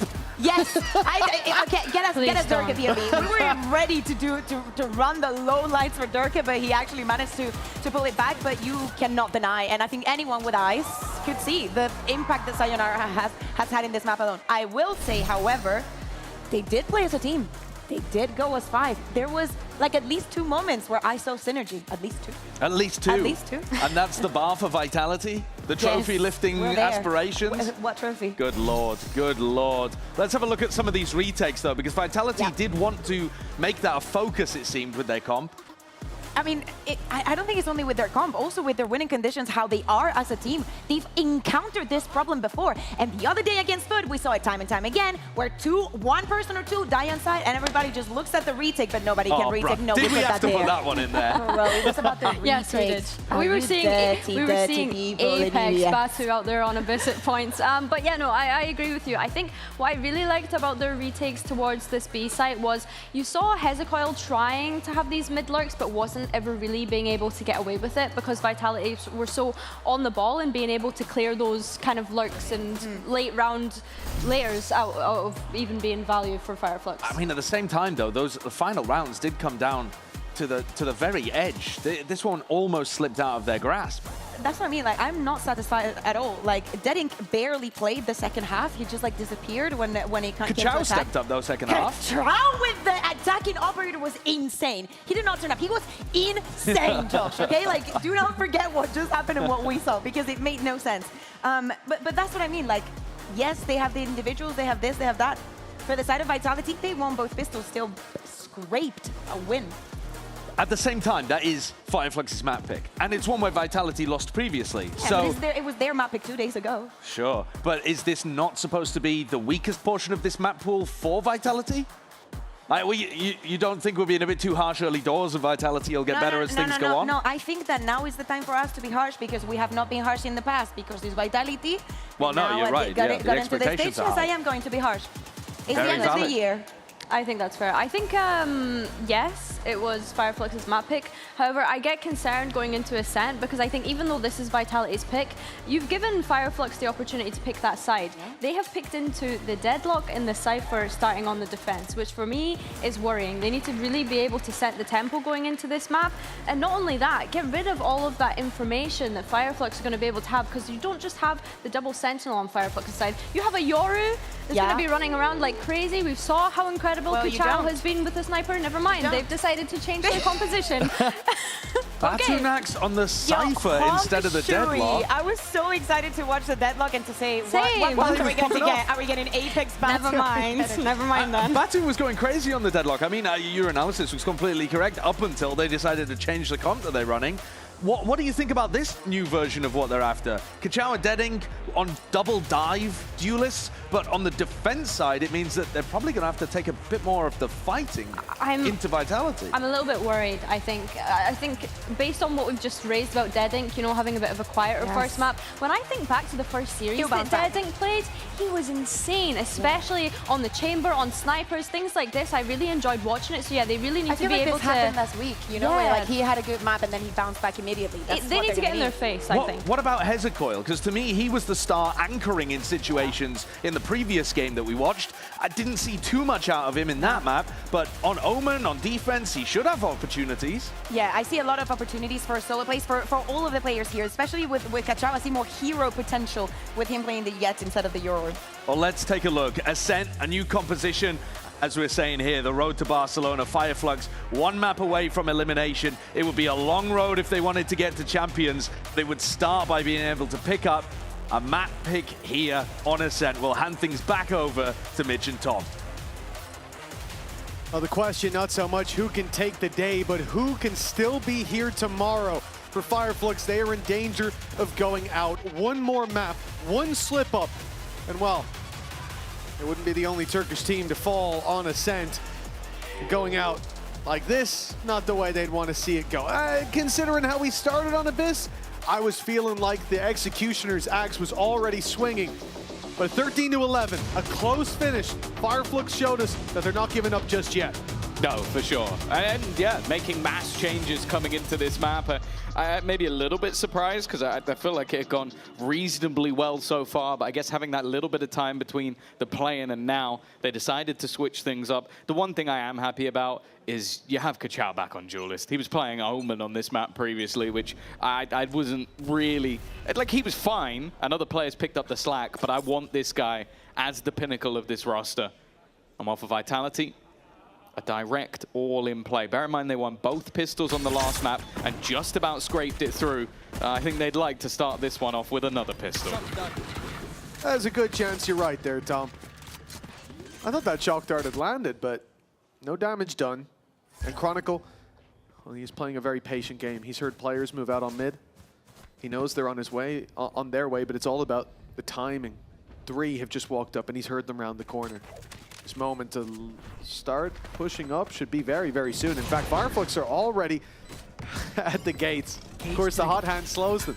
It buys time for Chronicle to play this slightly slower. The delay is all that's needed, and Vitality are winning the fights. It's slowing the push. The aggression of Fireflux finally sees what was coming. Chronicle stabbing them in the back, not just for 1, but for 2. And Batu needs an ace for Fireflux to have a chance, and even then, I don't think it's enough. Not even close. 3.5 seconds needed on top of it. Batu, damn good try though. But yeah, it's an insane show of individual skill, but it was way too late in the round, unfortunately, for them. And you could see just the sheer patience, even looking at the map of Chronicle going, okay, he's going to strike now, he's going to strike now. But it is just knowing the round is what is important. Getting there with enough time to make sure that they have to turn and clear him. They have to burn that clock further. And yeah, nice isolation. Yeah, celebrating his opposition. You love to see it. 2 off the neural theft. Oh.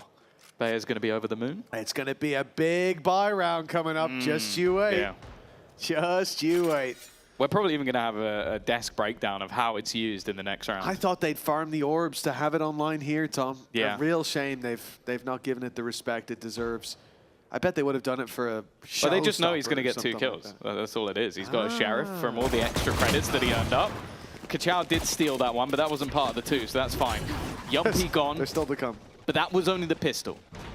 The 3 rifles are still standing. He's going to dive underneath! Well, it's the long route back around. It's a lot of damage done onto Sayonara. The rest of the team are running through. Dirk is now trapped underneath. Sure, they still have the 2 guns, but they're winning every single fight. It leaves just Durka remaining, but they don't need to fight him. The spike is on the ground. They're now going to see it in the open. Batu is watching for him to try and make that move out. Durka's managed to clear him. But everybody else should be so much tougher. Kachao goes as well. He's stuck in a corner. He is a mouse in a mousetrap, but somehow fighting out of there, and eventually Dedic will close. A little bit uncomfortable at the end, but a round that, yeah, Fireflux never should have had a chance in hell. No, that shouldn't have come even remotely close.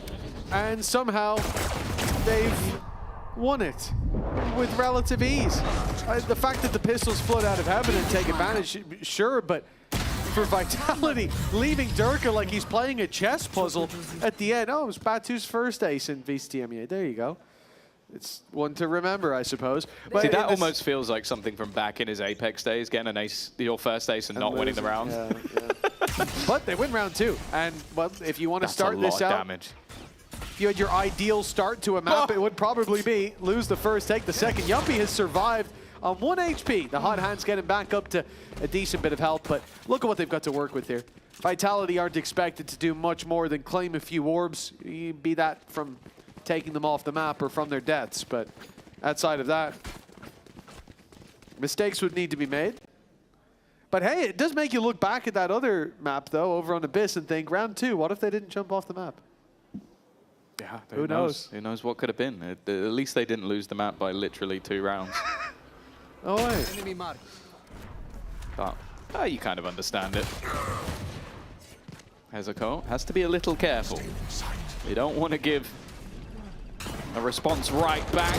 The Stinger dashing forward, and Dirk has done well, but Hezuko has done slightly better with the rifle. A man known for those clutch plays, but he's been taken out.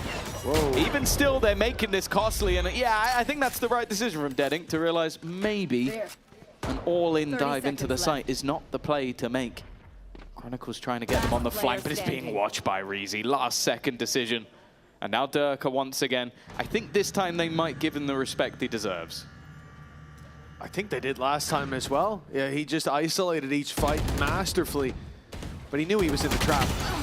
And he knows again, this time, it won't make a difference. Batu connecting the kill for 2-1. Fireflux, I'm surprised that we're here. But when I look at the scoreboard to see Batu 7-1, think about him getting most of those kills in a round that they didn't win, I'm even more confused. And also the way Dedic has been playing. Like, I saw that guy dive under a door, seen him jump in a 3v2 here as well. And we're starting to see a little bit of that flair that we're used to seeing. For sure. Of course, this does feel like, for both sides, the defensive side is going to be the stronger of the two. It was mentioned on the desk how tough it can be to get some of those attack rounds. And for Vitality, that's going to be incredibly important. Let's listen in to their buy round. Go spawn. When do you have a second smoke? In 28. Okay, I'm just taking more space right now. Okay, I'm with you. We need to execute both smokes because I have no I'll put the wall. flash right now. Let's see if they break it insta. Nope, they don't. Not ready yet. I cannot break the recon. Like just 2. Yeah, I'm there now outside, man. Can we just go B exec now? You have 2 smokes, right? No shock, that's Derek. So try to just dash out of market or something. I don't hear traps. Wait, 4 seconds, I will smoke market, then city, okay guys? I can draw. Yeah, no, let's just pop with my flash. Yeah, I smoke market. 2, 1. Smoking city. Lane and paranoia lane. Left side city. Paranoia. Market, boys, market. Out city, stairs. I'm only monkey, guys. They cannot flat. Out city. 2 city, 2 city. I'm got my boys. 1 market. My die, boys. I know it. I'm slow. I'm dead, bro. Let's see, boys. So the way they... Oh, an end zone flawless now for Fireflux in what should have been the tougher round to deal with. Vitality, well, they're stumbling early on. Yeah, as I said, I think there always has been that case of having their troubles on the attack side. And while there's a reason we're excited to see Kachao back on the duelist. There he is. Just enjoying them running in towards that site. The more direct play from Vitality failing miserably. And well, this round, not going to have too much to it. Durka's Blade Storm. It's definitely the piece to watch. And it seems like instead, they're going to go for the pace change into A. Oh, Durka with the Blade Storm stays alive at least through the first bit of aggression. And, well, he'll still be alive when all the bodies have hit the deck. Fireflux losing more players than I think they'd be happy with in the initial push, but they'll play the retake together. Nobody's stepping out of line, and a good job too. Durka, though, he's baited them in. The planned to get the drone out of them, to get their eyes on the A site. Now he's wrapping around. Profek hasn't gotten as far as he needed to, though. The read's already there. Kachow's already holding the angle. And Durka will find himself now alone against the odds. At least a plant should be his. There's no way for them to even hear him if he continues this shifting. And so a plant locked in at least, if he wants it, if he doesn't try to bait for the fight. Yeah, I like the way that Fireflux are playing this, though. Spike planted. Play those numbers, play the advantages. Lurker's going to dodge. The util needs instant shots, and it's the ruse solved, but he manages the second anyway. Comes down to the 1 versus 1, spots the last, 1 knife left. Still has a rifle to play with, only 4 bullets within it. Him versus Derek, and Darker with the 1v3 clutch will get Vitality back around. Yeah, keep him on the jet. Keep him on the jet. He's doing all right there. I think Kachow did everything in his power to get them that round, but Durka, the adjustment, he realizes Reezy is the imminent threat, and he has time to deal with Kachow later. Beautiful work from this man. And Vitality, 1 round away now. They won't let this slip as far as it looked like it already had gone. That's a good time for a Red Bull clutch. Puts them in with weaponry in hand. An extra round they never should have had. TP already coming through. Deading's got to be careful here. He's going to try and look back towards Profek and know that that ground is lost. Now, Kachow has a Blade Storm of his own. Paranoia being set up. Now, the defense are here very early. While that plant is going through, they're going to try and put the pressure on, but Profek has denied. The reveal is sublime, but there's no way out this time for Deading, and the Blades run out before the shots can land. It was a fast-paced run-in for Fireflux, but it's still the hold from Vitality. Yeah, I don't mind the idea to flood in. Think about even how they won that pistol round where they're on a full eco. It was just flooding in that gave them all the success. But Deading not being able to get out, and Kachow's Blade Storm not landing these shots. That's what ends up costing them it. They gave themselves an opportunity. Oh my God, bro. What is Chronicle's happening? quite happy that they fell flat like that. 3-3, and this does a lot of damage to the defensive side. A lead that should be 4-1 should have been. Now they have 1 rifle, and Kachow's got a double. Profek is their savior to pull that back. But Deading's got the rifle. He might be 56 HP, but if he got that weapon out, it could have been a different game. Stabilized, for now at least, on the attack. And it looks like there'll be no problem planting. No more thorns. Spike planted. Thorns have been denied. They know where both players are at this point. Sayonara even going to get caught by the shock dart, so a little bit of additional damage. Thought maybe for a second Batu would have the timing. You have to bear in mind he doesn't have a weapon. Stabilization. But it was a horrific start to the round. Like, again, you are seeing these sort of mistakes from Vitality where they are a squad that have so many talented individuals, but sometimes the synergy just looks off. And that was, well, Durka being full blinded by a teammate's flash. Someone's got something wrong there. Nice, boys! Yeah, great work in the 2v2, but to get there was a bit of bumpy ground, as you said. And if Profek misses a shot there, if he takes half a second longer, if he TPs a little bit later, that's a different fight and a very different outcome. But instead, Vitality regained the lead, sitting 4-3. They started out 1-0 up, and they've had to recover it. A timeout here from Fireflux to make sure they don't extend that lead any further. This is the buy round coming up. A lot of the time you see those timeouts coming into the low buys, but Fireflux have decided to wait until it's weapons up. Yeah, I think it is also just putting the context on the table. Obviously for both these teams this is elimination, but in terms of this map, both teams have had their better halves on the defense, especially Vitality. Last time they played at 7-3 defense, 9-2, 8-4, 10-2, like these are all dominant defensive halves. And sure, at times they've been necessary, at times those games have even gone to overtime because of how poor the attack half have been. But with already 4 rounds on the board, I now look at Fireflux and go, okay, you need to step on into this game, otherwise you're going to have an unorthodox half of your own. Durka's looking for space in mid. Chronicle's there to flash him in. Spamming away as well, so they think he's the one taking space, so they look back out, they get curious, and when they do, they'll get an op shot coming their way. Kachao dives out before his life is forfeit, and the ruse hasn't worked out for Vitality early on, but a nice idea to sprinkle in that distraction. Yeah, they've got a lot to play with in this round. Hunter's Fury and a run it back. As said, if they get to 5 or 6 rounds, they're in a pretty good position, so I wouldn't even be overly surprised to see both. And Durka's even going for the wallbang shot after he falls. Knows where that man is. Now, they're giving Durka the time to get them space, but immediately we're actually going to see that ult popped alone, not in combination with anything else, just to try and clear some spots a little bit more aggressively. What? And well, it's, yeah, kind of a disgusting kill for Yumpy to get. He's killed Kachao while jumping. While jumping through a smoke. That's ridiculous. Look, Kachao's been robbed of his life, and they've taken Reezy as well. 30 seconds The left. Fireflux, well, Batu's going to fade back to the site, get behind those trips, and he gets there just in time. Dash from Deading to get that ult into position. Hezekiah strikes on a Prophet, secures the flank, but gets dropped by Durka, and Deading, he won't get a shot off. 15 Not seconds. one that matters. 12 seconds now. They need the plant soon. And Batu's the last man standing. He can run this clock down. The spam's so close, but if you let go. they stopped! Oh my God, Sayonara.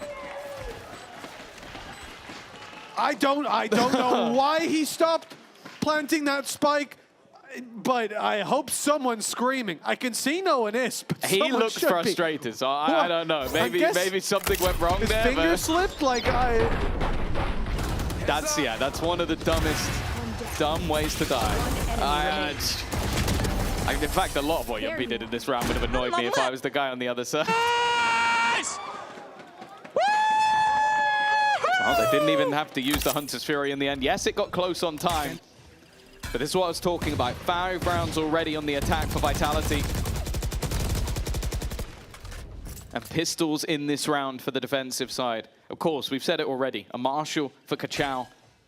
And those Sheriffs, they can make these work, but it's getting to a stage where they might have to. Yumpy's flashes are just wrecking his teammates, I swear. Hey, well, it's working, though. They've caught a kill on mid as Deadink explored the space. They found one on A. The damage done to Hezekiah as well.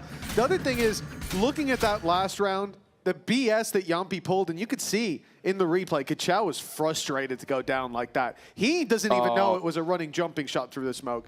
He just knows his head got ripped off. Gonna hear the... Yeah, he is. He's gonna hear the stabs. If they body Kachao a few more times, it'll start to build up, Well, start to mount. It sounded like he he did heard hear the those steps. I mean, he 100% But then heard them. Kachao rotated the opposite direction. Yeah. He's now figured it out, but especially with the drone, I think they've got every single piece of information they could ever need. Unfortunately, there is absolutely no way that they can, one, get there in time, but even peek because of the utility put in front of them, the blaze blocking them out. Retake options. Yeah, I agree. Let Yumpy plant it. Spike planted. You can't be trusted anymore. Retake options for Fireflux are very, very limited. Reezy's position known from... Okay. Well, they did know he was coming. And the second layer will catch him. Hezekiah, free headshot. I think the wall got in the way there, or it was a little below the neck. Either way, Vitality surviving with 4 players build up a lot of credits, and the lead now built up to 3 at 6-3. Well, the half's already shaping up wonderfully for a side that's a map to the good and on the side that they least prefer. Oh, yeah, for sure. This is a fantastic scenario for Vitality. Especially with a fumble in recent memory. Like, round 2, they dropped the ball, and they've recovered it and made some serious distance. Yeah, we were talking about 3-1 down. The mistakes of Vitality, but now we look towards the challengers once again. What have they got to offer on this one? Well, Deadink started off well, and there's a bait trying to put Kachao into position, and it is working. He's just waiting patiently, but a nice trade from Profek, who's actually going to get out of there. Deadink will have to fall back, not wanting to overstay his welcome, and honestly, it feels like that could have gone a whole lot worse. No, definitely. Again, Profek has been... Oh, tough. tough. He took a few shots through that wall, but he's been very reliable in those moments. A few mistakes from his team that he's been able to pick up the pieces of, get them right back into position now. The A site. Hezekiah's a danger sitting in wine. And the cross being watched so close by Reezy. Hunter's Fury if he's bypassed. But he'll... that timing! The second that he dropped off. The swing comes through. Hezekiah, I mean, even though his position is unknown, they're going to clear the entire site thanks to Chronicle's ultimate. He can't fight back out of there. They thorned him off as well. Then they're going to be wary of that position. Yeah, no, they fully expect somebody to be there. They've thrown thorns into that spot just to make sure that he can't cause them issues while they're planting. Vitality are well aware, and Chronicle picking up Batu. Now the paranoia comes through, but it doesn't matter. Sayonara landing the shot, and he's even going to go for the kill onto Dedic. Sayonara is having a great day of Valorant. One of the many reasons that Vitality are extending their lead. And while I said a lead in the half would be phenomenal, and Vitality with 6 in a row are putting themselves further and further out of reach. Yeah, that lead taking Vitality so far. They're almost out of sight. All muted. Expecting to see that performance on the defensive side from them already. It should be enough. But how much more will Fireflux give them? How much distance will this side have to make up? Well, that's decided here. Aggression in B main. The two duelists, the ones running it down, but it's the Blade Storm on Kachao that's the only real weapon that Fireflux have to play with. Every other fight will be at a disadvantage. This man is the one hope, and well, okay. They won the fight, but they don't have the blades or the weapon. No, it's not the way you expected them to win it. The long-range stinger is what does the work, and Vitality, after losing that fight, are going to go back into that same position. They probably know the blades are gone.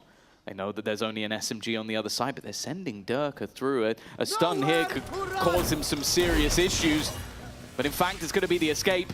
Great work to stun them up. It's caused them issues. Going to use the molly just to try and slow them down, but they've taken quite a bit of initial damage. The run it back going through, but I don't even know if it's going to make it out of the smoke. Yumpy has taken so much damage off Rip, and they're almost just ignoring him at this point. 30 seconds, time ticking. Nice shot from Kachao, and this shouldn't be the round they win, and maybe it won't be. In quick succession, Yumpy and Profek find some kills, and unfortunately for Hezekiah, he was waiting for the rotation, and that rotation never happened. Yeah, the From the Shadows made it tempting. He knew Profek could go to the other side, but instead Profek's been set waiting! He'll get there in the end, but God, it was shaky. 8-3 now for Vitality. Not even a full health bar shared between them. But it's enough for a huge lead extended. A big problem becoming massive. And that's the thing for Fireflux. There's been so many rounds like this where there's hope. There is a spark that they fan into a flame so quickly, and players like Profek or here, Yumpy, have that quick play, that explosive moment that puts Vitality back often onto even footing. It's a lot of ifs, buts and maybes, but they've got a whole lot to try and turn around from this point. A good start at least. And actually, Batu's just going to get a freebie. He's managed to hold that backline. Again, he had his ace in the pistol, but has been a bit quiet since then. And actually, he's gone down. Kachao will still keep the advantage with them for the moment, but I'd still be nervous with Durka looking better, and Sayonara, one of the standouts in the last map, the reason they won it, and still keeping that level going in this one. Even still, the HP of Durka makes it incredibly awkward, and you look to that young star once again. Sayonara really has to be the one to do the work here. The reveal gives him away. Fireflux have all the information. The spam's good, and they'll take 2! It's Hezekiah alone! He'll at least get the first quickly. The shock dart tagging him down low, and Sayonara's patience about to be tested. Stuck to half already. Hezekiah's taking it all the way, and Sayonara doesn't believe! He'll be caught out by a bold move that puts Fireflux on 4 rounds at the half. Yeah, it had been an insane streak of rounds. But nonetheless, the fans in Berlin are bringing the passion, but Barcelona will be the real party. Here's some fan cam highlights from today, and get ready to claim your spot for the Barcelona Fan Fest. I have only one thing to say. Derke, go kill. I need a right gun buddy.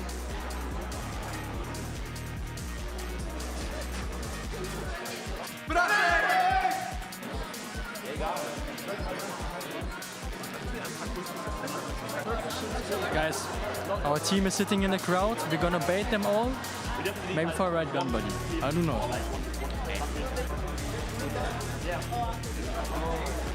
VCT EMEA fans, the Stage 2 finals are hitting Barcelona from the 28th to the 30th of August. But trust me, the party starts way before the pros hit the stage. We're talking about a massive community festival at the Olympic Arena. Best part, it's completely free. We're showcasing local artists in the Artist Alley and hosting different areas where you can meet your favorite content creators and gather with the community. Or crush the gaming area with 1v1 both console and PC. Our valued partners and VCT EMEA teams delivering fans an unforgettable final weekend, both inside and outside the arena. Don't wait for the finals to start the hype. Come soak up the atmosphere and join us in Barcelona. See you there.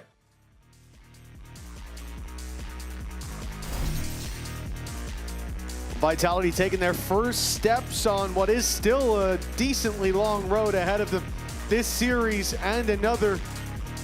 The next being more exciting than any that have come before. A clash that, well, they're now just a few rounds away from seeing realized.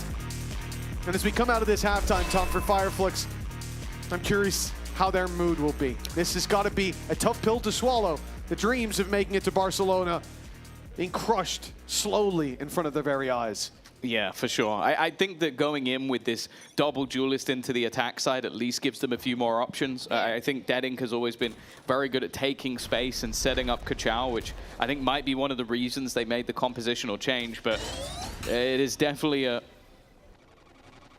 test, a trial by fire to see if they can make this work. And while the first step on that test is going to be making their way towards Chronicle.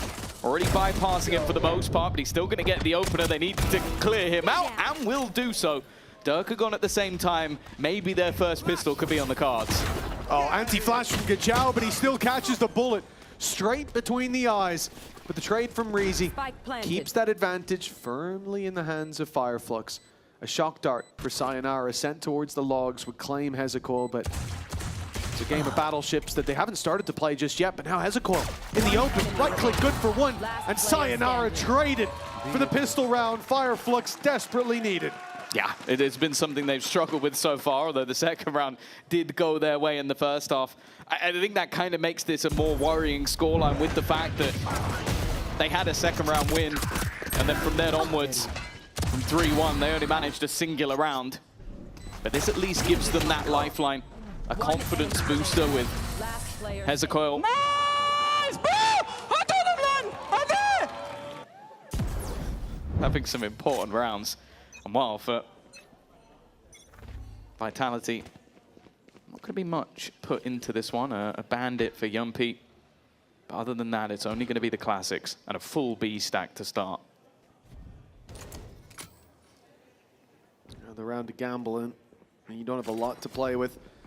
And I like the idea as well. You can see it's Yumpy and Chronicle up front, showing that same pressure we've seen before, right? You're going to pop the flash, take the line, whether it's Durka with the op or, in this case, Yumpy.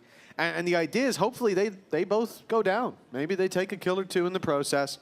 And for the attackers, you say, okay, well, we killed 2 in B main. Time to just accelerate. Let's go claim the space before they rotate in. And then there's a big surprise on the backside. Great idea.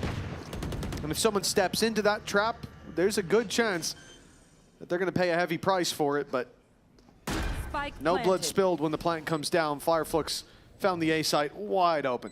Well, yeah, it's going to be fun for them seeing the trip get broken on the other side of the map and go, oh, they weren't even close to having the right read. And for Batu, well, Maybe he was thinking about his second ace, but I think now he's thinking, I actually don't want to give this gun over to the opponents, especially when they only have one pistol. Also, his ultimate, not really the one that you want to be farming up orbs for. Of course, Yumpy willing to go down just to get that Phoenix orb, but everybody else is going to be looking to the spike.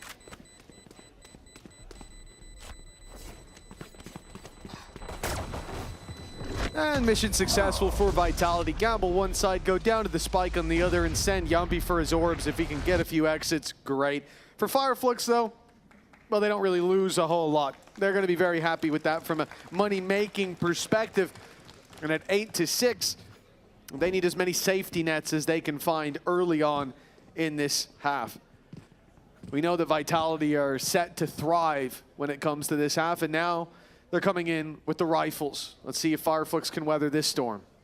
Yeah, as said, like I think that this is where Vitality have really done their best work, but they are always a team that can crumble with a weaker buy. It's going to be tough for Fireflux, but let's have a listen in to how this round goes. Tamam B fake atın.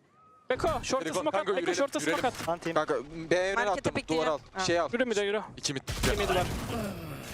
Spike down mid. Yok abi sorun yok.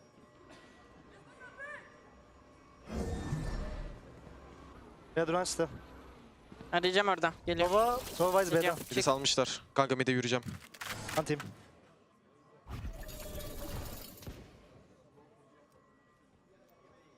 Lane'de cross. Çık vur bir tane orası çocuğuna. Aşağıdan cross. Lane'de aşağıdan cross. Evet gördüm. City'ye smoke at Beko. Yürüsünler. Stop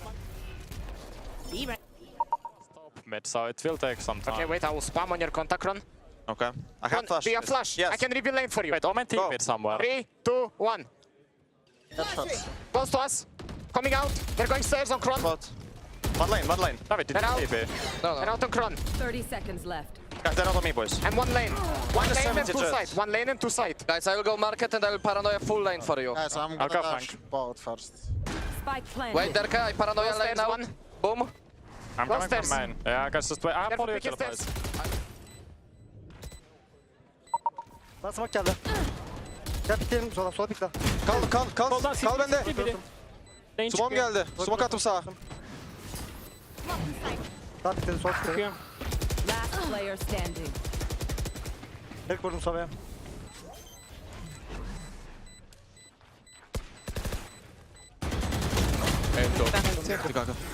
Sen saldın mı kurusu lan? Tam saldın gel.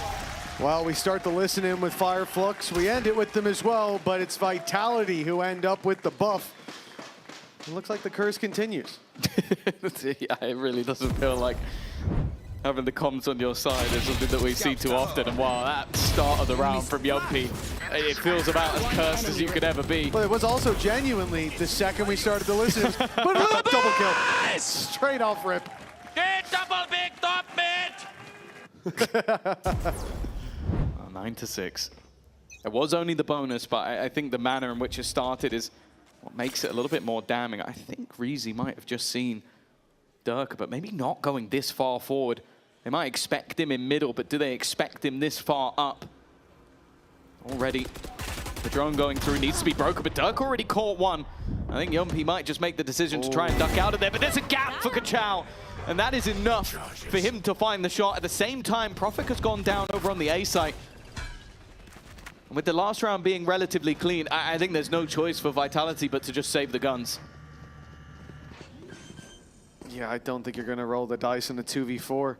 Spike planted. The mid-aggression gets them one onto Batu, but like you said, Profek losing a main. Yumpy, a gap in his wall, betraying him. This round is a write-off for Vitality, and for Fireflux, well, that is definitely a confidence builder. They've dealt with the second attempt from Durka to play aggro around mid. They waited, they droned. He still got one, but the trades came in quick enough that, well, they can certainly feel like they're moving in the right direction. 9-7, locked in, as you can see. The save is going to get challenged. Kachao on his way in this direction. It's a man who's hungry for a few orbs and stands to gain from these kills or a death. seeing them tucked in on that site with Kron still alive, yeah, you're just going to let him take it across the line. I think when you're in this scenario as well, where you've just had a break back round, you don't really want to lose too many weapons. You want to make sure that your purchase stays strong before you do damage to your opponents. But for Vitality, that lead that not too long ago was sat 8-3 has now been brought all the way back to just 2 rounds difference. It's kind of what we talked about a lot with Fireflux, even in the last map. Like, once that momentum gets going, once they start to believe in the comeback, that's where Vitality, it seemed forced into making more and more mistakes. Now, they've got the run it back available to them. They have a purchase with a judge this time, and Profek taking quite a lot of ground, but they've moved the setup. They want the double duelist to be in for the fight here. And while I don't think Yumpy's running back is going to get too far forward, I was going to say Kachao is maybe a little bit more audacious, and Yumpy's just going to take the elbow off. It's like, okay, well, if I can't get a kill, I'm making sure that you can't get your ult. Cage triggered. A Phoenix ult used to deny an ult orb. Now that is a first for me. Making the best of a bad situation as the slow stopped the push completely. Durka looks for a bit of info on mid, but nothing too risky. The last 2 rounds have been overextensions from him there. 1 rewarded, one punished, but now he's tucked in, just like Hezekiah is on the other side. A game of patience. We'll see who wins out on that front. Well, it's not Hezekiah. We see seconds later, it's Durka. He was setting up a smoke. The main push is coming in on the other side of the map. Yumpy's already been spotted trying to dance around the side of the smoke. A lot of damage already being done, but now he needs to look at survival. Holding on to that back line, and he's done well. He's done damage. Left a couple of the players low, but even still, Breezy one off all, and he's going to instant headshot Profek. He's ahead of the curve. Forces Chronicle into a clutch situation. He might be able to bypass and get an individual fight while that drone is going through, and he can't quite correct in time. It's Reezy. Again, 3 kills to his name. 1 round now the difference. And fighting back on that attack side are Fireflux. That they are. A big round there, 29 HP in the difference. Breezy taking a tag right at the end. 1 more shot. It could have went the other way, but instead Vitality denied double digits. Fireflux close the distance, come into this round facing a low buy, have 4 ultimates to play with as well. It's looking like they'll equalize. Durka will do his damnedest, but oh, he stayed close. He's looking for another bite of the cherry, and okay, damage done to 2. They'll have to hope for the butterfly effect for that to mean anything. I must wait. He's made those weaker weapons at least seem more viable, but there's still 3 perfectly healthy players, 4 ultimates, and one of them just going to be used in this round for information. I know that there's a player close. I know that Yumpy's going to try and do the same, just slow them down a little bit, but he's going to have to try and almost just ignore Dead Ink, and that is not something you can get away with. Profek isolated as well, and the early damage, the early danger is gone. Spike planted. Oh, this retake, not one you're going to see the save attempted in. Not much to carry forward. And the orb's already plentiful on the other side. I'd be surprised if we don't see them at least attempt to farm something from this situation. But you do look at Dead Ink, a man who's likely to go hunting. Convergence path has had its impact, and the next round is the buy for Vitality. Nice shot by Chronicle. First orb of his claim, 2 away from... Last player standing. Well, 2 away from an ult that's now just 1 away. Steel Garden potentially there for the next, but again, you're not really going to get that much damage done to Fireflux in this situation. The spike will claim Sayonara. 9-9 though. Fireflux again. They give Vitality a decent lead. They give them a lot of wiggle room. But they close in before it's too late this time around. Well, yeah, it was 7 rounds in a row. After almost being gifted an early start. And then 5-1 in this one, and looking a little bit more under the hammer, under the pressure.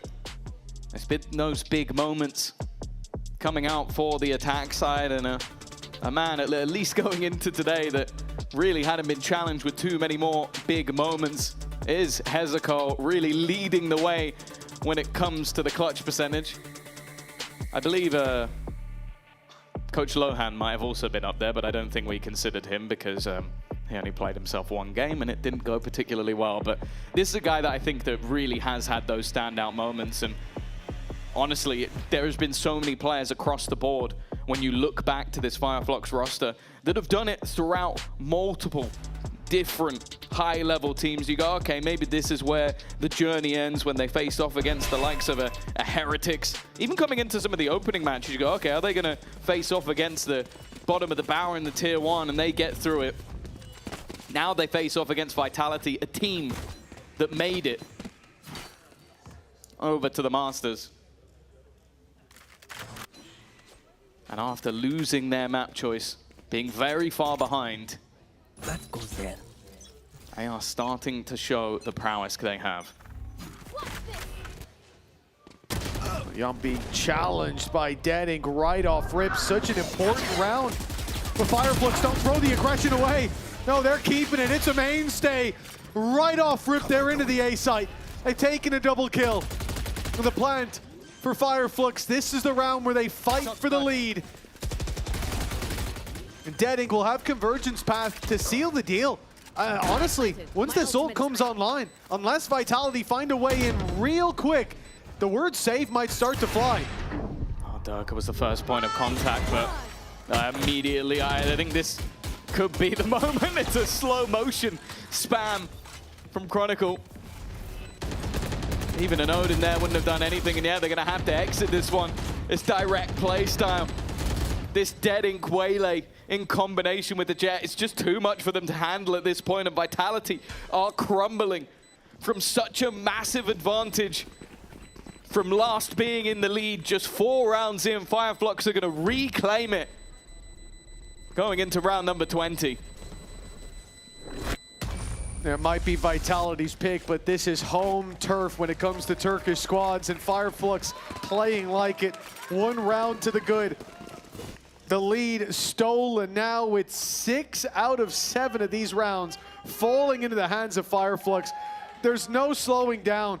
A streak looking to match what Vitality put up on their own attack. And another game where we look at, you know, what has been the favored side, the stronger half for each team. And, well, it gets thrown out the window.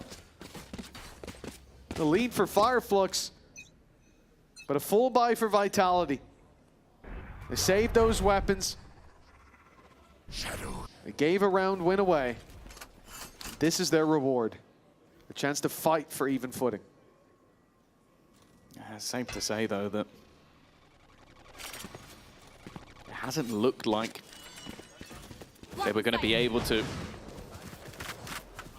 play into this one. Other than that singular round coming up for Yumpi. Now they need to find something a little bit more. A much slower pace round coming out from Fireflux, showing that additional level, but that's going to be the spike dropped in B main. That definitely makes things at least a little bit more telegraphed of where the player's going, especially with their control and Durka's operator. It's seeming like the difference maker. Already finding himself a couple, but gets tagged desperately low. The reveal makes it awkward, but the TP across gives extra support, allows him to continue that aggression, but they're pushing Sayonara. They're challenging the man in the corner. Durka goes again. It said it was an individual that took the last round. It might be an individual that takes this one. Well, we talked about Hezekiah. I think we showed him #1 in clutch stats. He's number 6 in EMEA at the moment on 25%. If he can't take out Lohan, he's number 5. This would be a chance to shoot up in the rankings a little bit, to go for the #1 accolade we've given him. Perhaps we were just seeing into the future. Durka has been the difference maker. He got aggressive at every given opportunity. And now he's got his buddies by his back for his 4th. Hezekiah put in the ground. And Vitality onto double digits at last. How nice of them to let Fireflux in the door first. Yeah, well, it was reminiscent of what we saw back when they played against Mainz. Durka was 26-12. I think he's 19-13 at the moment in an incredibly close map now. And well, it took some real heroics for them to get there. Even still, it's not even made a dent in the economy of Fireflux. They aren't going to be able to repurchase. Okay, the ultimates are gone, and that's the bigger problem. They don't have any ults that are even remotely close, so... Keep up.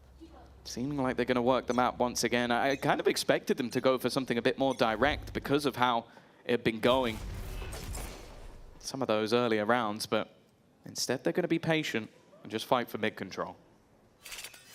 Smoke has sent Durka back. They've avoided the big gun for now. And it looks like, although it's a slow start, although there is contacting all the way up short, we might get quite a explosive end to this round. They're very conscious of Durka stepping out of mid, of him going for this aggression. He's done it so often, and if he hasn't, someone has the Blaze used to cut off the drone, damage done. Only a small bit to Reezy, but it's enough to remove that information to stop them from making any real ground towards A main, but that means Prophet can't get the jump on them from wide. But it also means that they're going back towards Durka, that the pressure is there. Prophet's now being spotted. Fireflux get the read. A main aggression. It means short should be much easier to take, but they've lost Hezekiah. No smokes and a paranoia splits the group in two. But Batu is quick on the trigger, and he's giving them a chance. Nice decent positioning from Yumpy. 30 seconds left. He's fighting back in with that ult. He's trying to delay. Teammates coming in from behind! And I'll be honest, I didn't even know you could wall bang all the way through that. Definitely tracking him from there is insanity. Durka's turned on the hacks for these last few rounds and looks to carry it forward, leaving Reezy alone. He doesn't even have a gun to play with. They'll soon figure out exactly where he is, and even just shutting the door in his face. There is nothing he can do from this point, and I think he already knows it. Immediately, I thought just going to save, maybe trying to find something at the last second, but it isn't to be. All he will find is Durka. The difference in these last couple of rounds, Vitality have the lead again. Yeah, I'm not even sure he found Durka. Durka found him there. That was a quick flick. And a few lights out rounds from Durka. They looked like Vitality were in trouble. That is sickening. Absolutely sickening.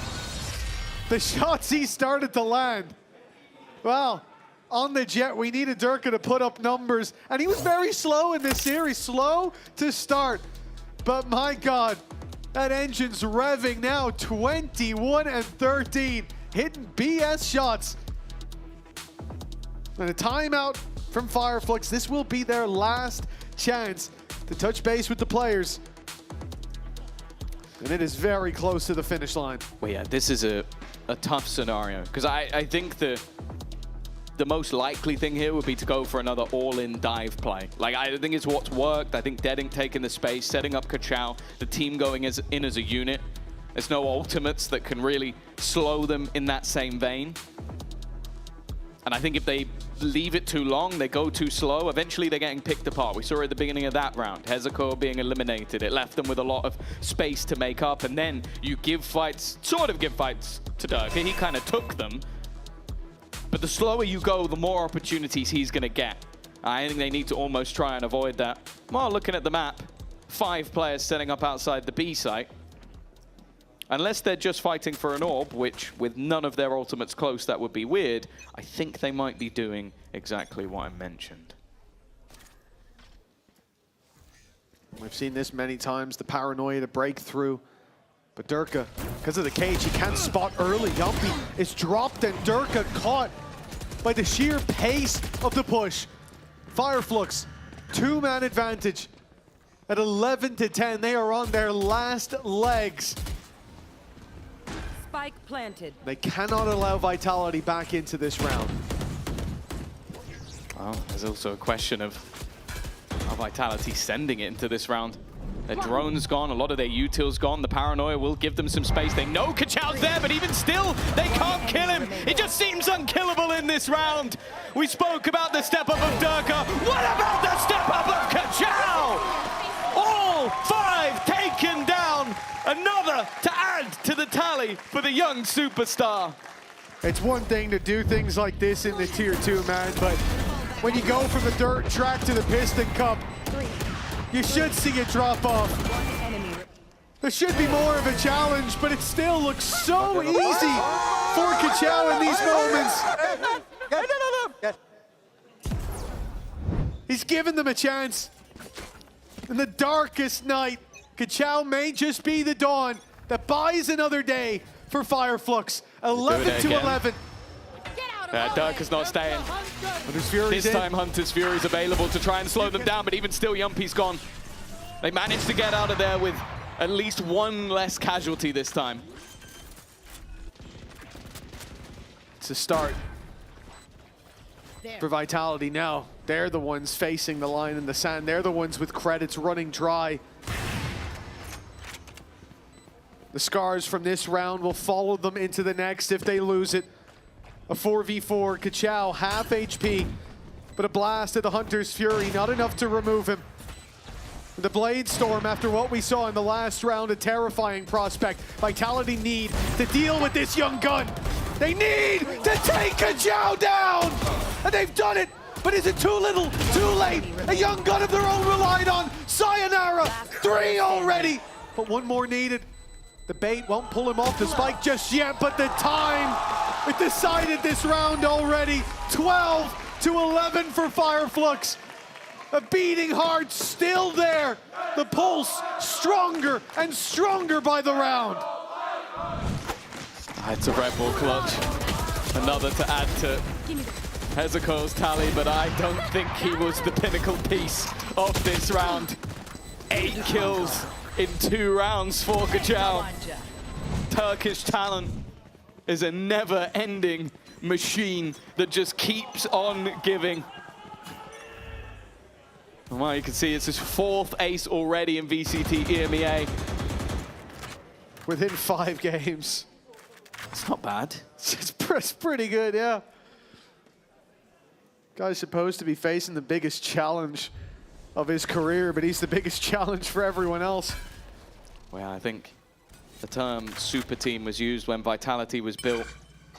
I think next year we're going to have new players to define what a super team is. We've seen Kazi, Kachao, Giamalino. Players all under 18 that are making statements. They need more than a statement. They need to close this here and now. They need to keep this going, and Durka is trying to remind them exactly who he is. Attack's not quite being connected, but Durka is now dead to rights, and Batu's caught one more. Seen Sayonara pushing him, but he stood when Sayonara thought he would flee. Yumpy now with it all to do. 4 to catch, his position known, and a 3rd map seemingly already locked in on the horizon for now, and it's Yumpy that has to steer us back to an overtime. Against the numbers, against the clock, and with no info to play with, it was a matter of time. 13-11. Fireflux start the comeback earlier here on Ascent, and the 82nd province has brought them all the way to split. I'll be honest, at 8-3 down, I didn't think we were going to be seeing a 3rd map. I didn't think we'd be going all the way to split in the end, but a man that never stopped believing, the loudest and maybe highest pitch man over on Fireflux. We're going to have a chat with Batu.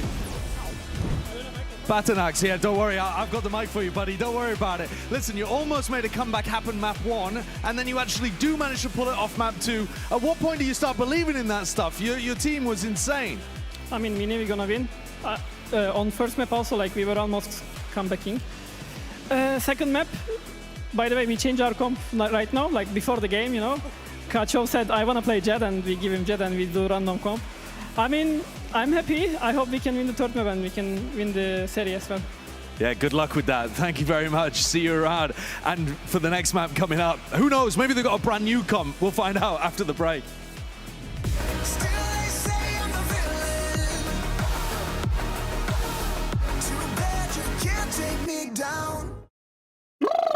Wingman will want.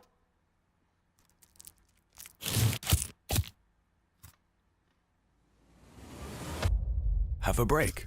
Have a Kit Kat. Wingman World while wanting a well-worn break. Vamos!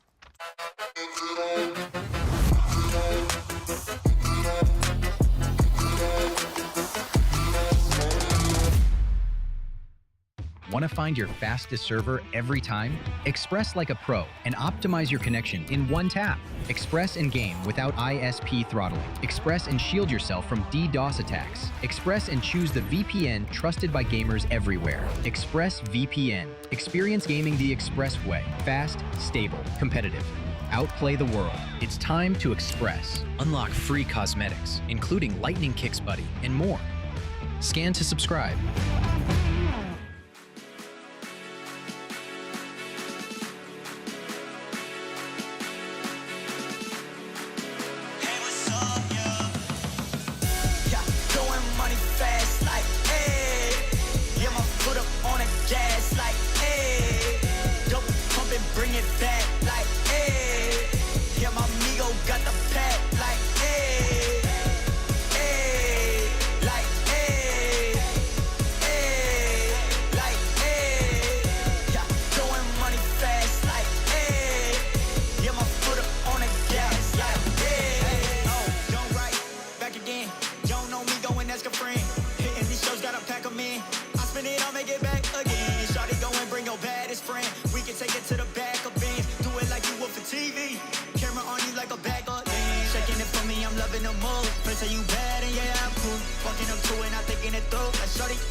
It feels like there are two wolves inside Vitality, the one that takes 1v1s and the one that sticks to the plan. Which one are we getting on Split? Wish I could tell you. Yeah, we're about to find out. Normally on Split, it's not too bad. I don't think there'll be any shouting at the boys backstage now. It's up to them. It's up to them to take that responsibility for the bits that they've got. But we're more than confident that we can get the right wolf for this one. And if we do, then unfortunately Fireflux haven't got much of a chance. It's time to find out after the break. Oh, he's doing my job for me. Thank you very much, pal. Vitality coaches are sounding very confident there for a team that has been in control and then let the control slip away from them. That was a ridiculous map. The comeback, it looked like Fireflux were down and out. Yeah, I don't think that we can say it any other way. I think that the first half was so, whoa, what is going on? Like Vitality doing so good on the attack. We were speaking about them having to start on that half for their pick, but we could also see the improvements in many areas. There were actual moments where we saw the brilliance, where we saw the plays coming in. Yes, there were team flashes. Yes, there were moments. A few. There were Vitality moments. There were also Fireflux moments. There were Fireflux moments. What do you think about them changing the comp at the final moment? Well, this is the thing. If I'm Vitality, I am rubbing my hands when I get into that server and I see that they've moved away from that double sentinel and we're getting to start on the attack and we're not having to play into that. So the fact that they let it slip is kind of crazy to me. I also do not believe it. Because you don't believe it? You know why? You think Batu's lying? Yes. You know why? It's not because of Batu. I love you, Batu. But yesterday, do you remember when Sop was doing amazing on the Jet, and then he was like, I'm gonna tell my coaches to see if I can play Jet on the second map. Lie. They had already changed the comp before. So I am never believing anything that player says in an interview. Kachao was good enough to justify putting him onto the Jet, though. So what's up? I mean, yeah, absolutely. But I think that is also just like throw these guys onto roles where they can take over games. And he did. Yeah, he did, especially when his team needed him the most to... I would say 2, but it was actually 5 insane kills. Last one here on the... I think the last one is Chronicle. The most surprising thing, it is the fact that we run the message after of... By the way, this is his 4th ace in EMEA. He's played 5 games.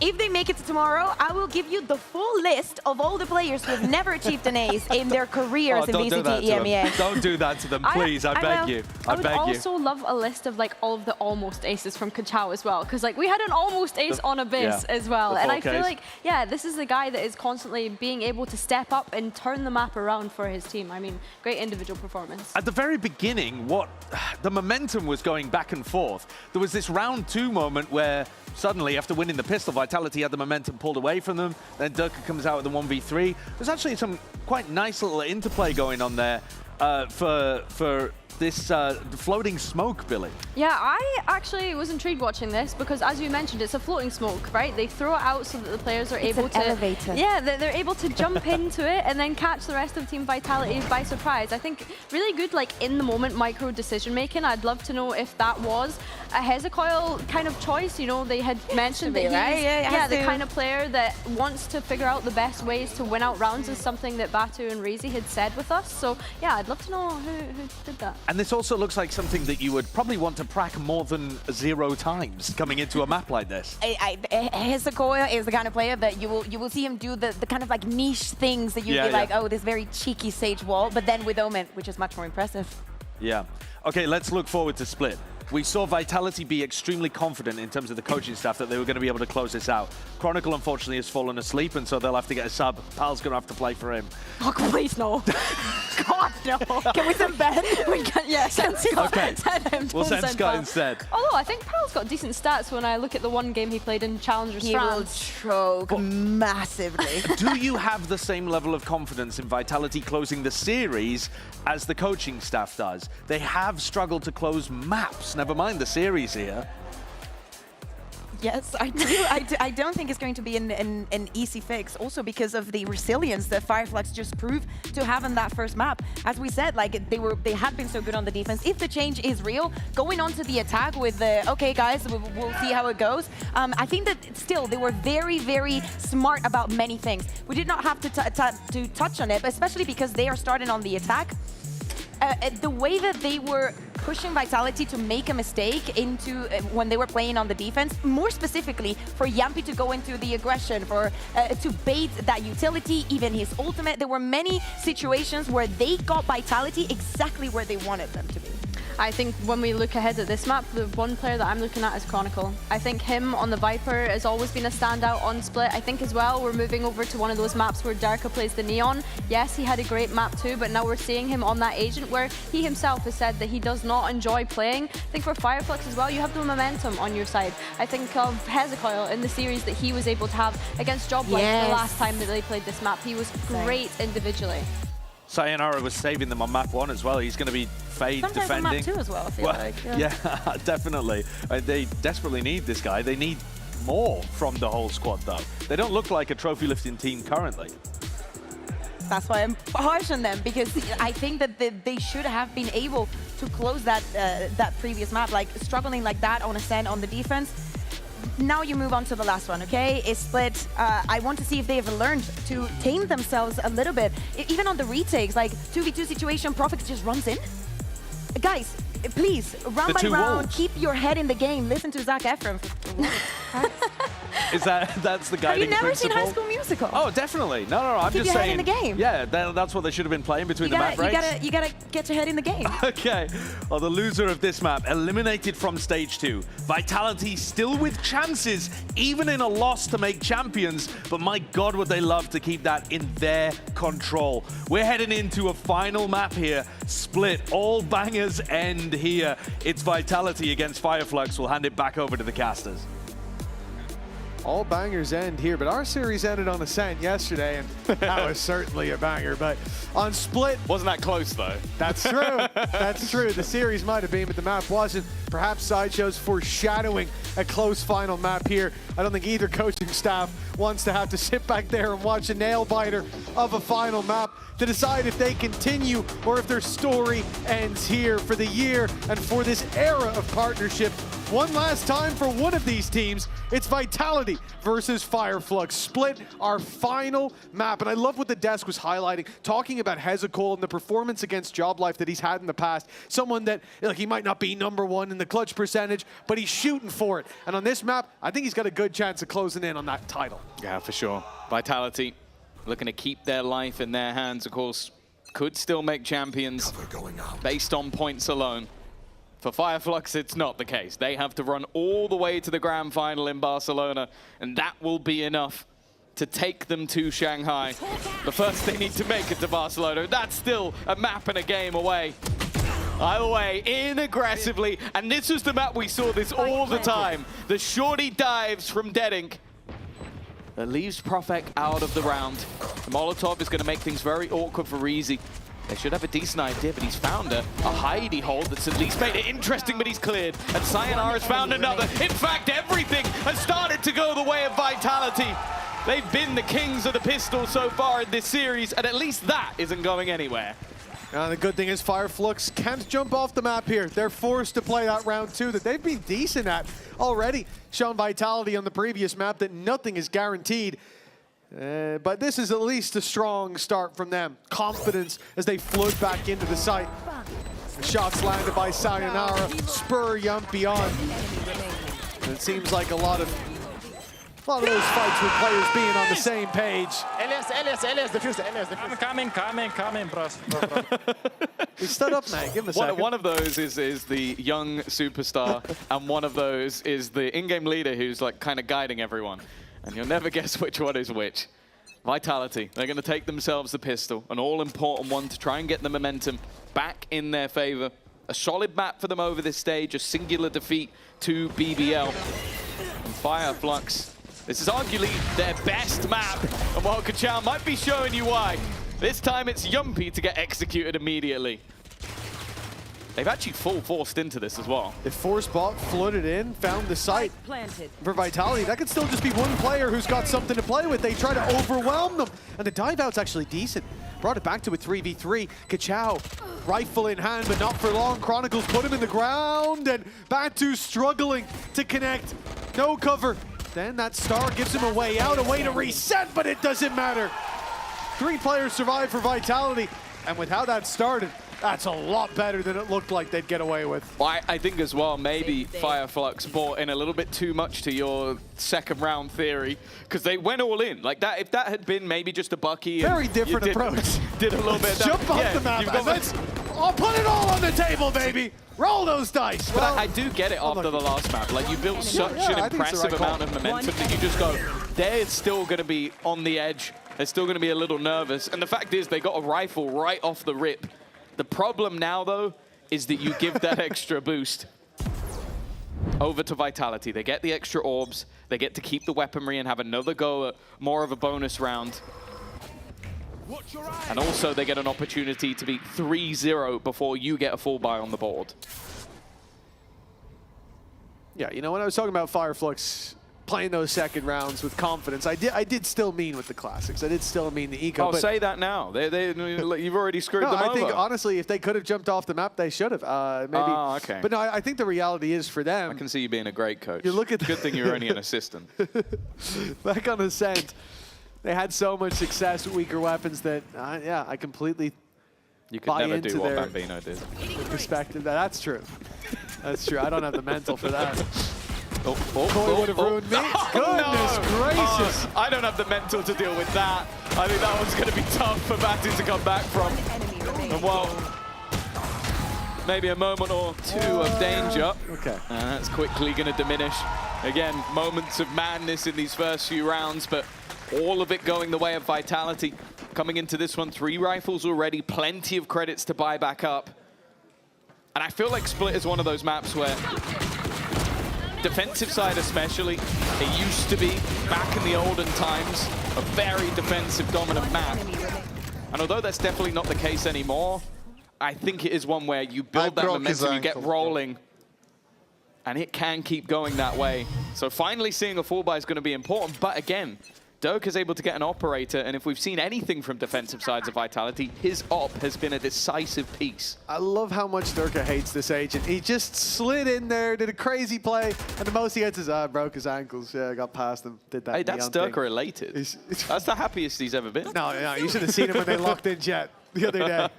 That was the happiest he's ever been. But for Vitality, yeah, that 3-0 now faces a challenge, right? Fireflux get the buy up. Rifles in play. The operator for Durka on the other side of the map to where the forces are looking to put that pressure on. It's Hezecoil on the lurk that will have to deal with him. This is a fake, I think. Oh, it might not be anymore. Profek and Yumpy down. The B site stairs. Sayonara stunned. Will be dealt with after one. And the operator of Durka now has a pretty tough decision in front of it. My ultimate is... Kron gave most of his health bar to trade out with Deading, but I think Fireflux are happy with that. Again, I'm not sure they'll throw the op at this. Without a pick coming their way very soon, this is safe territory for Vitality. Yeah, they have the credits on everybody but Durka. And sure, they could juggle things around with Sayonara having a lot extra in the bank, but this doesn't feel like something will be worth it. I also love that Deadink is definitely the most committed player to the shorty dive-in play. Like, I've not seen anyone do anywhere near as well, especially since all the... You remember that bit where all the shotguns were nerfed, and then a round ago we saw Kachow slide in and wreck someone. 2 rounds we've seen Deadink do exactly the same, and okay, I thought it would just be a straight-up save, but Durka has ended up dropping that operator. I don't believe it was picked up by the attack, so not something they're interested in playing. And as said, especially with Chronicle saving a gun, there should be enough to buy into the next round, but I'm a little surprised. Yeah, but they get a full buy, right at the end. But you lose your op. And what was a kill there going to do for you? Even 2. They'll still buy. Miss a bit of utility, maybe light shields here or there, but it definitely hurts Vitality a lot more in that coin flip. And the coin wasn't kind to the defensive side. Very aggressive. Kachow is already in. The flag just got waved and he's at the finish line. The plan coming in on A. We're seconds into the round. And the first bit of damage is being done as the spike hits the deck. Also using ult, but Durka in the corner with the judge. Maybe not the player that you wanted to be pressuring. Even still, they've traded evenly. And they've got so much space for it. Holding on to that deep ramp control is going to make things incredibly difficult. Anti-flash being held, but the pre-fire from Yumpy is fantastic. There's still another player they have to deal with, though. They need to kill him, otherwise he'll get Yumpy anyway. Even still, the player on the site dead. Hezecoil is fighting with his shadow, and he needs to get back around to deny them, and he has. He's bought additional time. That clock is already ticking. He just needs to go for the diffuser, but it might already be too much. It's going to be incredibly close for Chronicle, and he's just about got it. That was a millisecond away from another clutch coming through, but it just goes the way of Vitality. 3-1 down, and it's 0.07 of a second. Nice try by Hezekiah. But that reveal thrown through by Sayonara was perfect. They threw a flash, knowing someone would play anti-flash, knowing they'd be avoiding that very play, and the reveal got them down ramp. But that time, so unbelievably close. And that's crippled Fireflux's chances of having a fight early on. We get the tiniest smirk out of Pal ever. Oh dear, oh dear. Well, Durka's fight has not gone to plan. It's actually immediate nightfall. Okay, this is turning into a death match. Toxin screen down.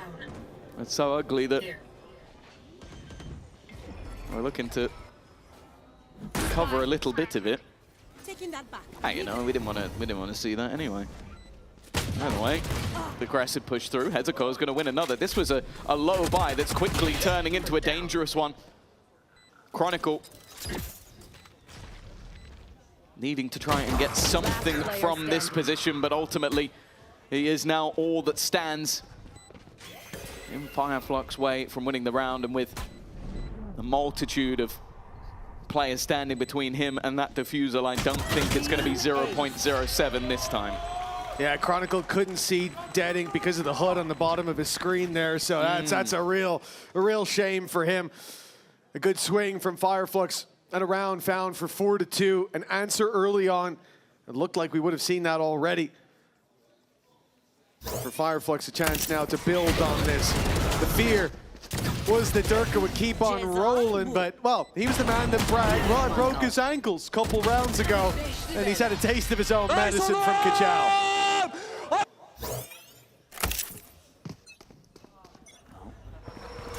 Back to the new old HUD. Technical issues. That happens. Yumpy in the smoke. Profek in the smoke. See, I'm good at seeing outlines. I know who they are. It does help that their names are currently balanced below their feet. But they are waiting patiently. Nice shot from Profek. Needs a bit more. And I don't even know which way Deading was going at that point. That confused even me. No ankles being broken this time for Kachao. And even a little bit of BM. That leaves Sayonara in an impossible clutch. He wants to try and get the planter, and he will do so, but Reezy won't let it go any further. 4-3. Fireflux not falling too far behind, and Sideshow's prediction of a close game, it seems to be underway. We're getting there. But a timeout called from Vitality. They are feeling the pressure themselves. Bro, this kid is teabagging you, bro. And he's opted to take a moment. A 4-1 lead being challenged. Fireflux closing the distance. And the big stars, Kachao, starting to find his rhythm. Deading, quiet for a few rounds. We know they're going to pop back soon enough. And the crowd love to see Pal. And the game. Yeah, well, they got to see themselves for quite a bit of the last round, but you know. The stars of the show, man. I turned around and went, I'm seeing something very different. Either way, 4-3. It's happened again. Vitality, 4-1 in the lead, and then Fireflux just bounce into action. 2 rounds in a row for them, and Vitality wanting to get in a little early. Of course, we've seen both sides have strengths on either of the map. The majority, though, for Fireflux has been shown on this attack side. And I think that's what makes them so exciting, so difficult to play against is, again, we talk about Deading and Kachao. The way that they are just taking space, they're in your face within a second. They epitomize what is Turkish VALORANT, what has stumped teams for years and years. But I think they are the best of it. And while Durka, you can see an immediate stun. He's like, I don't want anyone killing me within the first 10 seconds of the round. Well, Yumpy didn't mind. Not so lucky. Won't avoid death for too long as he's taken down right off rip. Mid-control challenged for. Snakebite expanded from Kron. Rotates to the B side underway. The gamble from Vitality as they expect Heaven to be taken any moment now. A big battle in mid as they retake the control. Here they come through the smoke, and well, they're going to find out in a second. No one's there. Fireflux have immediately rotated. They've sensed that space open up on the A side. And it will be another free plan for this squad in a 5v4. They've been doing an excellent job of getting onto the sites and getting into these post plans. Vitality just can't seem to catch him. That makes it tough. They've got ults to play with, but maybe not the ones they would desire. Overdrive might be able to help them close the gap, but you could see some of the more aggressive positions being held. Breezy is just waiting for contact, and in fact, he's not just waiting for it, he's going for it. He's feeling confident. Look at it, battle and brawl, and even still, he's just slowing them down. That was his only job. Delay them more and more on that time. I think it is getting to the point, yeah, they've just got to save this. He has done enough, but Chow keeps going. The credits already in a decent position on that attack side. They don't need to worry about rebuys for the next round. And while that's not the same case for Vitality, even losing anything more than this would have put them in real danger. And even from here, it might be a bit awkward to buy. Yeah, that's 3 in a row now for Fireflux. The momentum building again and again in their favor.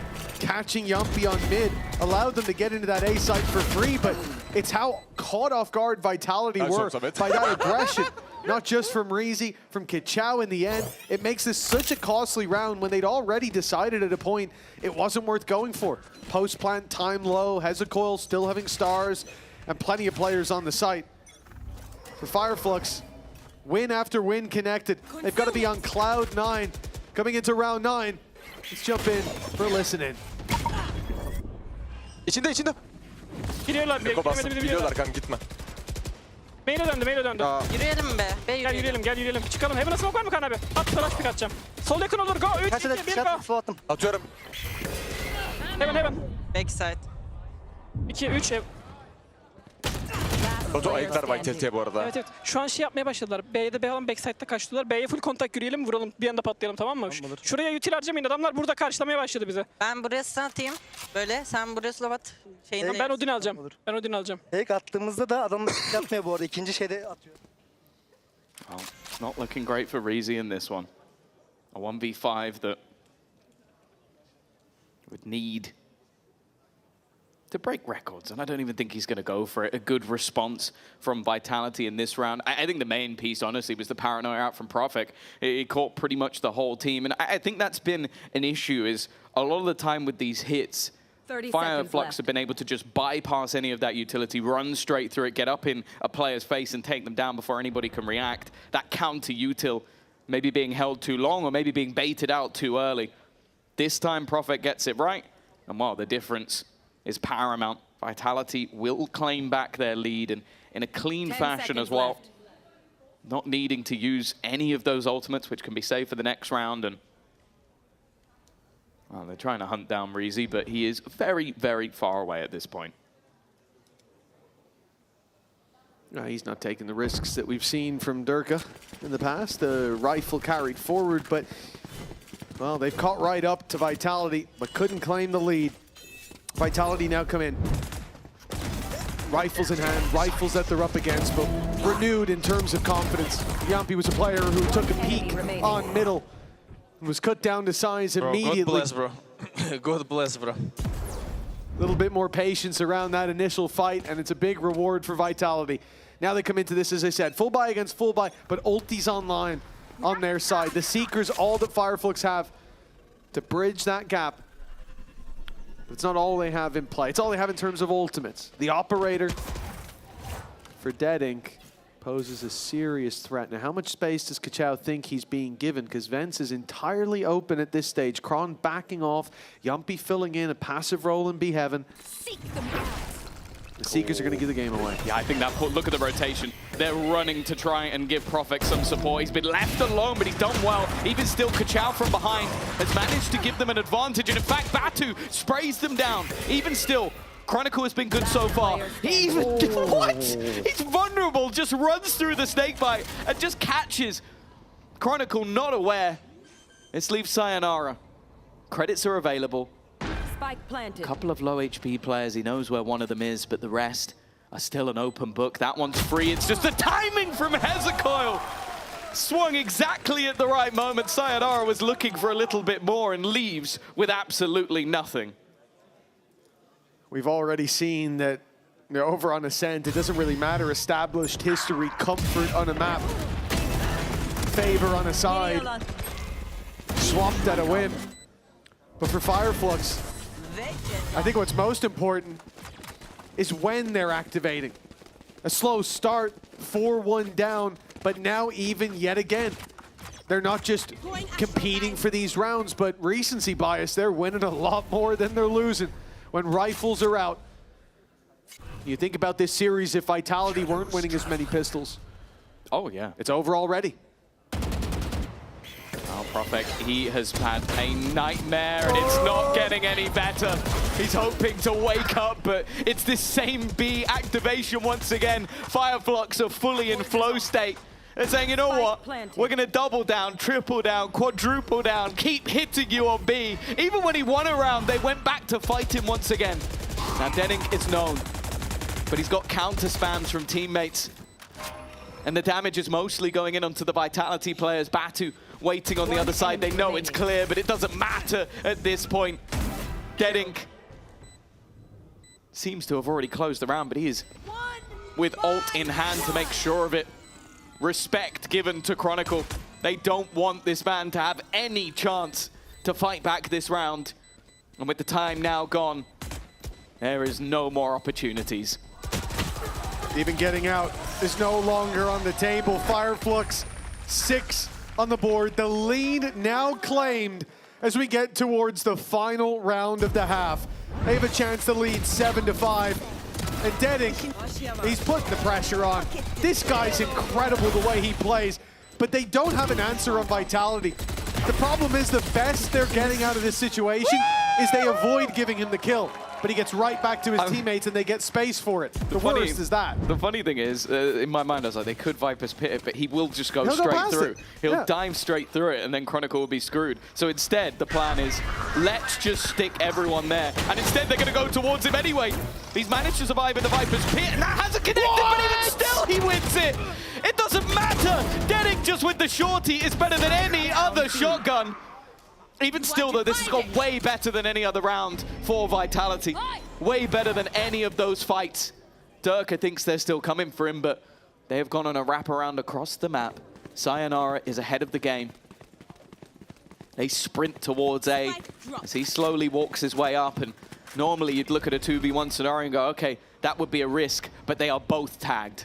A few shots, that's all he needs, and it's straight onto Hezekiah. Spike slips through to the A site. Denning just tanks the reveal. He knew the plan had to be now or never, but he's been spotted, found, and double peeked as the smoke falls. So too does Denning. 6-6 at the halftime. Vitality, they had a lead, and Fireflux caught back up. They couldn't shake them. By the time we reach the second half, there's no way to separate these teams, to split the difference. While we go to our halftime break, folks, we heard the Vitality League of Legends coaches here in the building to see what a real esport looks like. And we got Sideshow standing by to have a chat with him right after this.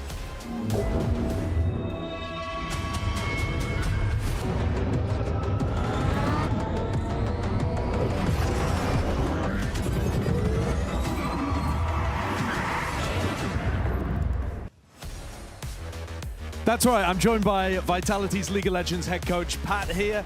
And I wanted to ask you, what do you play when you play Valorant? Yoru or Jet?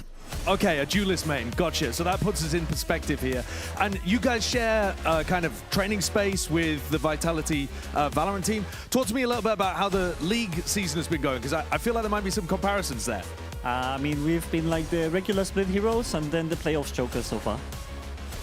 No, surely it'll be fine. Surely it'll be absolutely fine. Okay, I wanted to ask you, Vitality at the moment in this series have been struggling a little bit to close things out. There was an almost comeback map 1, a full comeback map 2, and now on the verge, it's incredibly close here. As a coach, what would you be thinking about in terms of mentality to close games out when you're ahead, regardless of the game? I mean, I think this team, when you see them winning, like they're always smiling and laughing so much. And I think if they can carry some of that into their losses as well, like keep just a fucking smile on David's face, I think it will be a lot better. You have some idea about the personalities on this team. You're going to the gym with them and speaking with them, that kind of thing. Who are you looking for personality-wise to do that, to be the voice that steps up for them and adds that positivity? That's going to be Yampi and it's going to be David. Like, those two are going to step up, for sure. Okay, Yampi and Profek, that's who we're looking at then. Thank you very much, Pad. We'll send it back over to Mitch and Tom. It was out of pocket, by the way, Mitch. Out of pocket. I have no idea what you mean, sir. No idea at all. 6-6. Look, Fireflux, they fought their way back into this game. It's a number of times now. In fact, on every map so far, I've thought at a point, they look down and out. This is where most teams crumble. But Fireflux have shown us again and again, they are not most teams. And now they stand a chance to take down Vitality on their defensive side. Yeah, that is the funny thing about these two teams, is you look at Vitality as a shoo-in, maybe like you guys for Barcelona if you scan that QR code, and Fireflux are the team with a point to prove. But you look at that stage, you look at the faces, and the team that seems most comfortable on it are Fireflux. Well, they've built the momentum. Let's see if they can carry it into half number 2. As already barriers are up and Vitality are away into the A site. Hezegoil, tries to stand his ground, but Durka wins that fight with ease. A lick of damage taken, but that's the most Fireflux have to report back. This flash being held as soon as that smoke fades. They're going aggressive. Yumpi's in for one. He's caught up close, stuck for the time being as Denning drops in from the top rope. He's taken a double and the round along with it. Fireflux in the lead. Yeah, that double duelist, it just again and again and again seems to be the decisive factor of these rounds. Vitality look caught between the choice of going aggressive and the choice of going back, and while waiting, their smokes faded. That was enough to give the space, and then this guy over the top with a little bit of help from the Paranoia, and I say a little bit, I mean a lot. An assist on every single one of those players, be it displacement or blindment. Guys, this kid is 17 years old. Bro, he's 17 years old. He's 17. He's 17. He saw his... The one thing I was questioning in this game is how old is Kachao? Well, I'm glad we've finally gotten an answer. Many answers, in fact. He's 16 years old. Oh, well, Kachao taking a double right away. Those shots from his teammate, some from the enemy. None landing on Kachao. He's safe and comfy as another smoke blooms. Usually, up against the low buy like this, you'd see players fall back after the advantage found, and well, the reveal will send him fleeing. The 5v3, and where we've said Fireflux have been very dangerous in these rounds, the ones where they lose the pistol and come in on an eco, barring on Abyss, of course. The chances for Vitality replicating that here are pretty slim. What I'm sort of questioning coming into this half, or what I was questioning, was how can Denning find the same level of annoyance, that same level of success when it comes to the defensive half? And it is really just retakes. Like, sure, early aggression is always an option with the ability to refract back out of the angle. But when it comes to a retake, you have to be so on your game. It was a Paranoia and a dash, and that's what won them the pistol. And now Denning is building up not just confidence, but a lot of ground towards his orb that has decided rounds already. Yeah, an in-zone flawless. And I'm sure someone in production will correct me if I'm wrong, but this is starting to build towards the Vitality nightmare. There are teams with multiple things that need to happen. And I believe that in third and fourth, it would have to be maybe a BBO, a Liquid, or a Foot. All of those teams are still in. All of those teams are in positions where they could finish third and fourth and eliminate them on points. And Vitality's life would be truly out of their hands. And almost, they'd have to start praying that somebody else won. Maybe a Fireflux. Maybe a KC. I always wondered what would happen if we explained permutations over the longest yeah boy ever, and we almost got it there from Batu. I really appreciate that attempt. He might hit it later on. Reezy drops Profek. That's just simple aggression. a walk up, the second layer of dead ink, not needed. And Vitality, a man down in a buy round. This isn't how they wanted to start their bounce back in the second half. But also Profek. Like, of all the players to lose, sure, you still have Yumpy, you still have Durka to put those walls up, and the wall that's there all the time on the A site. But your flexible smokes, reliable ones out of the round, and that paranoia solves so many problems. It did win Fireflux the pistol. There. Vitality face off without it. Still feels dangerous even with the weaker weapons. But every round feels dangerous versus Fireflux in this sort of form. Sayonara down to just 11 HP, and Kachao has just been waiting. He's even found himself a judge, and he's going to drop not one, but two. Just 17 years of age, but it's now left to just Darker, who he will wreck. Send to the ground. 9-6. Fireflux, the journey, the dream is still going. Turkish Valorant never seems to stop, and, well, Vitality, even if they win today, the gauntlet versus the Turkish sides isn't going anywhere, but oh, maybe they underestimated their Turkish team they're up against right now.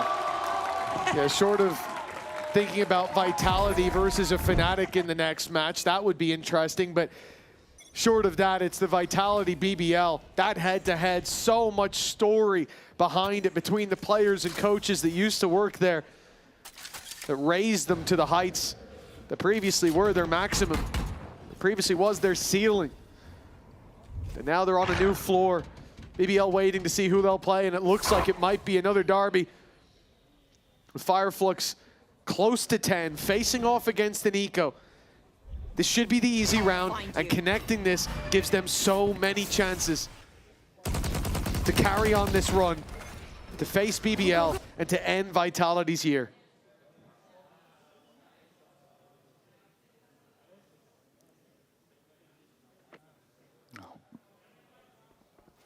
Decent amount of space claimed, and only 2 players on this side of the map. But with the flash going through into middle, you can see Batu starting to put the pieces together. Denik is... he's going for style points. He's going to be picked off. Rotation has come in, though. A third player up in the heavens. Hezekiah waiting within the smoke. Maybe not expected in this sort of round, especially with a rifle. It's going to be more so. Onto Durka to clear. Bullets run out of, but the trade's coming in thick and fast. Leaving. Just Profek remaining. Fireflux will hit 10. And as has been mentioned many a time, they have been the comeback team. Vitality need to take a leaf out of their book. Now you can sit there and say good damage in a round like that normally, but a 10-6 down, map 3. And what could be the end of your year ahead of you.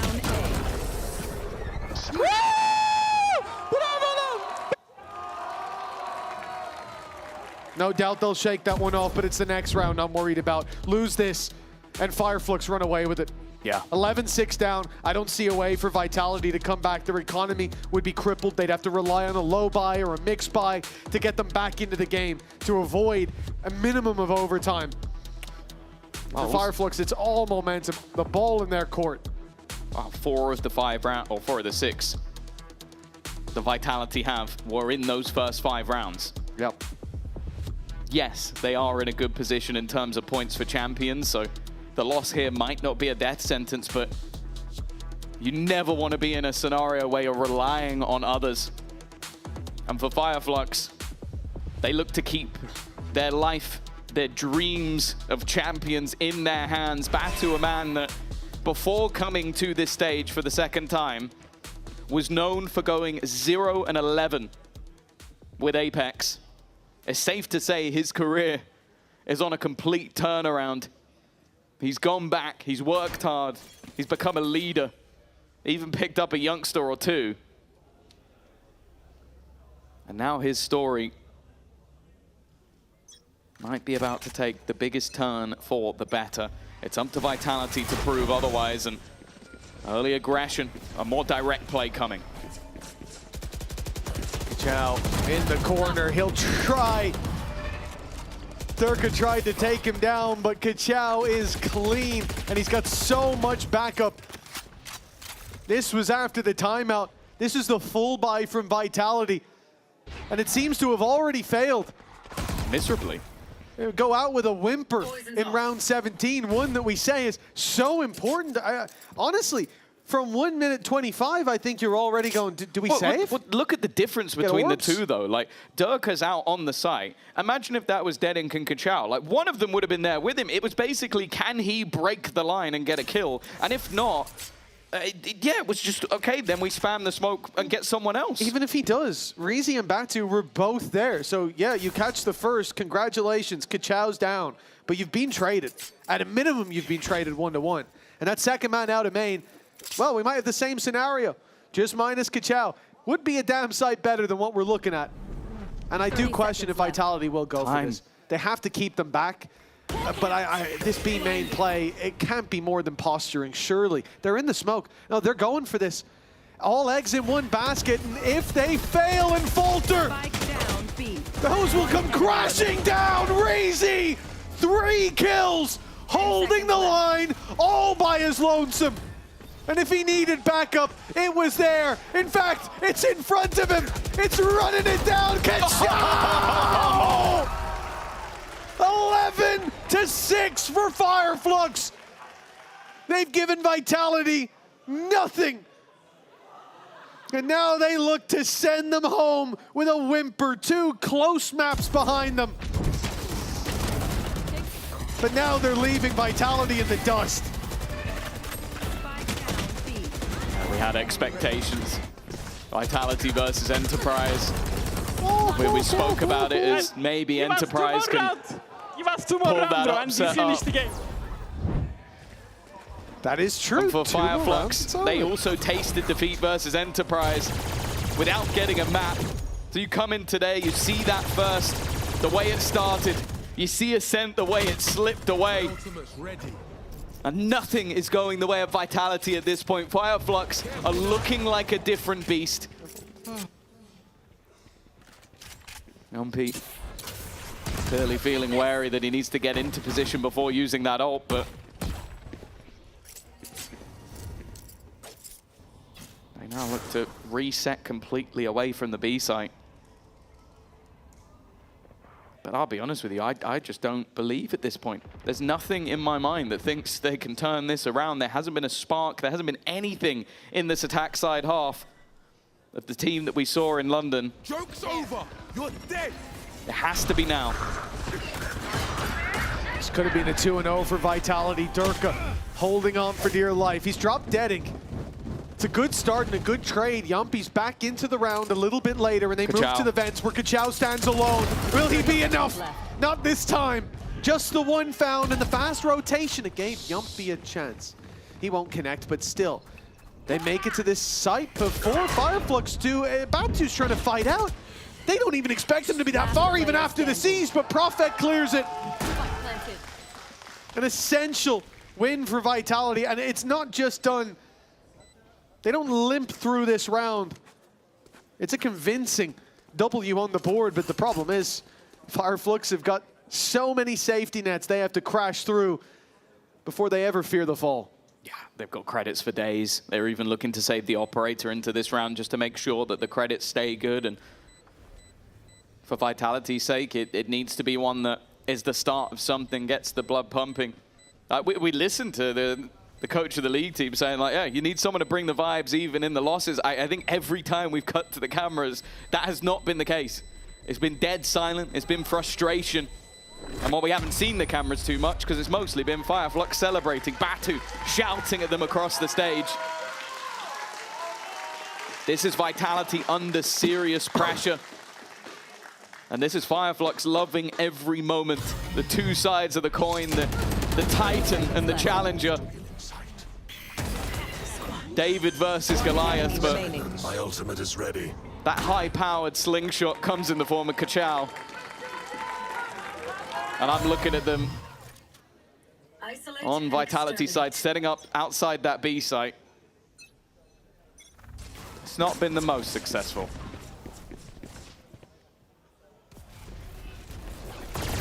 Fireflux face Batu with the Odin spamming down. This is one way to stand on business. Even, I mean, at the end there, he's on 21 HP, and he goes, I can fire another 20 or 30 in. I got 4 teammates. Exactly. Toxins going up. Confidence like that, they're showing that seeing a few rounds for Vitality means nothing to this defensive side. The cross from Chronicle, he tries to reposition, but Dedic read the play to a T. 5 left to deal with, and it's Kachow! Sliding in for Sayonara, and it will be goodbye to Vitality with one more mistake. An in-zone flawless from Fireflux. 2 close maps like we said, but this third, it's all about the Turks. Again, 4 of the rounds that we currently see for Vitality came in the first 5. They started so strong, but have gone out with a whimper. I'm reading your brain. Batu has said, a man that when he first stepped on this stage had the worst possible time, well, second worst possible time. Gonna fall back here. It has been redemption. And this squad looks to carry that fight on. Winning this, winning a round in the next 5, puts them a game away from Barcelona. Still a few steps from champions, but even that alone from the play-in to here would be impressive. And why I think going through Vitality will wake up a lot of teams to what this roster can do. It's hard to imagine for Vitality. I think this stage has been, this is the 7th game they've played. That could be how the super team falls. Up against Fireflux, a chance to 2-0 this on Abyss. They claimed it, but Ascent slipped through their grasp. A big comeback from Fireflux, and it was the same in the first half. The super team a round away from being taken down, from being slain by a Fireflux that no doubt at this stage were underestimated. We expected. They've walked past each other. Delivery from them. Reezy's up behind the entire team now. They've let him slip, but Yumpy caught him. Time, 20 seconds again. So many of these rounds have been incredibly late. Batu, this is the weirdest position I've ever seen from an Odin. He does manage to at least drop the spike, and Kachow is looking to try and get in there. He's bought time. They need to go for the close blind. It's a little bit more risky. The swing up from Dedic. The step's surely going to be hard, but even still, he's trying to delay. He's trying to make it awkward. Waiting for his teammate to come through. Chronicle, alongside Sayonara, a duo that was feared, but maybe won't be anymore. It's left all on to Sayonara. That youngster to save them, and he will not be able to. Fireflux have slain the Titan of Vitality. They take themselves through, one match away from Barcelona, and Vitality will have to prey on others if they want to make champions. The super team is finished in EMEA. And the chance on the global stage, sure, it remains, but it's out of their hands now. 7 circles of hell, and that's where their journey ends as Fireflux send Vitality home. End their year in their own region, on their own stage. Then Fireflux themselves, like you said, one away from completing the run to Barcelona. A dream, soon, perhaps to be realized, but for Vitality, the end of a dream. Not quite a nightmare run, but they will dream of what could have been.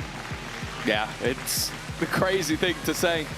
Coming into that play-in, coming into the moment where we looked at squads like Vitality and went, yeah, if they face a challengers team, they'd probably just obliterate them.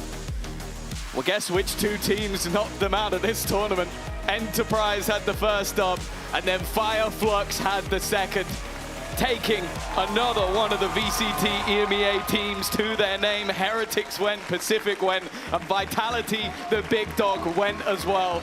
Now, their Turkish brothers at BBL stand between them and Barcelona. And honestly, if I'm BBL, I'm still feeling a little bit nervous. You might be the team that has made it through Ascension in the past, but this squad is showing a real fight. Yeah, and the thing is, for Vitality, they've learned a lesson that many of our teams have in the past. They're a squad that you could back against the majority of the Tier 1 teams out there. But it's always better the devil you know than the devil you don't. But there's no excuse for not knowing Fireflux anymore. A big win with another needed to push them to Barcelona. Congratulations to Fireflux. Let's send it down to the desk for the post plant with Lev and Batu next.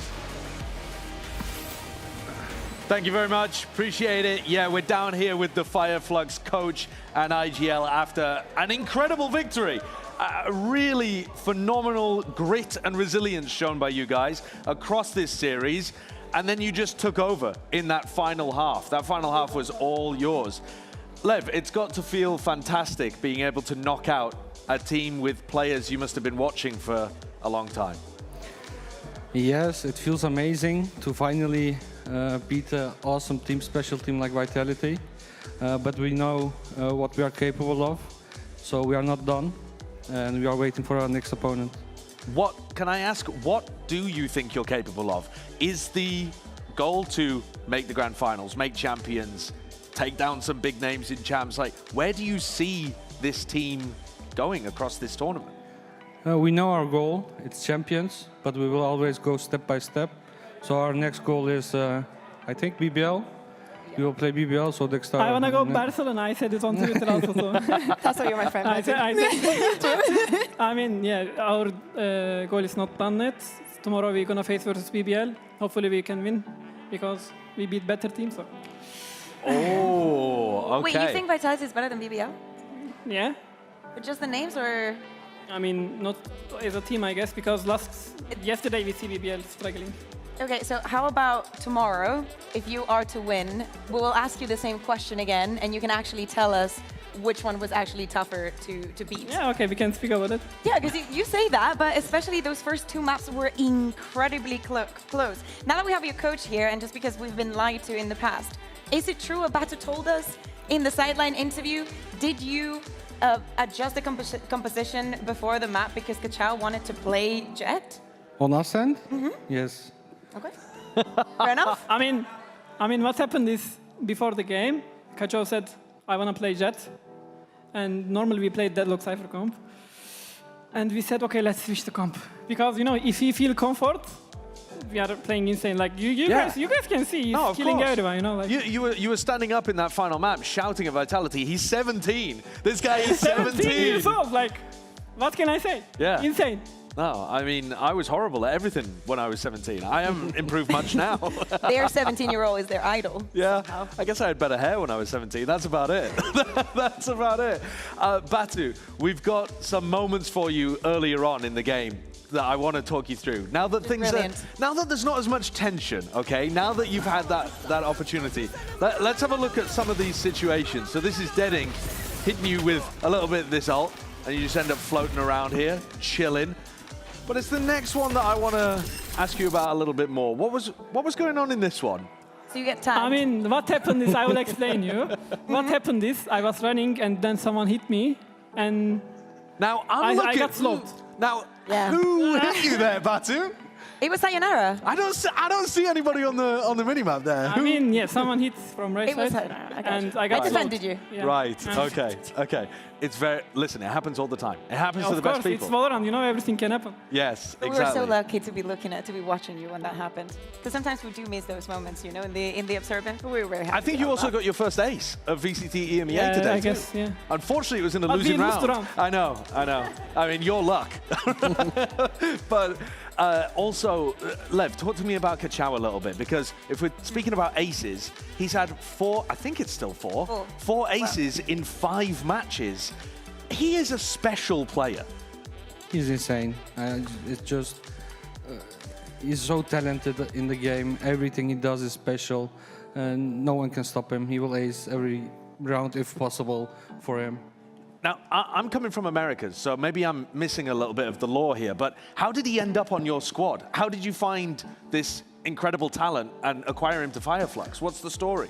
the story is we first scouted Kachao to our academy, and then we had trials for our A team. So we tried Kachao from the academy, and it's up to Mavera, the Gentlemate's assistant coach. He said, "Okay, let's try Kachao on the A team," and we did.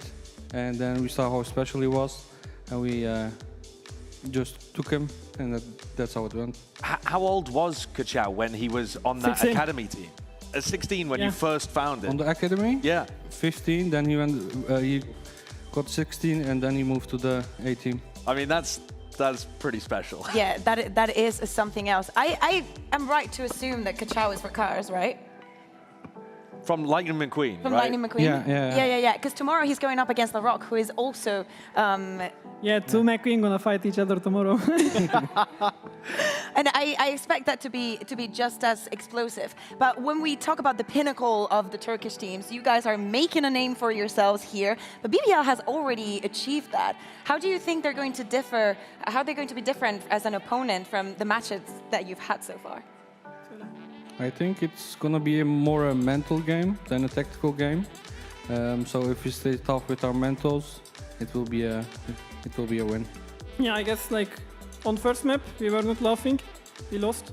Second and third map we were just laughing and Having fun. Yeah, having fun and also if you are on your day, you are shooting so hard, but sometimes you can play bad, But today everyone was insane.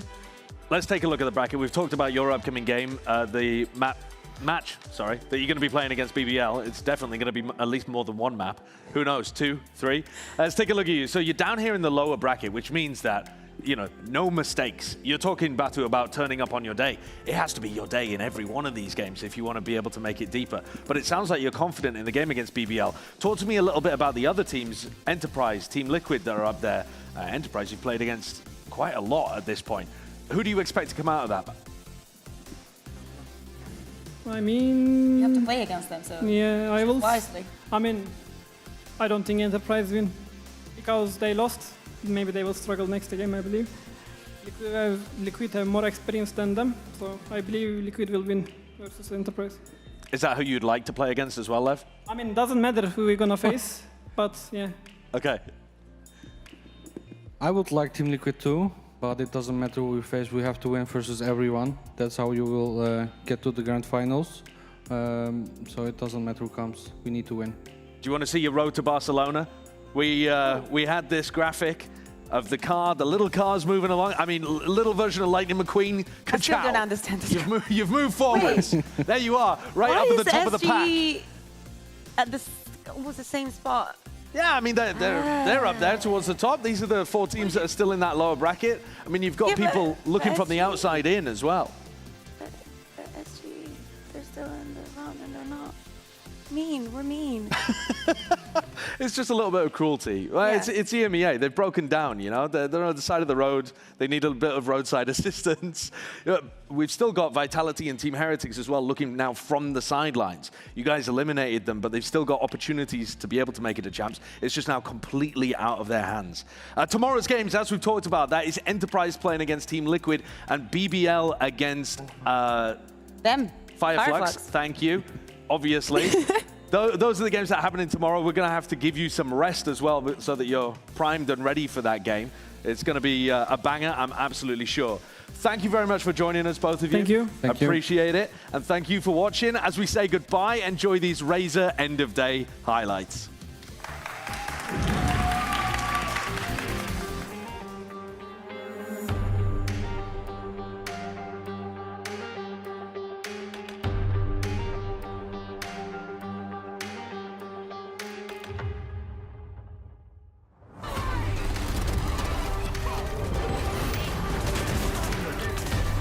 Zuri's come out of nowhere! Jamalino opening things up! Right foot! Nice! You bots! Oh, but he's the one on the spike. He's defusing. A Red Bull clutched! Nice! Good job! Swing out, Jamalino. And a Moda thrifty!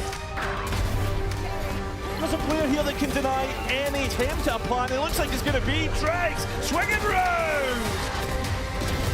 Spawn for his ace. Musashi running from him. Camel. Oh, the headshot's brilliant. 4 kills. Greg's already standing tall. 2 bullets left. Down to the classic. That's Nikita, I know, winning clutches. Frankfurt with 1 foot already in the casket. Oh, 3 from the Sheriff, but it still might not be enough. It's Kex now. Can he stop one? Where's he go? Nice kill here. Up. Frankfurt have given their best, but with just Azuri left, it's going to have to be something magical, which he cannot achieve. Team Liquid disenchant Frankfurt, and will be heading on to the next round. Players like Purpo and Camo really giving their best on that stage.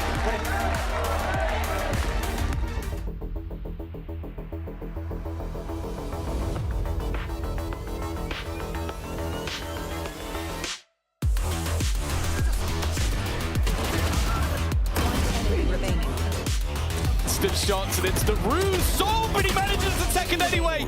Comes down to the 1 versus 1. And Darker with the 1v3 club.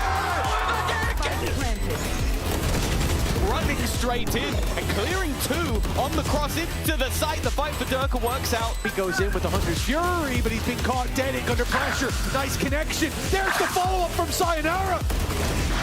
Even still, though, it's Kachao again. 1 more round, guys, I'm coming for you. The Batu needs an ace for Fire Flux to have a chance, and even then, I don't think it's enough. Vitality are well aware, and Chronicle picking up Batu, but it doesn't matter. Sayonara landing the shot, and he's even going to go for the kill. 3, 2, 1. Let's go back, 5v3.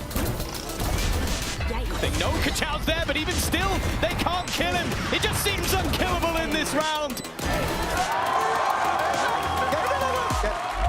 Holding on to that deep ramp control is going to make things incredibly difficult. Anti-flash being held, but the pre-fire from Yuppie's fantastic. There's still another player they have to deal with, though. They need to kill him, otherwise he'll get Yuppie anyway. He's bought additional time. That clock is already ticking. He just needs to go for the diffuser, but it might already be too much. It's going to be incredibly close for Chronicle, and he's just about Kachao from behind has managed to give them an advantage, and in fact, Batu sprays them down. What? Taking a double right away. Like, sure, early aggression's always an option with the ability to refract back out of the angle. But when it comes to a retake, you have to be so on your game. Woo!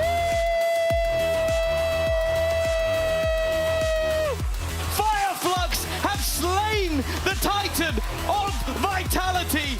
Bye-bye, Yuppie, bye-bye.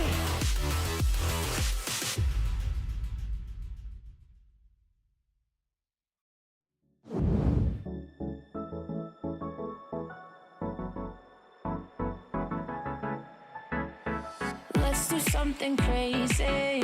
Get a bit wild today, cause we don't do this every day, and we deserve it. Life is so amazing, nothing is in our way.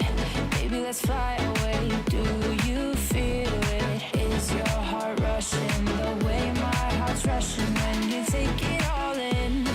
Baby, this is where we come alive. Do you feel it? We'll take the world by storm, cause you and I can't believe it took so long to realize what makes us